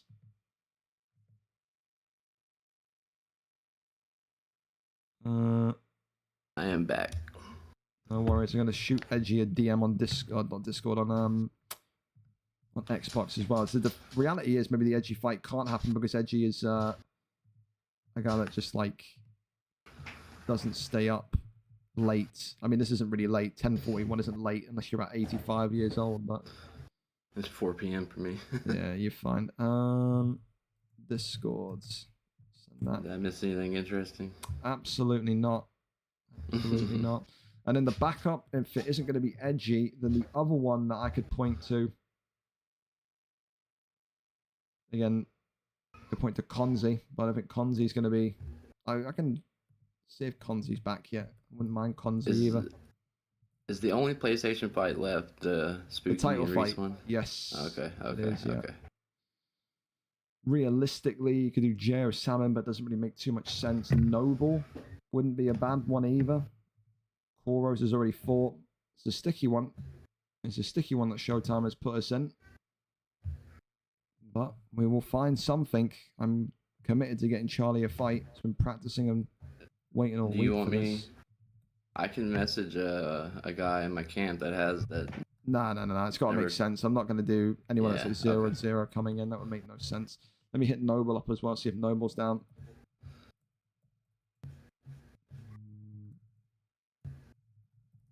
Well, while we wait for replies, we're not going to get the card complete by just sitting here and pondering on matchups. So we are going to move to the next fight, and then I hope one of those three that we've DM'd gets back to us. Let's go over to Aussie Kid and Rossetti, since again, it's not fair to make those two wait. Those two are ready. Aussie Kid and Rossetti coming up next. Aussie Kid, of course, the former #1 contender, the former interim champion, per 8-3. Only one loss in his last 5. Today, though, he takes on Rossetti. 4 wins, 8 losses. Of course, though, of those 4 wins, 3 have come in a row. Rossetti believes tonight where if he can win against Aussie Kid, but not just win, but win convincingly, he should be considered as the next man up for Dexter. With a 4-fight winning streak, it would be hard to deny him absolutely. Tonight, Rossetti's going to need to rely more on a balanced game. We know that he's redefined his kickboxing. We know that he's looked sharper in his kickboxing recently, but I don't know if he can out-kickbox Aussie. Will he revert back to wrestling? Will he mix it in? I guess that's the big question tonight, isn't it? Aussie Kid, 8-3, number 2 ranked against Rossetti, the man that is in the highest of form other than Fonty MMA. Who wins? Rossetti knows a win tonight may well put him in for the flyweight championship of the world. We go up and over to it. Aussie Kid is live for us. Always a pleasure with Aussie. Let's see if he can get it done. I mean, you've seen Aussie fight regularly. Perp, you've seen Rossetti in the last couple of weeks on and off of comms do what he's done. I mean, he's looked massively improved. I mean, if this is going to be a pure kickboxing matchup tonight, how does Rossetti win this with all the experience Aussie has? Oh, he's disappeared. He's gone. I forgot about that. Well, let me tell you how he does it. I feel if you use Brandon Moreno against this calf, you need to be able to just fight from the outside. We know that Rossetti's been a very, very, I don't want to say aggressive, but kind of overly kind of reliant on pressure early on in the fights. I think if you are Rossetti tonight, you've got to maybe flip the switch a little bit. If you're going to stand up, if you're not going to wrestle, maybe don't go balls to the wall, gung-ho, 60 miles an hour as soon as the round starts. Use that first round to see what Aussie Kid can and can't do in terms of patterns, in terms of things that maybe stick out that can be exploited. And then once you find those, then go in at round 2 with that kind of focal point in mind. I think today with Aussie as well, you know, this is a guy that's very, very, I would say, pissed off. He's fighting in a manner that strikes me that he is still very much irritated by that loss last time out to Dexter. I mean, listen, he didn't really have too many bad things to say to Dexter. I think, you know, with Aussie Kid, you get a class act win or loss, but this is someone that no doubt believes that he can get in there with Dexter and give him a loss and take that flyweight championship away from him. People always say, you know, they face Dexter, the champion, and then they get a feel for that ping. And then I've had multiple people come to me and say, if you put me up there against him again, I will win the rematch. So he's got a lot of people gunning for him, the champion. And like I said, he's got one right here for him tonight in Aussie Kid, who is just itching to go again. So far, though, really nice from Rossetti, who will look to take advantage of those maybe health stat issues, maybe of those kind of weaknesses, those weak areas of the created fighter. When you go in there with a calf of the orange and white tracksuit, it's always something that's going to get you back up and always get you a little bit concerned in regards to what can you do and what can't you do. Not all-rounded is the thing that you would, is the way and the phrase you would describe maybe this created fighter pick. But Aussie Kid doesn't care. He's not conventional. He does not sit there and go with the boring picks. He doesn't sit there and go with the meta picks. Unless probably he doesn't like you or he feels the absolute need to. Tonight, he feels like he's just a better player than Rossetti. Believes he can outstrike him, outwork him, and outdo him on this stand-up kind of performance. And so far, I feel like he is doing enough here to give Aussie, or to give Rossetti a little bit of a humbling experience. Are you back? Can't hear you. Okay, back with the hooks as well, again as well anyway. Goes low to the body. Uppercuts there to the midsection from Rossetti, who continues to just eat big shots. And now the nose is busted open. The blood here pouring from Rossetti as we go into those late moments of round number 1. And this is what I said, man. I don't think you can sit in there against Aussie Kid and go 60, 70, 80 miles an hour inside round 1. You got to try and take it slow. I mean, fair enough, he has damaged the stamina of Aussie Kid somewhat. That is about maybe a quarter of the bar, maybe a fifth of the bar gone. But I mean, the damage that you have taken in response to that is massive, huge. Round number 1, clear as day for me. Aussie Kid 10-9 up, 46 compared to 31.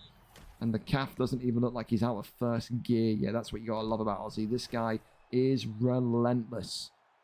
For Rossetti, how does he bounce back? How does he come back from this one? Wow, fake glove touch into the takedown and a little bit of a side eye there from Aussie Kid. I mean, if you're doing that to someone that's already pissed off, then holy smokes, you may have awoken the beast there, because that is not going to be forgotten anytime soon.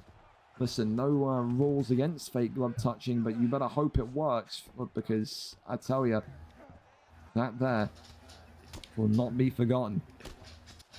You know, I don't know why my router decided to just reset all of a sudden in the middle of the day, but that just happened, so I'm sorry. We love that, it's fine. Well, round 1, you missed an all-out boxing affair between these two. Damage at the end from Aussie onto Rossetti, and now start of round 2, Perp. It's been a fake glove touch into a takedown for Rossetti and Royval. So fake glove touching to try and get the job done is Rossetti in the black and white. That's wild, I'm not gonna lie. And look at this, more and more heavy strikes coming in. And look at this now. Oh, it's that 3-piece combination, and he flips the bird. He's not happy with Rossetti in the slightest. And look at this, more butchering to the midsection. And Aussie Kid flips him off again. He is absolutely letting him know. And look at this, more and more violence and damage now. And he says, now I will take my time with you, young man, for trying to do that to me. He's actually breaking down his block, but he's taking his time to break it down. Like, he's going...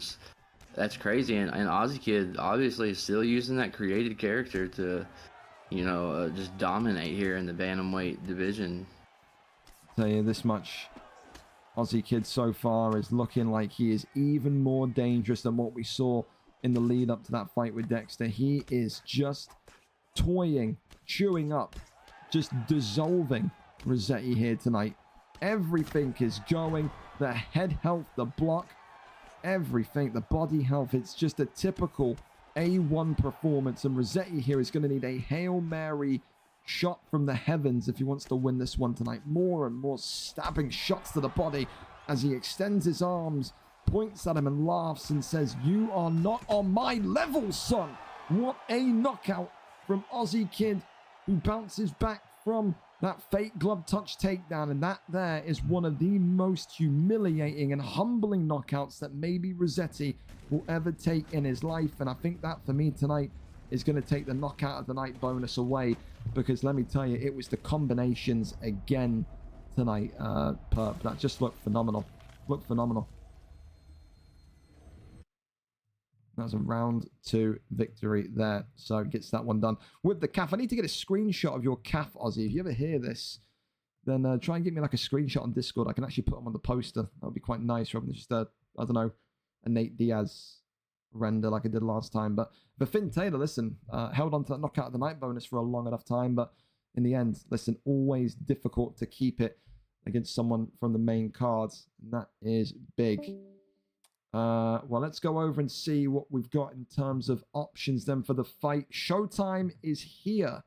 Showtime, I'm being told, is here. So we are set to get that original fight then. It's just 40 minutes late. We'll have to have a talk with Showtime. But again, I'm kind of growing soft in my old age because I know he's had a lot of family shit on, so I don't want to be too rough on him. But thankfully, we are good to go then. So Showtime 12 and 10. Charge coming in 3 and 1.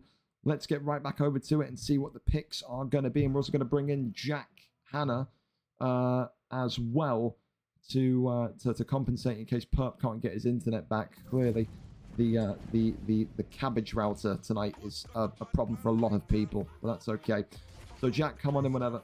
There you go. As long as your mic doesn't turn into a fucking IED, mate, we're good. I fell asleep in my chair. Ah, you're all good, Shug. All right. At the Jack talk. Let's make sure your mic isn't beeping like a fucking hand grenade or something. Yeah, I am resetting my router. I'm on my phone right now. I'm resetting my router right now. Oh, I thought it was Jack. I thought Jack Hanna was about to reply and give us a show of his beep. Don't worry, you take your time, Perp. There's no rush. You relax. Don't worry. As soon as you get it working and you're happy, I just pop back in. definitely want to be there for the spooky fight. That's all right. I got to. Take your time. You got time. You got fun. There. Well, I thought. Oh, there's Jack. Right, Jack. Give me a big long line so I can make sure your mic isn't beeping. Sorry I didn't join right away. I was in the middle of taking a shit, so I just had to rush to watch. Ooh, that's fantastic. Well, at least listen, you not missed the big one because Charlie and Showtime is about to start. Showtime falling asleep in his chair because he's 458 years old, but we still love him. So, I mean, Jack, it's a big fight for Charlie tonight, isn't it? You know a little bit about Charlie, about the kind of pathways had into this lightweight division. I mean, it feels like it is like a path that every top contender has to go through. You got to go through Showtime if you want to reach that lightweight gold. Tonight, Charlie, he was anticipating the Nick Diaz pick. He was anticipating Poirier. It looks like it is going to be Nick Diaz for Showtime. How, if you're Charge, do you respond to the Nick Diaz pick? Do you purely wrestle? Do you outwork him on the feet? What do you do? Against the Nick, I mean, the first thing you want to do is if you can get the damage in early, before the force of nature kicks in with Nick Diaz, then that's a very good way of winning, because as soon as that force of nature comes in, it's fucking tough. And I mean, Makhachev is just the best lightweight in the game. He's got the stand-up, he can just bat away anybody, and he's got the best. Him and Khabib have the best ground game as well. So it's just, if Charlie can get his damage in early, and then just sort of, he can probably coast for the rest of the rounds. Yeah, I mean, that's the big thing we've always said about Nick Diaz, is that you will feel so fluid, and it is a kind of like nostalgia, like niche pick for Showtime. But it's just the damage. It's just non-existent, Jack. Hand power of Nick Diaz. It's like getting hit in the head by a pillow. There's nothing really there, is there? It's the thing with Nick Diaz is he's a volume fighter. It's the same with Nate Diaz. There's a couple other fighters like that who are just sort of volume fighters where you have to throw a lot to get anything out of it. But I mean, the thing that Charlie's doing wrong at the moment that I've pointed already is using Islam Orthodox, which just fucking boils my blood. Yeah. I mean, a lot of people do it, man. You get the Islam in Orthodox, McGregor in Orthodox. It's just so fucking strange, isn't it? But look at this. Nick Diaz here in an unfamiliar position of top mount against Charlie. I mean, this is the thing as well. People always say, Jack, I'm going to take Showtime down. I'm going to do X, Y, Z with the wrestling. People underestimate that his wrestling, his denies, his understanding of the ground game is not exactly beginner level. This guy has the ability to roll with you if needs to. I mean, yeah, Showtime's played the game as much as fucking anybody. I love Showtime to bits, but as well, he's played the game a hell of a lot. That man knows. If he gets to the ground, he knows his denials. He's got his own sort of style as well. Charlie just needs to play it slow. Ooh. Oh, that's a nice slip, actually. Very nice slip. Tell you what, But the axe kick followed by the slip as well. That could have been either way, couldn't it? If Charlie, I'm sorry. Look, go on. I was going to say, if Charlie even like Showtime's doing a lot, so I mean, if Charlie can sort of sneak in a couple like body jabs, lead body hooks with Islam, like Showtime's will go down, which does give Charlie a bit of a better opportunity because it slows Showtime down and then it gives him the sort of advantage. Absolutely. I think this is one of the big thing for Charlie is I think the Islam pick is purely as a backup plan. I think you don't really feel the pressure of Showtime or the pressure of someone like Showtime until you're in there with him. Charlie has never fought a pressure boxer like Showtime before. And I think maybe his thinking, his thought process is if I start to get overwhelmed by the pressure, I can go for that takedown and kind of, you know, open up a different avenue, open up a different way to get the fight done. Great head kicks coming in, though, from Showtime. And the axe kick. He loves that axe kick, Jack. And if, again, Charlie can time it correctly, he can get a good 2 or 3 piece combination as the axe kick is coming in. So it's a dangerous strike to throw for Showtime. It's good elbow. I should have went for the double leg was an instant spear, but I see what the idea was. But you got stage 2 rock, I think. But that axe kick as well, if that connects, it's the sort of same with the if you have Sean O'Malley and you do like the RB spinning wheel kick, it does a lot of damage. But if you miss, it's high risk, high reward. Absolutely. Well, listen, so far, I will say this. I mean, we know that Nick is going to get kind of cut open and busted open easily. He has kind of I think he's conceded the first round, Showtime. I don't think it's out of pocket to say, but he doesn't look like he's nervous. It looks like he's got a plan. He's coping with Islam at the minute. I mean, what do you see from Charlie's perspective? Does he need to wrestle, or is he showing enough here, Jack, now where he thinks he can outdo Showtime on the feet and he's going to keep this up here?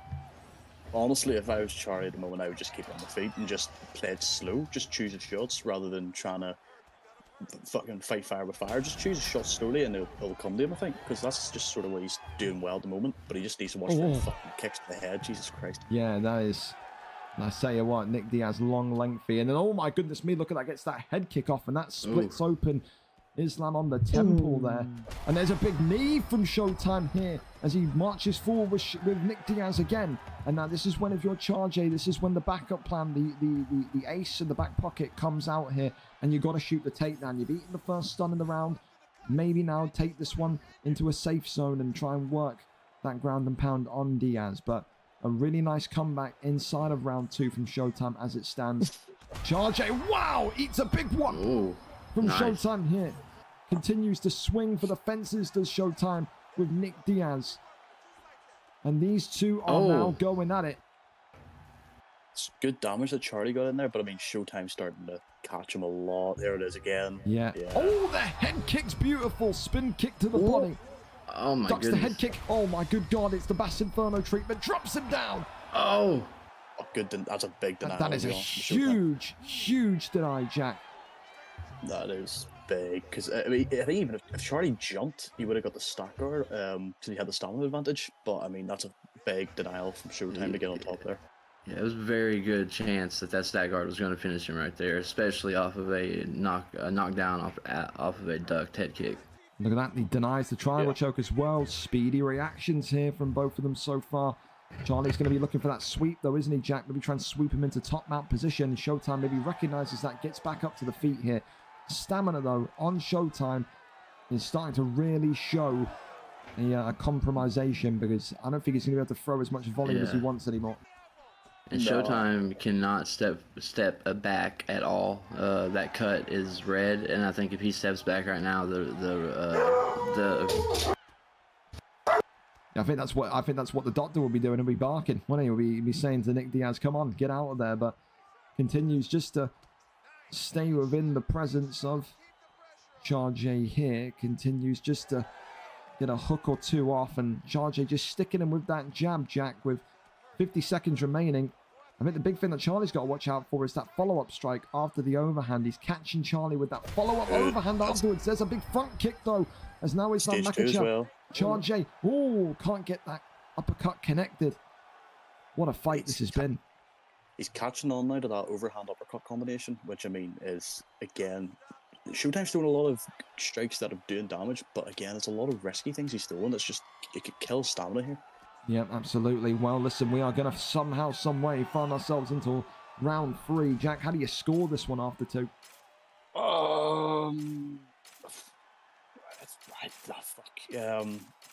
1-1 probably. Yeah, from the stats as well that we just saw from Charlie's perspective, I think 1-1 is fair. I think first round Showtime, second round Charlie with a knockdown. Well, listen, the stamina of Showtime concerns me, but also Charlie has begun to read the patterns a little bit better. It's going to take a mistake here from Charlie to really throw this fight away. That's a big first moment in this round. Showtime drops the shoulder, gets that big hook onto the jaw. As again, Showtime walks forward again with that knee to the body. Goes upstairs and Charlie then drops Showtime with a big hit here. Big drop. Showtime's in trouble here. Showtime's got to get out of there. Big pressure from Islam Makhachev against the cage. Charlie looking for the finish. He's cut open bad, and that's not helping. No. Kicks him backwards. The doctor not coming in just yet. Spin kick attempted by Charjay. And it's an uppercut that drops him once more against the cage here. Charjay looking for the ground and pound finish. Not going to get it just yet, though. Continues the pressure. Showtime's in big trouble now. He's got a stand disadvantage. His head health is flashing. It's just, there it is there. Oh, and that's the elbow. Jesus Christ, like a baseball back to the temple. And Islam Makhachev, Charjay gets it done. He says better late than never. What a war. What a contest. A rite of passage passed again. Charjay gets it done with Islam Makhachev. And again, it's the same question we always ask ourselves, Jack. You know, with the damage that Showtime was doing with Nick Diaz, could he have won that fight with a Dustin Poirier? I think if he went for Dustin Poirier, I think it would have limited how many big strikes he was throwing. So I do think, personally, I think Dustin Poirier pick suits him. But, yeah. I mean, I don't think he fought bad either. I think it was just... I mean, it's a great fight. Love the fight. Yeah, it's a good fight, man. It's a good fight. I think Showtime just threw one too many big strikes and just killed his stamina. Charlie, again, he slowed it down and picked the shots, and there you are. Well, there you go. And as well for Charlie, it's one of his first ever fight of the night potentials. There, a great fight. Whenever you put two boxers like Charjay traditionally is back when he was in the middleweight division and put him in there with Showtime, someone so focused on his boxing, you're always going to get fireworks. A great fight there tonight from you two gentlemen, and a fight of the night contender indeed. With that though, we go over to our final non-title fight of the evening, Jack, and it's one that's been played with trash talk. Webbo says that I will get the last remaining K1 guy out of the league. Of course, Tuba leaving, getting kicked, sacked, whatever you want to say last week, and of course K1 Bam followed him after he heard the news of Tuba getting kicked tonight. K1 Cam comes in at 2 wins, no losses. Webbo, 8 wins, 8 losses in this division. 3 wins in 5 for Webbo. It is a perfect start to life for Cam, 2-0 there. Cam will say today, I beat Webbo. I go 3-0, and then I want one of the big ones. I want maybe a Dirty Dave. I want maybe an OG Mud. Give me someone that is going to get me to the title fight. He says, Webbo, that once he's done with him tonight, K1 Cam will be using the USADA testing pool faster than he can ever imagine. Who wins? What wins? K1 Cam's incredible, and I think kinetic striking is the best way to describe it, or Webbo's just forceful, controlling, dominant wrestling. We go up and over to it. Webbo against Cam. Cam against Webbo. The US against the UK, set to take us in for our final non-title fight of the evening. Jack, here's the link for you as well. Pop it Thank you. I just want to correct something you just said there. You just said that OG Mud's a big fighter. That's... I mean, for the hype, I mean, listen, people like to beat him up because he talks a lot, yeah? So it's like, you know what I mean? It's one of those. I was gonna say something, but I don't know if it's... it's only about his girlfriend, actually. I can say it. The only thing big's his girlfriend, so... it's just as soon as the clinch gets nerfed, then good luck to Mud. Let's see what happens here. Cody Garbrandt against Merab Davashili. Fake glove touch immediately into the takedown. It's old, typical Webbo, isn't it, Jack? Wow, been aired by the Northern Irishman. That sounds like he's got a landmine for a mic. Well, we see it from Webbo consistently, don't we? This is a guy that very much will sit there, and when he fights people he doesn't like, he will go for that fake glove touch takedown, as we've already seen. And he says tonight, I want to dominate K1 Cam. I want to show him that absolutely, positively, I'm going to get through the K1 guys and let them know that they are not a match for me. He said that K1 or Cleaning Tuba pussied out of fighting him, and that's why he didn't show up. Maybe that's what happened. Maybe it didn't. Damn. It's just the typical Webbo storyline in terms of saying that. And he says tonight he was not impressed by K1 Cam in his last fight. He said that K1 Cam was struggling for his life against veteran Grizz, and that he has no real respect for him as someone that can stand up in there against him. So far, Webber with a lot of wrestling, a lot of grappling, gets that flip and rotation, and is right back into that top mount position. Posture up there into top mount, rains down some big strikes, eats some shots here. Cody Garbrandt, again, continuing to face the challenges and face the difficulties. This is Webbo in top position? Yes, this it is. Yep. Prime, looped up fucking Webbo. This is 6 a.m. OWC Webbo, just probably on an absolute streak of illegal substances, just ready to just have his way. Yeah. High testosterone, 4 liters of Mountain Dew drunk before this. Webbo. Yeah, Dorito cheese on the fingers, mate. He's a little bit of Diana Ball. There you go. Mate, his room is probably reeking of absolute fucking BO and just dandruff on the desk and everything, man. He's definitely needs a shower. And you be careful, Jack. He's in your division, man. Webbo knows, man. I mean, me and Webbo spar. I've taught him a few things, like, and he's... You've taught him a few... Wow, you are trying to sell a fight here, Jack. Holy hell. Yeah, I think Jack wants to fight Webbo. You'd seen Webbo do this to K1 Cam, and you're sitting, yeah, I'll have him next. You fucking... honestly, I think you'd be banning both of us after if me and Webbo fought, man. Just, it's... I'd pay to see that entertainment. Well, rolls through into the rear naked choke position here as Webbo is thinking about getting this one done within one.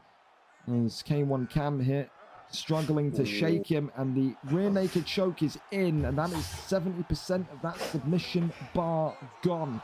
The K1 Cam is O here, Jack. Looks like it is in real jeopardy. Webbo's back, man. Webbo's fucking cheesier than ever, man. He's actually started taking this game seriously, man. I'm telling you now, round 2, if he gets his back again and he thinks he's winning, he's just going to start fucking humping him, man. Back flat posture, back down, back flat posture, back down. From George is maybe. Do you think with the way that Webbo's fighting, do you reckon he's getting himself ready for an eventual fight with Kiss George? Is that what maybe his fight style's telling you, Jack? Repeat, please. You'll not believe it. Had connection issues. Please repeat. Wow, I can't believe you had connection issues. I said, with the way that Webbo is fighting recently, you think it looks like he's preparing himself for a fight with Kiss George down the line? Oh, fuck, I mean, that would. I don't know if that would sell pay-per-views, but yes. I mean, I think he's definitely up there for, I'd say, if he keeps playing and stays consistent. I mean, you're looking at UFC 4 Webbo. Yeah. Type of shit. I mean, like I say, I love Webbo with all my heart, but fuck me, like, yeah, it's that man's crafted me. Let's just say that, fucking mentally. Well, there you go then. Not taught me anything, but just the 36 alt accounts at 4 a.m. in the morning. Yeah, it's something. It doesn't really hit the same until you get a message from a random, from Webbo on Discord. Went in the middle of a random OWC fight at 5:15 a.m. saying, "You're making me nervous. I'm gonna have to take this one to the ground." And then you start to realise what's about to happen. Back flat here, and now raining down the strikes. Webber looking to finish this one inside of round number 2. K1 Cam 0. Is it going? It's so close to going, but it's been one-way traffic here tonight for the Brit, who said he was gonna assert his dominance and show Cam that there is levels to this division, and so far, absolutely is. Denies him there. Tries to get that change, and he does posture up as good again. Goes over into side control. Knees against the midsection. That one there is denied as well. Elbows flying in. A lot of elbows. Absolutely. Yeah. Oh, there it is. And there is the sub counter. Webbo looking to tap this one out quickly. That one denied though. Good from Cam. Webbo drags him back in though. And Cam here is fading. And Cam here, his O has got to be gone. There it is. Game, set, and match. And that's all it is. And report offensive content there on top of it. Webbo with the insult to injury. He says, you've offended me with how little of a challenge you've put up there. Webbo gets it done, Jack and Perp in round number 2. And I think you put it perfectly, Jack. If Webbo can stay consistent, this is the Webbo that can no doubt give Chiss George a real rough time in the octagon. Who knows? Just wait until he starts downloading 70 movies while he's playing Kiss George as well, man. I tell you, man, he's back, man. There you go. So no truer word spoken. Webbo, your winner there tonight by round 2 submission. And for Cam, listen, a valiant effort, but Webbo is a different beast in terms of that grappling. When he plays someone that he doesn't like, he's so fucking annoying to be able to play against. You got to really just keep your composure, keep your head, and just not get dragged into the mind games when you know he does the talking. He said he gets in opponents' heads. He talks to you. He'll start tagging you on the week of the fight. He's relentless. He really is. Well, listen. With that though, we're now live for our title fights. Title fights are now live. So we're going to go and post that in the Discord, and we go over into it. Our final 5 fights of the evening today. Jack, any title fight in particular you're looking forward to? Jake and Gold Panda. I like that. I like Maddie and Ali as well. I mean, that's 2 fucking great fights. I do need to ask you a question as well. I need to go quickly. I have to finish off my CV here quickly for a job, and no worries. Go ahead. I shall be back you anyway. Leave everything so late, man. You do. I mean, you were ringing me while I was taking a shit, so I mean, that's your fault. You asked to come on. You asked to come on. What do you mean? Yeah. Nice response, dickhead. I've got a card to run, mate. What do you mean, nice response? Hold on, lads. I got to pause the card. But you can sit and read Discord messages. All you have to say yes, no, 3 letters takes 2 seconds. You know what, Jack? When your internet connection doesn't fucking drop 5 times during a fight, you can validate an answer from me. Come back when your CV's done. All right, you're set. Right. Any final words to the crowd before you depart, Jack?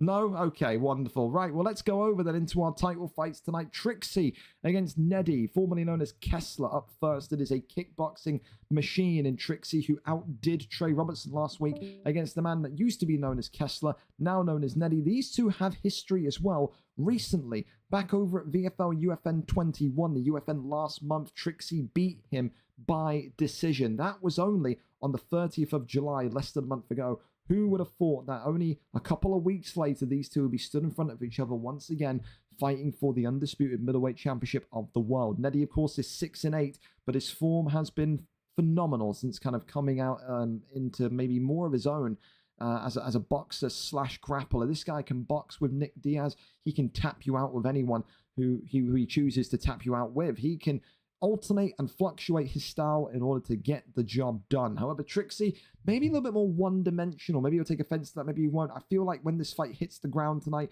we're going to learn a little bit more about our middleweight champion of the world. 8 wins, 2 losses, granted, but has had serious struggles before against guys with exceptional ground game. Who wins? Will it be revenge for Neddy, and will he lift that middleweight championship of the world, or will Trixie make it a successful title defense? Both of these two only lost once in their previous 5 fights. Let's go over and up to it and see who brings home that middleweight championship of the world. Neddy and Trixie. Trixie and Neddy. We are set and we are ready to go. 5-star fighters, of course, legal in every capacity here in the title fights this evening, as it looks like it's going to be Hamzat Chimaev for Trixie against, who knows, for Neddy. Brendan Allen looking likely to get the nod here, perhaps. So we've seen Brendan Allen a couple of times. He can't decide between him and Anderson Silva, perhaps. Who's it going to be? Nick Diaz again? Surely not. In a title fight, it would take serious balls of steel. But if it gets you to the title fight, maybe it's good enough to get you over the line for the title. And it is going to be Nick Diaz. All right, then. That sets to be the pick. Thank you as well to UFC on top for the follow as well. Appreciate you massively. If I have a tricky Jake Logan Reese or Matty Lose, I will jump out the window. Well, there you go. There you go. Here we go, here we go. Well, Tito, if you click the sub button, you'll see that the September offer is already on. So you're a clown, but that's okay though, because we know that from the various times you've been in here and banned. That's okay, though. We still tolerate you, so it's fine. Trixie, of course, coming in with Chimaev in the yellow tonight. The champion will look to do the business against the challenger in black and gold. Neddy, of course, as someone that's got knockout victories with Nick Diaz, will feel confident on the feet, but Khamzat Chimaev comes with a different level of power in his gloves. If you sit there and you take for granted how much force Chimaev hits you with, you will be very surprised at how quickly you split open, especially with Nick Diaz. And just like that, he's already suffered a knockdown. Neddy here may have made a very, very bad decision in this title fight tonight to go with Nick Diaz.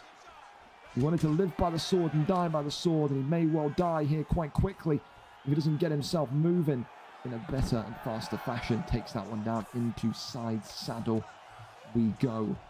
And I'm telling you now, listen, if you are Diaz, if you are Neddy tonight, you have to keep this fight grounded now. You've got to work the damage back.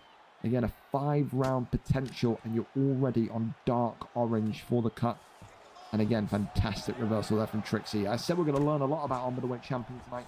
See whether we can weather the storm and weather this pressure on the ground. Gets that reversal, gets right back to his feet. And he says to Neddy, come on, what are you waiting for? Let's go.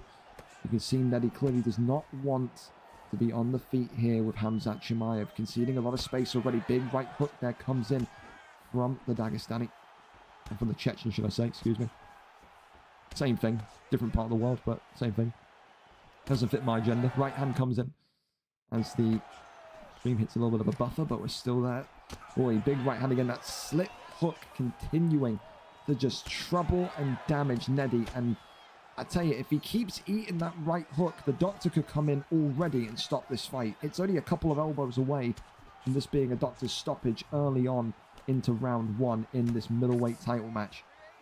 And of course, for Neddy, not the way that maybe he would have wanted to see his middleweight title fight go, especially since he lost on decision 4 weeks ago.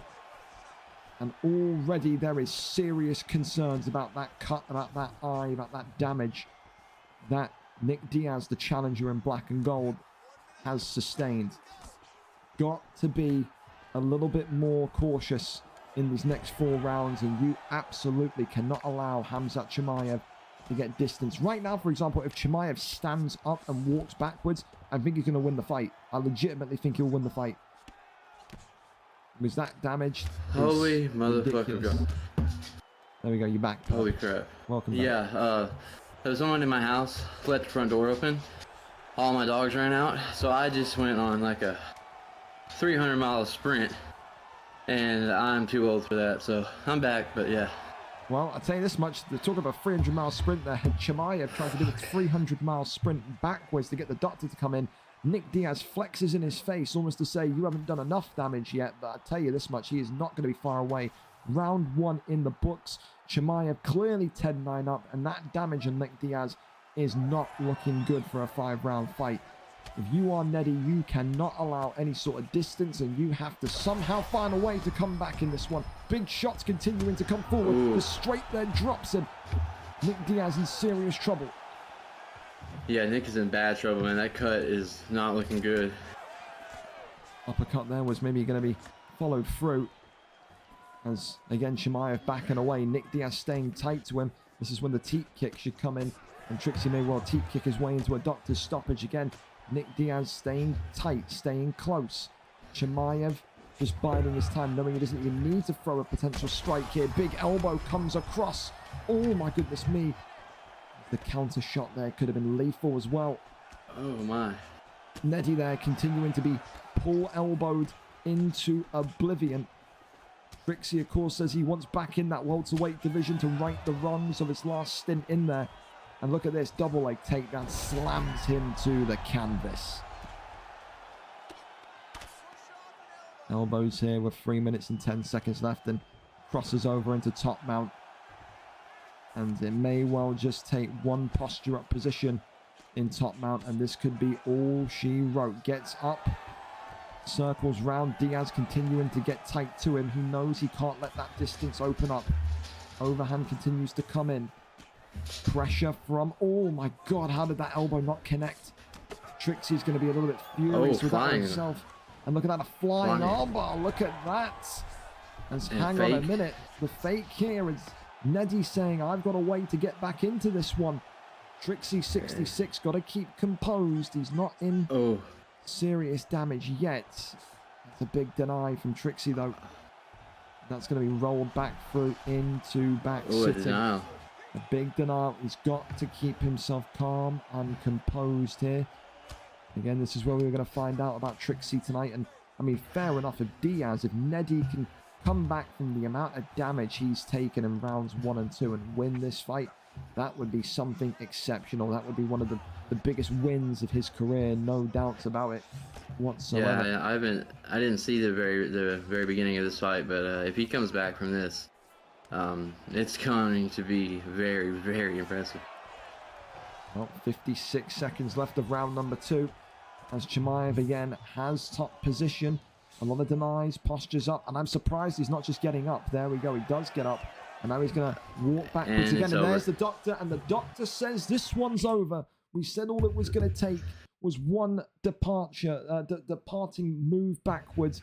Neddy knows, Nath knows, and he has lost that middleweight title opportunity by a doctor's stoppage. Those heavy hands of Chimaev are always underrated, Perp. Yes, definitely, and you have to consider whenever you're using any Diaz. I think their cut susceptibility, if I said that right, is 88 or 89. Very, very low stat, and they get cut open very easily. And yeah, you have to go the route of not getting cut. I mean, I know that's.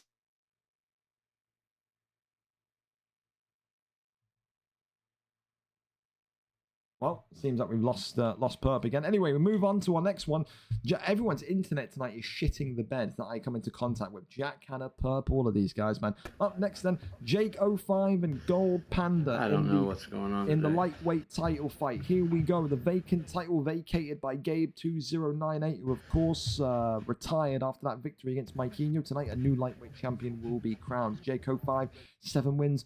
3 losses. His 11th fight tonight, he says, will be paved in gold. He comes off of a win for his opponent. Listen, Gold Panda had one of the most phenomenal finishes in recent lightweight memory in his last bout. Of course, his last loss, the loss 2 weeks ago, or 2 fights ago, should I say, was a title fight loss. So he's gotten back to winning ways, and he will now look to make it 2 wins in a row and bring the title home. Again, a balanced fighter is Jake05, but he will be thinking about wrestling. Gold Panda will be looking to starch him within 1, known for his round 1 frenzies. Who gets the job done? Jake05 and the grappling, or Gold Panda 961 and his striking? Let's go up and over to it to see who gets the job done. And the comms from Bass Inferno already is that no one will walk away with a prediction victory tonight. Apparently the predictor card has exploded for everyone. No one will walk away winner tonight according to Bass Inferno.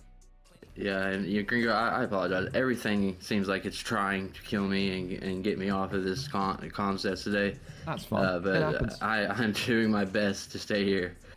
That's absolutely fine. Well, listen, we're going to see Islam Makhachev and Dustin the Diamond Poirier, it seems. Of course, there'll be a couple of people swimming below these two in this division that'll be itching to get this next fight, regardless of who wins tonight.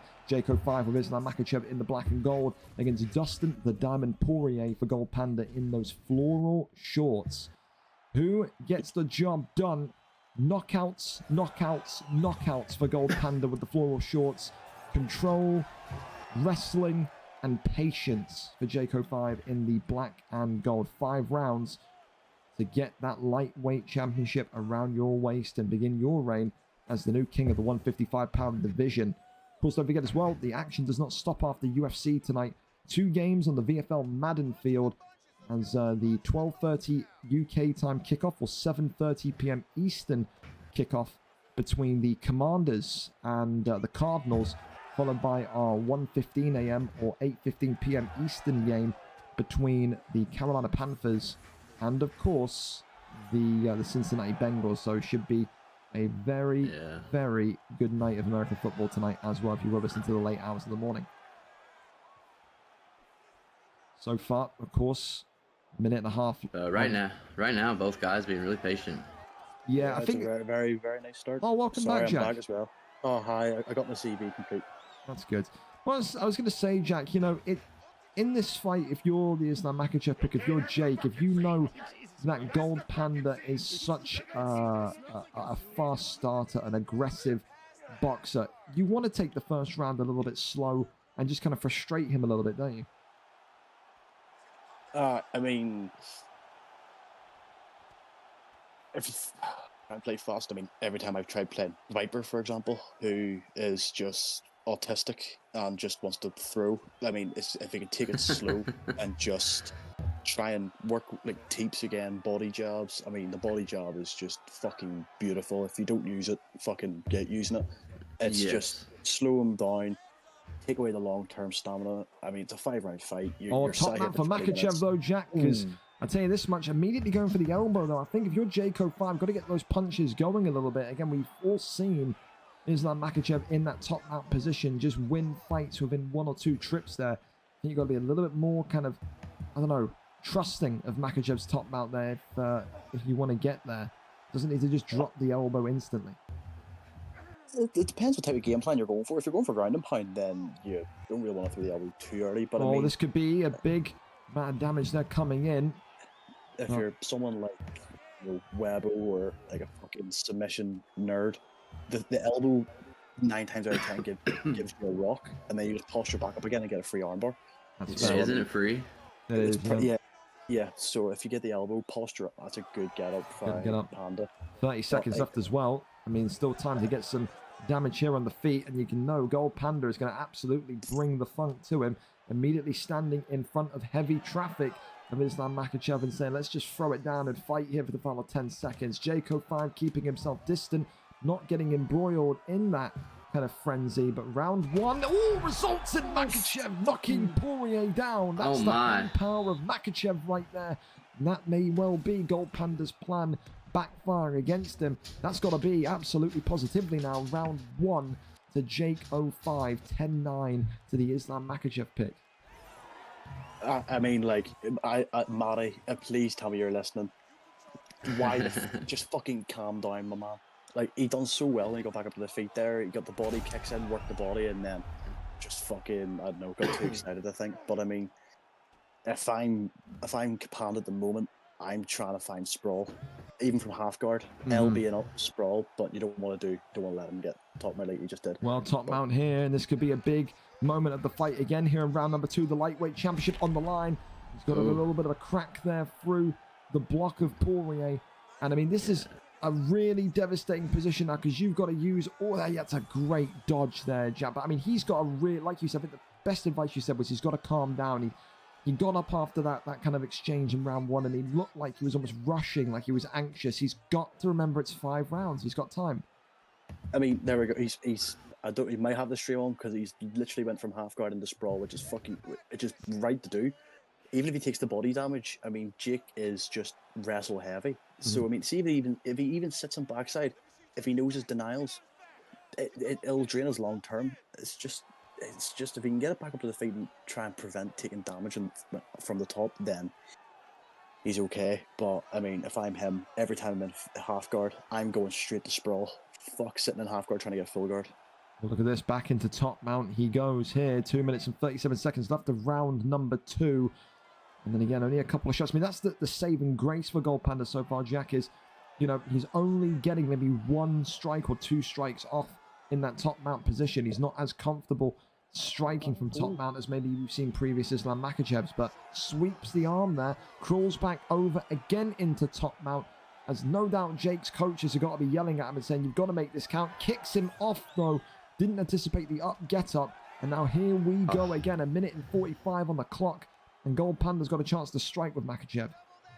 Yeah, you know, it's very good. You know, you got to get the left and right denial, but as an experienced grappler, you cannot miss that up, get up. Again, right back to the ground I'm on this, so it's part of me's getting a wee touch, not upset, just disappointed in the denies. Like, you reckon it's the title fight anxiety, Jack? What do you reckon it is? Sort of tune into that, then he's doing the same type of takedown every time. So I mean, it's just clips him, left hand's there, uppercut drops him. Up kick saves him though. Gold Panda continuing to just survive. He survived at the end of round 1, and it looks like he's about to survive at the end of round 2 again, but he needs something. He needs a Leon Edwards corner at the minute, because right now Jaco5 is looking like he's got a clear shot to become the new lightweight champion of the world. Gold Panda is not responding to anything that we need to see him respond to. Round 2 in the books, Jack. That's 2018 to Islam Makhachev. It's 2 rounds up. Oh, absolutely. I mean, Jake's playing absolutely fucking brilliant as well. He's playing absolutely, he's playing phenomenal. So I mean, it's nothing against Jake either, but he's doing really well. Just Panda's he's having moments where he looks like he's getting something strung up, and then Jake's just countering him every time. Again, if I see another Islam and Orthodox, I'm going to fucking scream. Please switch the stance. Yes. And he's silencing the commentary desk there. He's there. I'll fight an Orthodox if I damn well want to. Stun your boy as well for free. Yeah, stick me in. I know Gringos heard me say this more than once, man. Whenever you switch to your stance you're not supposed to be in, you lose so much power, man. You have to be, you don't have to be, but you need to be in your correct stance. I believe Islam's got like 80 switch stance as well, so his power goes down by like fucking 75%. Yeah, which, I mean, doesn't that mean you're using 80% of your power? Like, I think I was told that once, like whatever your switch stance is. Your punch power goes down, so it's like you've got like the fucking, it's literally like using Demetrius Johnson, and like that's the way. Oh, clips him with a beautiful uppercut though. The power won't matter too much when he's catching him on those traps. Oh my goodness! There though from Gold Panda. Right back into the fight. Comes Dustin Poirier. Gold Panda in round 3 coming alive, and again just extinguished, Jack, by that takedown. Takedown defense tonight for Gold Panda is something that he will look back at, win or lose, and be quite disappointed in himself. And you have to say, Jack. He's dead again, that's fine. Oh, goes over into side control, back into crucifix, and he could well throw the key away here. Can't keep him locked in though. Big another denial from Jake. Side control. Huge. It's about if Jake can continue to just get those denies off and really make this a long one for Gold Panda. Gets over into sprawl, and look at that stamina bar, and we're only in round number 3. Yeah, if this goes into 5, I don't even want to know what that stamina bar is going to look like. And I don't think we've seen one takedown denied tonight from Gold Panda. He has just allowed them and allowed them and allowed them to happen. There has been no sign of any sort of takedown defense on a consistent basis. Denies that up, get up there. As Jaco5 goes right back into top mount, cracks that one. And look at this, going straight for the armbar. And it won't be a title winning armbar, but it's going to certainly... No, it's not even going to be an armbar at all. Pops out of that one. And Gold Panda again escaping. I mean, how? All the anxiety of the title fight, maybe hitting both of them. Gold Panda denying that takedown. Better late than never. That's a good denial because he had no stamina. That was a spear denial as well, Perp. Really? Yeah, that was because he went for the double leg when he had no stamina. He got like the running animation with the double leg, so that was a spear denial, which is fucking beautiful. I've never denied a spear. I don't think, anyway. I think you have to pre-deny them because it's if you don't pre-deny, it's not like a normal takedown where you can deny it out of reaction. You actually have to pre-deny it to get the sprawl denial. Oh, okay. Well, I may have, but I don't know. Somehow, some way, Gold Panda is still in this fight in championship rounds. I mean, all signs are still pointing towards Jaco5, but Jaco5 has been on the receiving ends of thrown away fights, we'll say, before. He needs to just make sure he can get this one done. Stuns Gold Panda early here in round number 4. Gold Panda using his movement and evasiveness to get out of dodge that time. And Poirier again taken down. It is just takedown after takedown here tonight for Jaco5. And who can blame him when they land so frequently and so beautifully? No real resistance to them. You're not going to just stop, are you? Continues just to walk forward again. Poirier, though, getting a good left hand off the shelf there. I mean, Jack, if you're Poirier, it's just purely deny the takedown and just blitz him on the feet, right?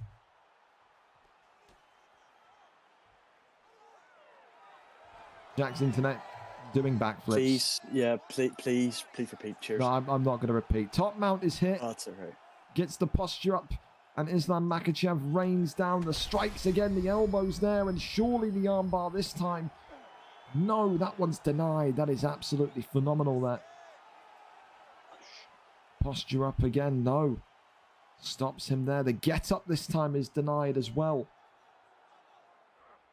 And now another elbow slips that one. Like you said earlier, Gringo, you don't need to throw that elbow just at the very, very beginning when most people. Oh, hang on, this could be. No, I thought he was going to maybe go for a triangle there, but nothing there. Goes over to that right hand side saddle. Did you hear me, Gringo? I didn't hear a word you said. No. Oh, I'm sorry. I said, he threw the elbow first, and I heard you say a while ago, you don't need to throw the elbow first on ground and pound because most people are going to try to slip that. And the submission right here. The Darce chokers are going to be locked in. No, it is not, which is huge for Poirier. He continues to survive. Knee on belly here, and he collapses down and then says, no, thank you very much. Actually, get back to my feet. 1 minute and 25 remaining of round number 4. And I tell you this much, if Jake 05 loses this fight, he is never going to forgive himself. No, no, not at all. I mean, as well, for the people who don't know, for them takedowns, LTRT, and then just hold your left stick down. But I mean, that's, like you say, Jake's done the same sort of takedown every time. It's just, I don't know, is either Panda is denying it too early, or he just doesn't know how to deny it. It's one of the two. Well, look at this, another attempt at the Darce choke, as that one is thrown in again. 24 seconds, goes for it instantaneously, then switches into for the back position flat. though. And this is big. If you can get the posture up here, rain some strikes in with 10 seconds, you could become the new lightweight champion. Survives it again. I tell you this much, the survivalist instincts of Gold Panda tonight have to be applauded. I mean, what is the scorecard at this point? Is this 4-0? Is it 3-1? What are we saying, fellas? It's 4. Unfortunately, it's 4-0. For me, unfortunately, it's 4-0 because I love Panda, but Jake's been stellar. Just, again, to be fair, Panda's sub-defense has been brilliant, but... Yes, it is. But Jake's just been a step above tonight. He should have been subbed like twice already from what I've seen, but he gets out of it, and I don't know how. Yeah, the armbar especially, because he didn't have stamina. Jake had full stamina. Jake must have missed the denial. It's just, yeah. Maybe he knows. We got to take time. Maybe he knows something we don't. Listen, Islam Makhachev's stamina as well is starting to falter a little bit, so you maybe feel like Gold Panda still has a puncher's chance, but he has absorbed so much damage. We knew that Jake 05 would have wanted this fight to be slow-paced, and he wanted to have a controlling element to it. He's absolutely done that. But still, there's a question lingering in the air if maybe a lucky punch, a lucky combination could do it. Islam Makhachev drops him. Big and an up kick to set the survivability is crazy right now. And that nose is red. It's broken bad. And that is it. Slumped him with the pull elbow. Followed by the good night hook to the dome on the way down. 1 minute and 27 seconds into round number 5. Gold Panda has lost to the new lightweight champion of the world, Jake 05. He wanted to rage quit. He wanted to rage quit. the thing as well is, I mean, we said it earlier on in the rounds there, Jack, but if you are Jake 05 tonight, you look back at that fight a little bit upset with yourself because the takedown defense was nowhere near good enough for a title fight, was it? Yeah, I mean, that's just, I think, what let Panda down big time. It's just that takedown defense. And I mean, Jake was fucking unbelievable on the mat as well. Like, Panda just looked level. Jake looked level above the mat.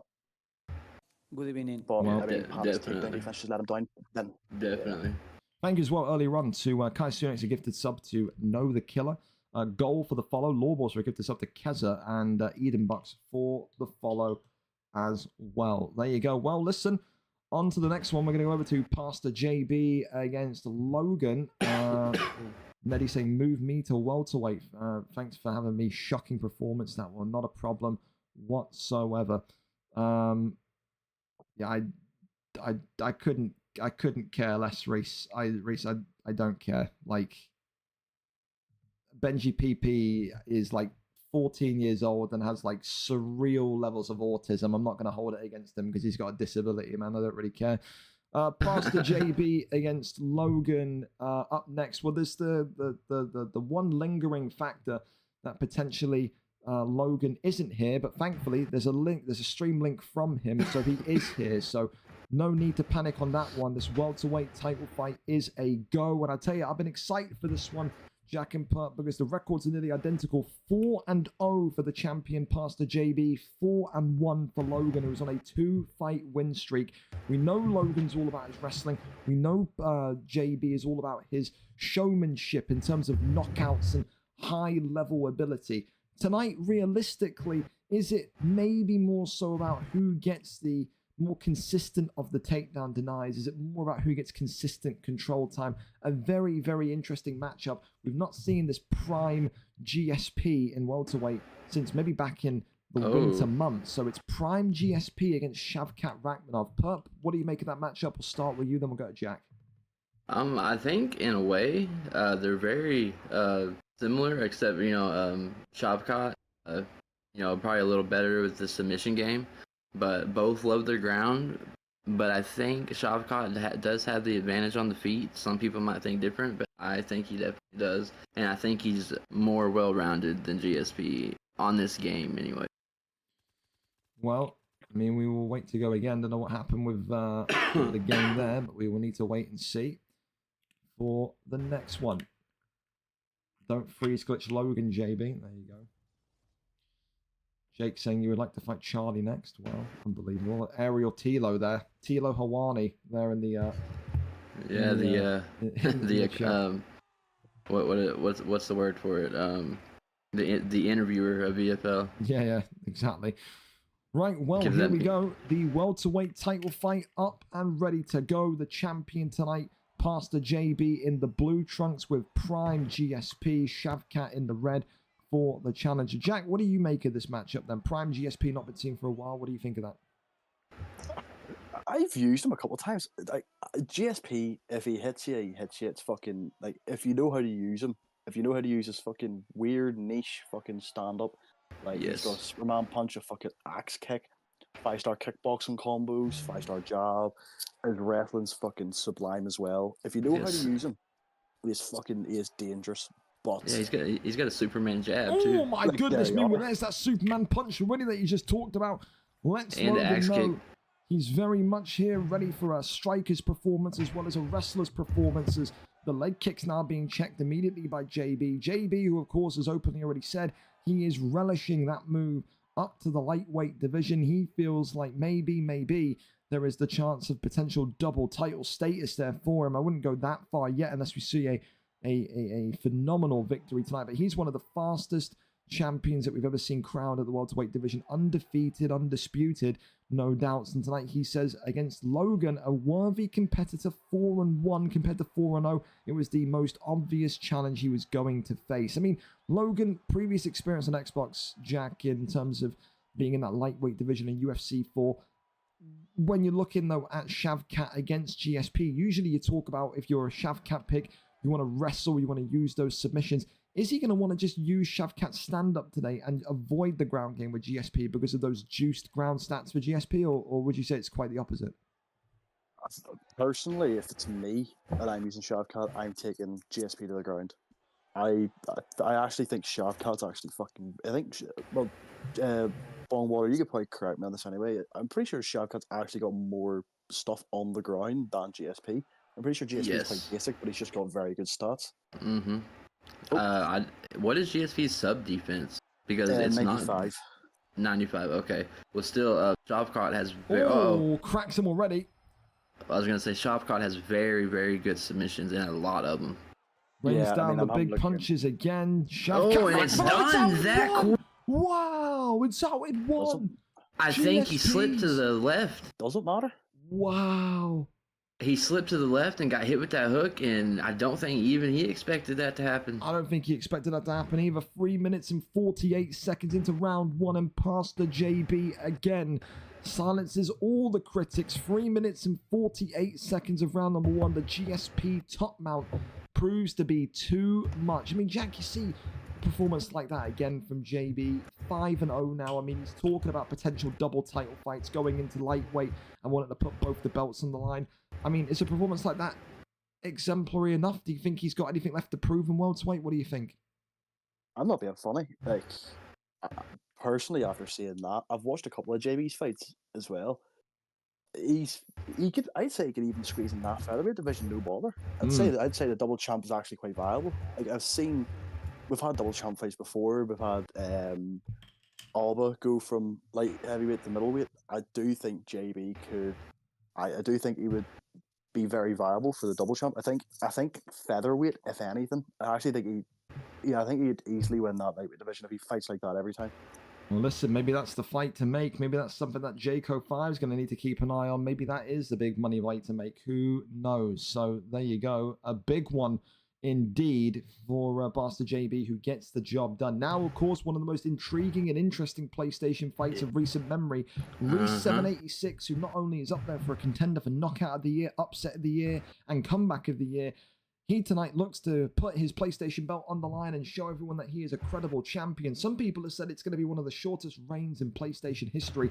People very much back Spooky Ghost tonight to get the job done and become the new PlayStation champion of the world. Spooky, of course, has been sat patient, waiting for his time to come. He knew the order, the hierarchy in terms of Kruger needing to be here, Reese needing to fight Kruger. He was there. He watched Reese get that incredible comeback victory against Kruger and then said, I will be next and I will make it look so easy. This guy, in my opinion, has got some of the best wrestling that any of the PlayStation competitors in the history of the league has ever showcased. And tonight he says he will walk out as the new PlayStation champion of the world. Reese, 11-5 as the champion for his first defense, goes in against the undefeated 3-0, the Spooky Ghost, who is categorically saying that he will be the greatest PS champion that there has ever been. Greater than Wavy Pappy, perhaps. Let's go over to it. The co-main event is live and set for action. We go over and see what the picks and what division more so we're going to be in tonight, and it's looking like it's going to be the lightweight division, gentlemen. So the prospect of Islam Makhachev coming out here. Let's see if it's going to be Islam versus Habib. It does certainly look to be the case. I mean, Jack, what do you get your opinions on that? We don't really see a lot of that new Habib that people have said when he came out is so ridiculous. Are you surprised at that we've not seen him as often as maybe we should? I'm actually upset people don't use me so fucking good. I love him to death, man. Sorry about that. But no. Yeah, I even use Khabib, and I'm not a wrestler. I use that. Look at that little bow of respect there from both of them. The champion, of course, tonight in the black and gold on the left, or we should say the gold gloves for the champion. Okay. Reese 786 is Spooky, of course, in the black gloves with Habib. Of course, no one has ever really consistently handled the wrestling of the Spooky Ghost. Reese 786, will say that I will prove that to not be the case tonight. An immediate takedown there from the Habib pick, the challenger looking to go to work. Expect a lot of that. Early. And look at that, an immediate posture up there into stack guard. I mean, Pump, we'll get your opinion on this. I mean, we know there's so many great talents at the minute in this PlayStation division. I mean, you said in your opinion that it will be a very short reign tonight for Reese 786. You expect Spooky to win. Does Spooky win this by just controlling the exchanges on the ground? Hang on a minute, though. Look at this. The champion whipping him into an armbar. Spooky Ghost here may well have made a bit of a mistake. Hang on. He knows what he's doing right here. Denies him? I don't know. I think. Perp, I don't know, man.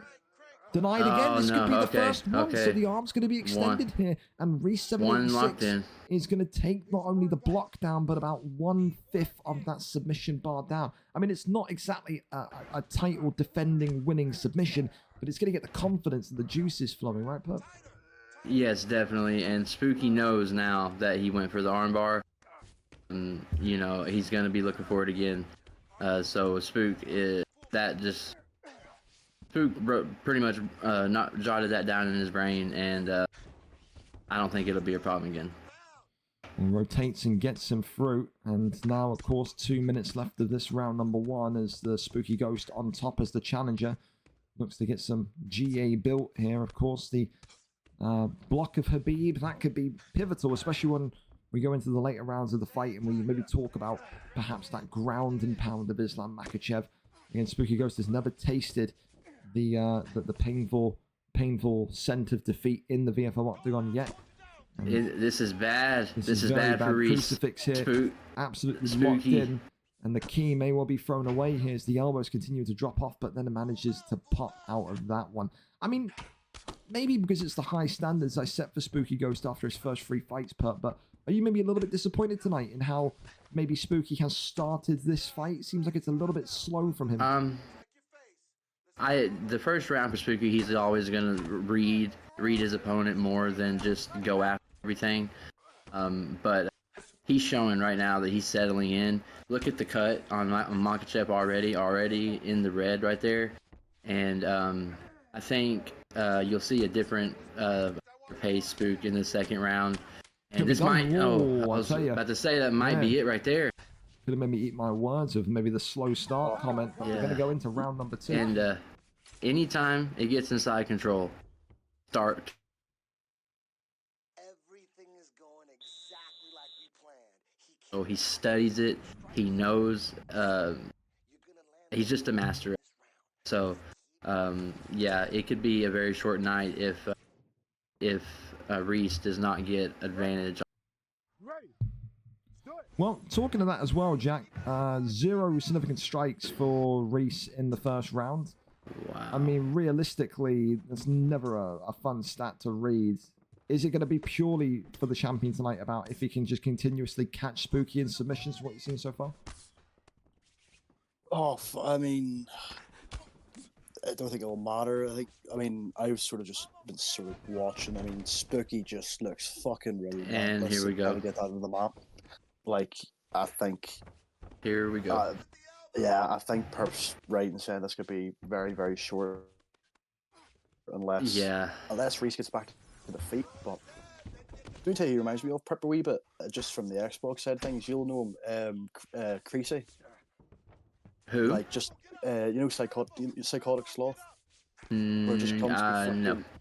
Yeah, Xbox boy, like, I hit him so many times. See, when it comes to the mat, he's just fucking relentless, man. But he doesn't strike. He can't strike. But he's unreal on the map. But see, Spook can strike. He got reversed right there. Reversal. Ooh. Huge. Got reversed. And see, one thing about Spook is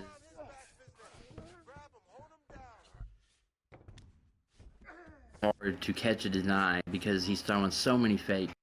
And I don't know, it's whenever I spar him, I get severely frustrated. Rolls through into the Kimura here as again, potentially the arm could submission. Getting broke here. Makhachev's arm twisting, goes over into that armbar as well, and outstretches it. That's great, and that's going to drop that submission bar by about 80%. And the champion now, Reese 786, already with big damage on his face, but also very much with a submission bar absolutely compromised. And this could be it here. Big elbow clatters in, back to the armbar. And this could be and new. Can Spooky hold him in here? Can Spooky claim the belt? He said he'd become the greatest PlayStation champion we've ever seen if he won the belt. He's got to get over that line. And he said no one will even come close to testing him in this ground game. And he's he gets out of the armbar, I think. Yep, he's gonna get out. Okay. Reese did a very, very good job right there because he had him. And you have got to stop the takedowns on anybody using Habib, and especially Spooky. Yeah, first off, that Khabib's a joke, and to be honest, I've never seen this Spooky Ghost boy fight, but that boy, he can grapple. Oh yeah, man. He's dangerous in that map, man. I thought he missed that denial, but I was. The DOS choke here coming in. This could be the one here. Reese 786 could be in trouble. 7 seconds left, and he just gets out of that one. Fantastic from Reese. And again, it's just it's the fantasy matchmaking in my head coming to life there, Jack. Imagine UFC 6 crossplay, Spooky Ghost against Webbo. Like matchups like that just get you excited, don't they? Fucking Ghost against Dave, even. that could be interesting. But I mean, who do you? I don't really pay attention to the PlayStation side of things, but there's the boys. He can fucking grapple, man. He can grapple. He can. I mean, listen, he's limited Reese to 3 Oh significant my strikes. goodness. He's limited Reese to slips. 3. Slips the strike and gets the takedown, but he's limited Reese to 3 significant strikes in 2 rounds. That's ridiculous. Who does that? Who slips into a takedown? Does tell me this, Gringo? Does Amazon still compete? No, he doesn't. No, he lost that one fight and then fucked off. Oh, I was gonna say I would have been a good fight. He wouldn't take the fight. Whenever Amazon had like a tough opponent, he would make up 6 different excuses to basically not show up to the fight. Yep. Amazon was a pussy. There was no way Amazon's ever taken this fight. Amazon from PlayStation? Yeah. Yeah, he would not have fought Spook. I'm pretty sure he has backed out versus Spook before. And here we go. Triangle I don't think this could be the I don't one. think Spook lets this one go. And Spooky here, will he get that PlayStation gold wrapped around his waist? He's going to go into that armbar again as Reese 786 has tapped. And it is spooky time to be in the PlayStation division, because that man there is categorically the greatest grappler that we have ever seen in that PlayStation division. His Habib is something special. That man now controls not only the weight at which the PlayStation belt is defended at, but also has that priority pick. And if he keeps it in lightweight, if he keeps that Habib Nurmagomedov pick secured, I don't think many people are beating him, Jack. He limited the champion to 3 significant strikes in 2 whole rounds. That there is a stat itself, isn't it? That's a fucking, that was good. That was good to watch, man. That's all I have to say. I've never seen him fight before in my life. That was good. That was fucking grappling. That was good grappling. There you go. Yes, man, that was good grappling. And Spooky brings, he takes the PlayStation belt. First fight he gets for it, and he brings it back to the A55 camp, back to the boys. And I couldn't be any happier. Spooky came in and did exactly what I thought he was going to do. Did some stuff I did not think he was going to do. Flip takedowns, showing the levels that he has in this game. Well, from the breaking up and the laggy connection, we can hear from Perp that he's quite impressed that this is going to be a long reign, to say the least, as well from Spooky Ghost. So again, I can't really disagree with what he's saying. I think again with how he looked tonight, just phenomenal. Said categorically the best wrestler I've seen in that PlayStation division, and someone that can only get better with more control over the weights, more control over the picks. And I think he's going to be champion for a long time. Challenge him if you dare. And I mean, again, to just hold someone as talented as Reese to 3 significant strikes for 2 rounds is bananas. It is absolutely crazy. Wow, I mean, I don't know about that. I don't think you won that one. I don't think you won that one whatsoever.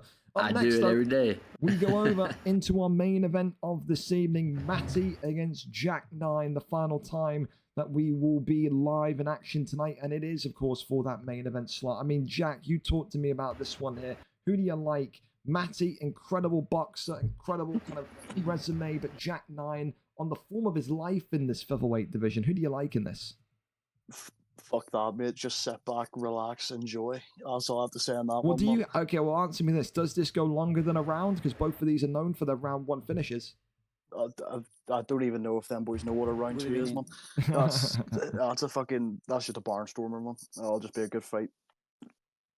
Well, listen, we go over and we see exactly what it is set to be. The tail of the tape for our final matchup of tonight, mxttie against Jack. They've never faced each other before, ironically. 9 wins, 5 losses for mxttie. His first title defense comes this evening. 4 wins in his last 5 fights. For xJack9, number 7 ranked, yes, but he's on a 4-fight win streak, 6-7. He hopes tonight that number 7, the equalizing win, will be paved in gold. The last time xJack9 lost a featherweight fight, when we go back and we talk about lengths, distances, was here against Fish 14, VFL 138. That there is 13 weeks ago on the 30th of May. Since then, he has been on a tremendous tear. But then again, don't look past Matty, who has not only looked phenomenal in his last 4 fights, he's combined wrestling with boxing. He uses that Topuria pick so well. He's beaten George, he's beaten Basinferno, he's beaten Ollie. The only time he's lost of recent times was against Theo B at VFL 142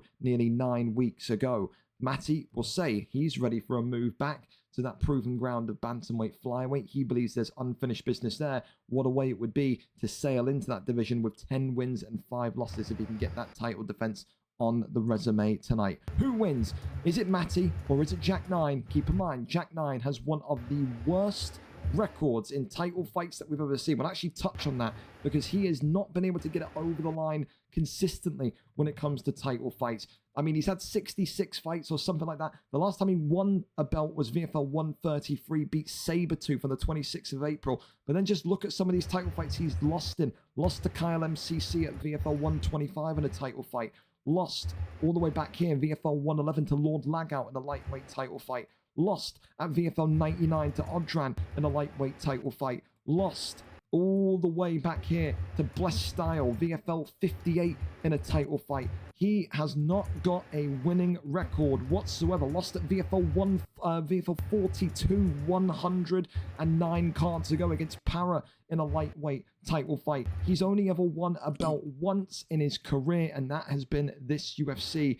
And again, back before that title win, it was VFL 10, where he beat RM17 on the 6th of May, 2022. 2 title wins, the 6th of May, 2022, and the 26th of April, 2024. That shows you exactly what he's up against. History and records absolutely set to be smashed here tonight.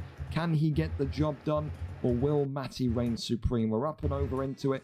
The main event is here and ready for us. It is looking likely to be the legacy Conor McGregor against Ilia Topuria. Again, we've seen Ilia Topuria with his boxing, with his top mount can be dangerous, but we've also seen Jack9 make this McGregor look so good inside of a round. Do you like the matchups, Jack? What do you think? I like that Topuria. I like Topuria on the feet, man. That's who I'd use in featherweight at the moment. I mean, I love McGregor for the best stand-up, but he gasses too early. Max's pillow hands, Topuria is just the perfect fucking blend for me. Well, there you go. But then again, it's Ali, so I mean, if it goes further than a round, then fucking water's not wet. There you go. As well, champion, of course, in this one tonight, the man in black and gold for Topuria, Matty X, and of course the cousin of Tomaselli, Jack9 in the white trunks with McGregor. As Jack says, McGregor does gas out quickly, so maybe it's that old Tomaselli game plan. Get this fight done as quick as possible. Round 1, kitchen sink. Does it hit?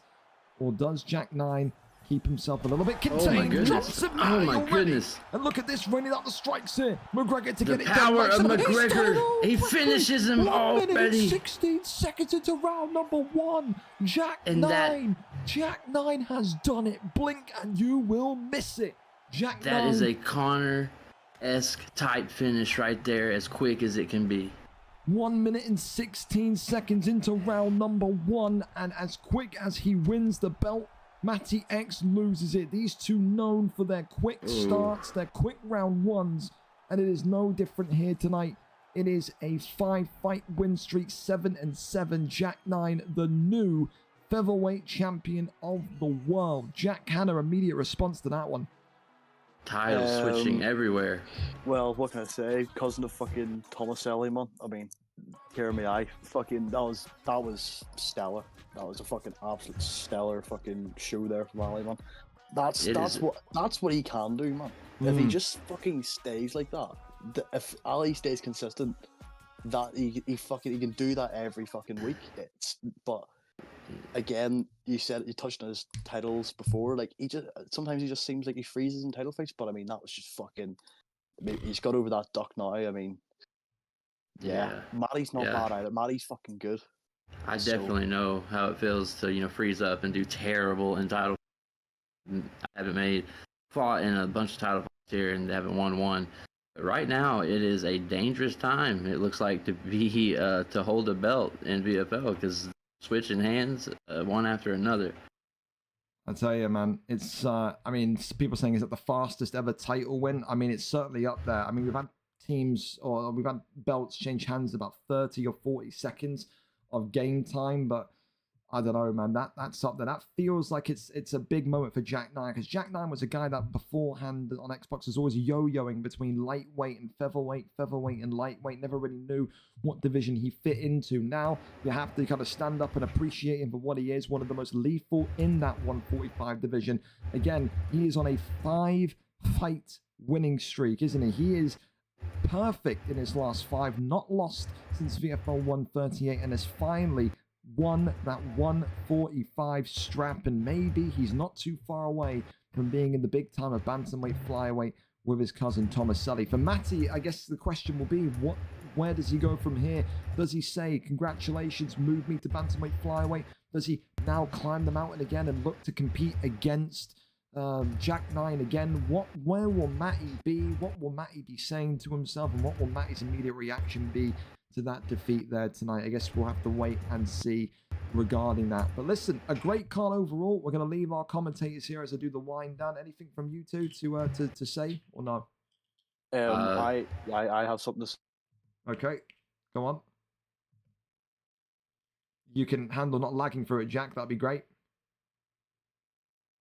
No. Jack, no one can hear you, mate. Your internet shit. Go again. Oh, okay. I said I'm calling out Ali next week for the featherweight title. Great. You literally in bantamweight flyweight. No one cares. Pep, anything from you? Nothing except, it was a great card. Love to see that Spooky won. And, I've got to say, it definitely looks like El Kimir is a little scared of Spooky coming over to the X, because he's awfully crying a lot in chat right now. That's all I'm saying. But anyway, other than that, a great card. The belt was brought back to the camp, and I think it's going to be a long, long run as a PlayStation champion. Well, there you go. Well, listen, thank you to both of you two for powering through your internet issues tonight, and hopefully we're a little bit smoother next week. Take care, take it easy, and I'll see you when I see you. Sir. Yeah, well, there you go. Both. I've never had two commentators at one go ever have internet issues quite like tonight, but we powered through it and it was decent enough. Listen, let's recap the champions one more time before we leave you and depart. And new featherweight champion of the world, Jack9, and new PlayStation champion of the world, the Spooky Ghost, and still welterweight champion, Pastor JB, and still lightweight champion, Jake05, and still middleweight champion, Trixie. Phenomenal title fights, phenomenal fights in general. Of course, performance bonuses tonight are as followed. Knockout of the night, it was that 6-7 piece combination. Aussie Kid, the executioner, with the flipping of the bird, letting Rossetti know not to ever fake glove touch him again. He gets the knockout of the night. Charge and Showtime bring home the fight of the night bonus. Performance of the night stays with the Welsh kickboxing sensation in Skelly. And of course, submission of the night. Where did we go for submission? I think it went to VRL Kieran, or did we go to someone else? Aussie, Islam. Yeah, VRL Kieran with Cowboy Cerrone. So the niche pick gets it done there for VRL Kieran. A really, really good night of fights. A fun one as well, with so many different storylines. And of course, we're going to be there for UFN 22. We're going to be there on Saturday night, 7:30 p.m. UK, 2:30 p.m. Eastern. It will be another card this week, Saturday. Make sure you sign up. The deadline for the UFN is tomorrow night, and then I'll be releasing the card on Saturday morning. If you haven't done your prelim fight or your unstreamed prelim fight, do not sign up. I cannot give you a fight unless you've completed your fight at VFL 151. Beyond that, a great night of fights, a great night of action. Super happy for Jack9. I think that's a real case where he showed himself he could compete at this 145 division, like I always knew he could, and I'm happy that he's finally been able to get there and do it in such a typical Jack9 way. So really, really good stuff. Great to see veterans as well, like your Aaron X's back on the card, and again, people like Aussie Kid getting back to winning ways, Kemure with a different kind of style of fight. Just a really good night of different styles, of different fights, of different blends of whatnot. So yeah, good shit, boys. And thank you to all of you as well today for the follows, for the subs as well. Like I said, September, so subs are cheaper. You don't want to have any ads in the month of September, then sub up. We're going to be doing a lot of stuff. Again, we're going to be on the front page of Twitch on the 27th of September for the opening day of the EA Sports FC 25. Thank you to all the followers as well. A really, really nice chance to kind of meet some of you guys. And hope you are here still and you did follow earlier on. You've enjoyed what you've seen.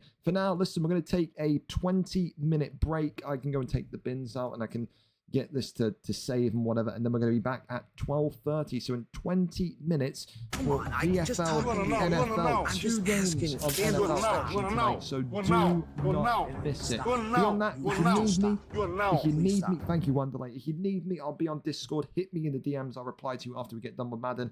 For now, though, if you're not going to be with me for Madden, have a wonderful evening. Get some sleep, and I'll see you on Saturday night for UFN 22. Congrats again if you won tonight. Take it easy. I'll see you when I see you.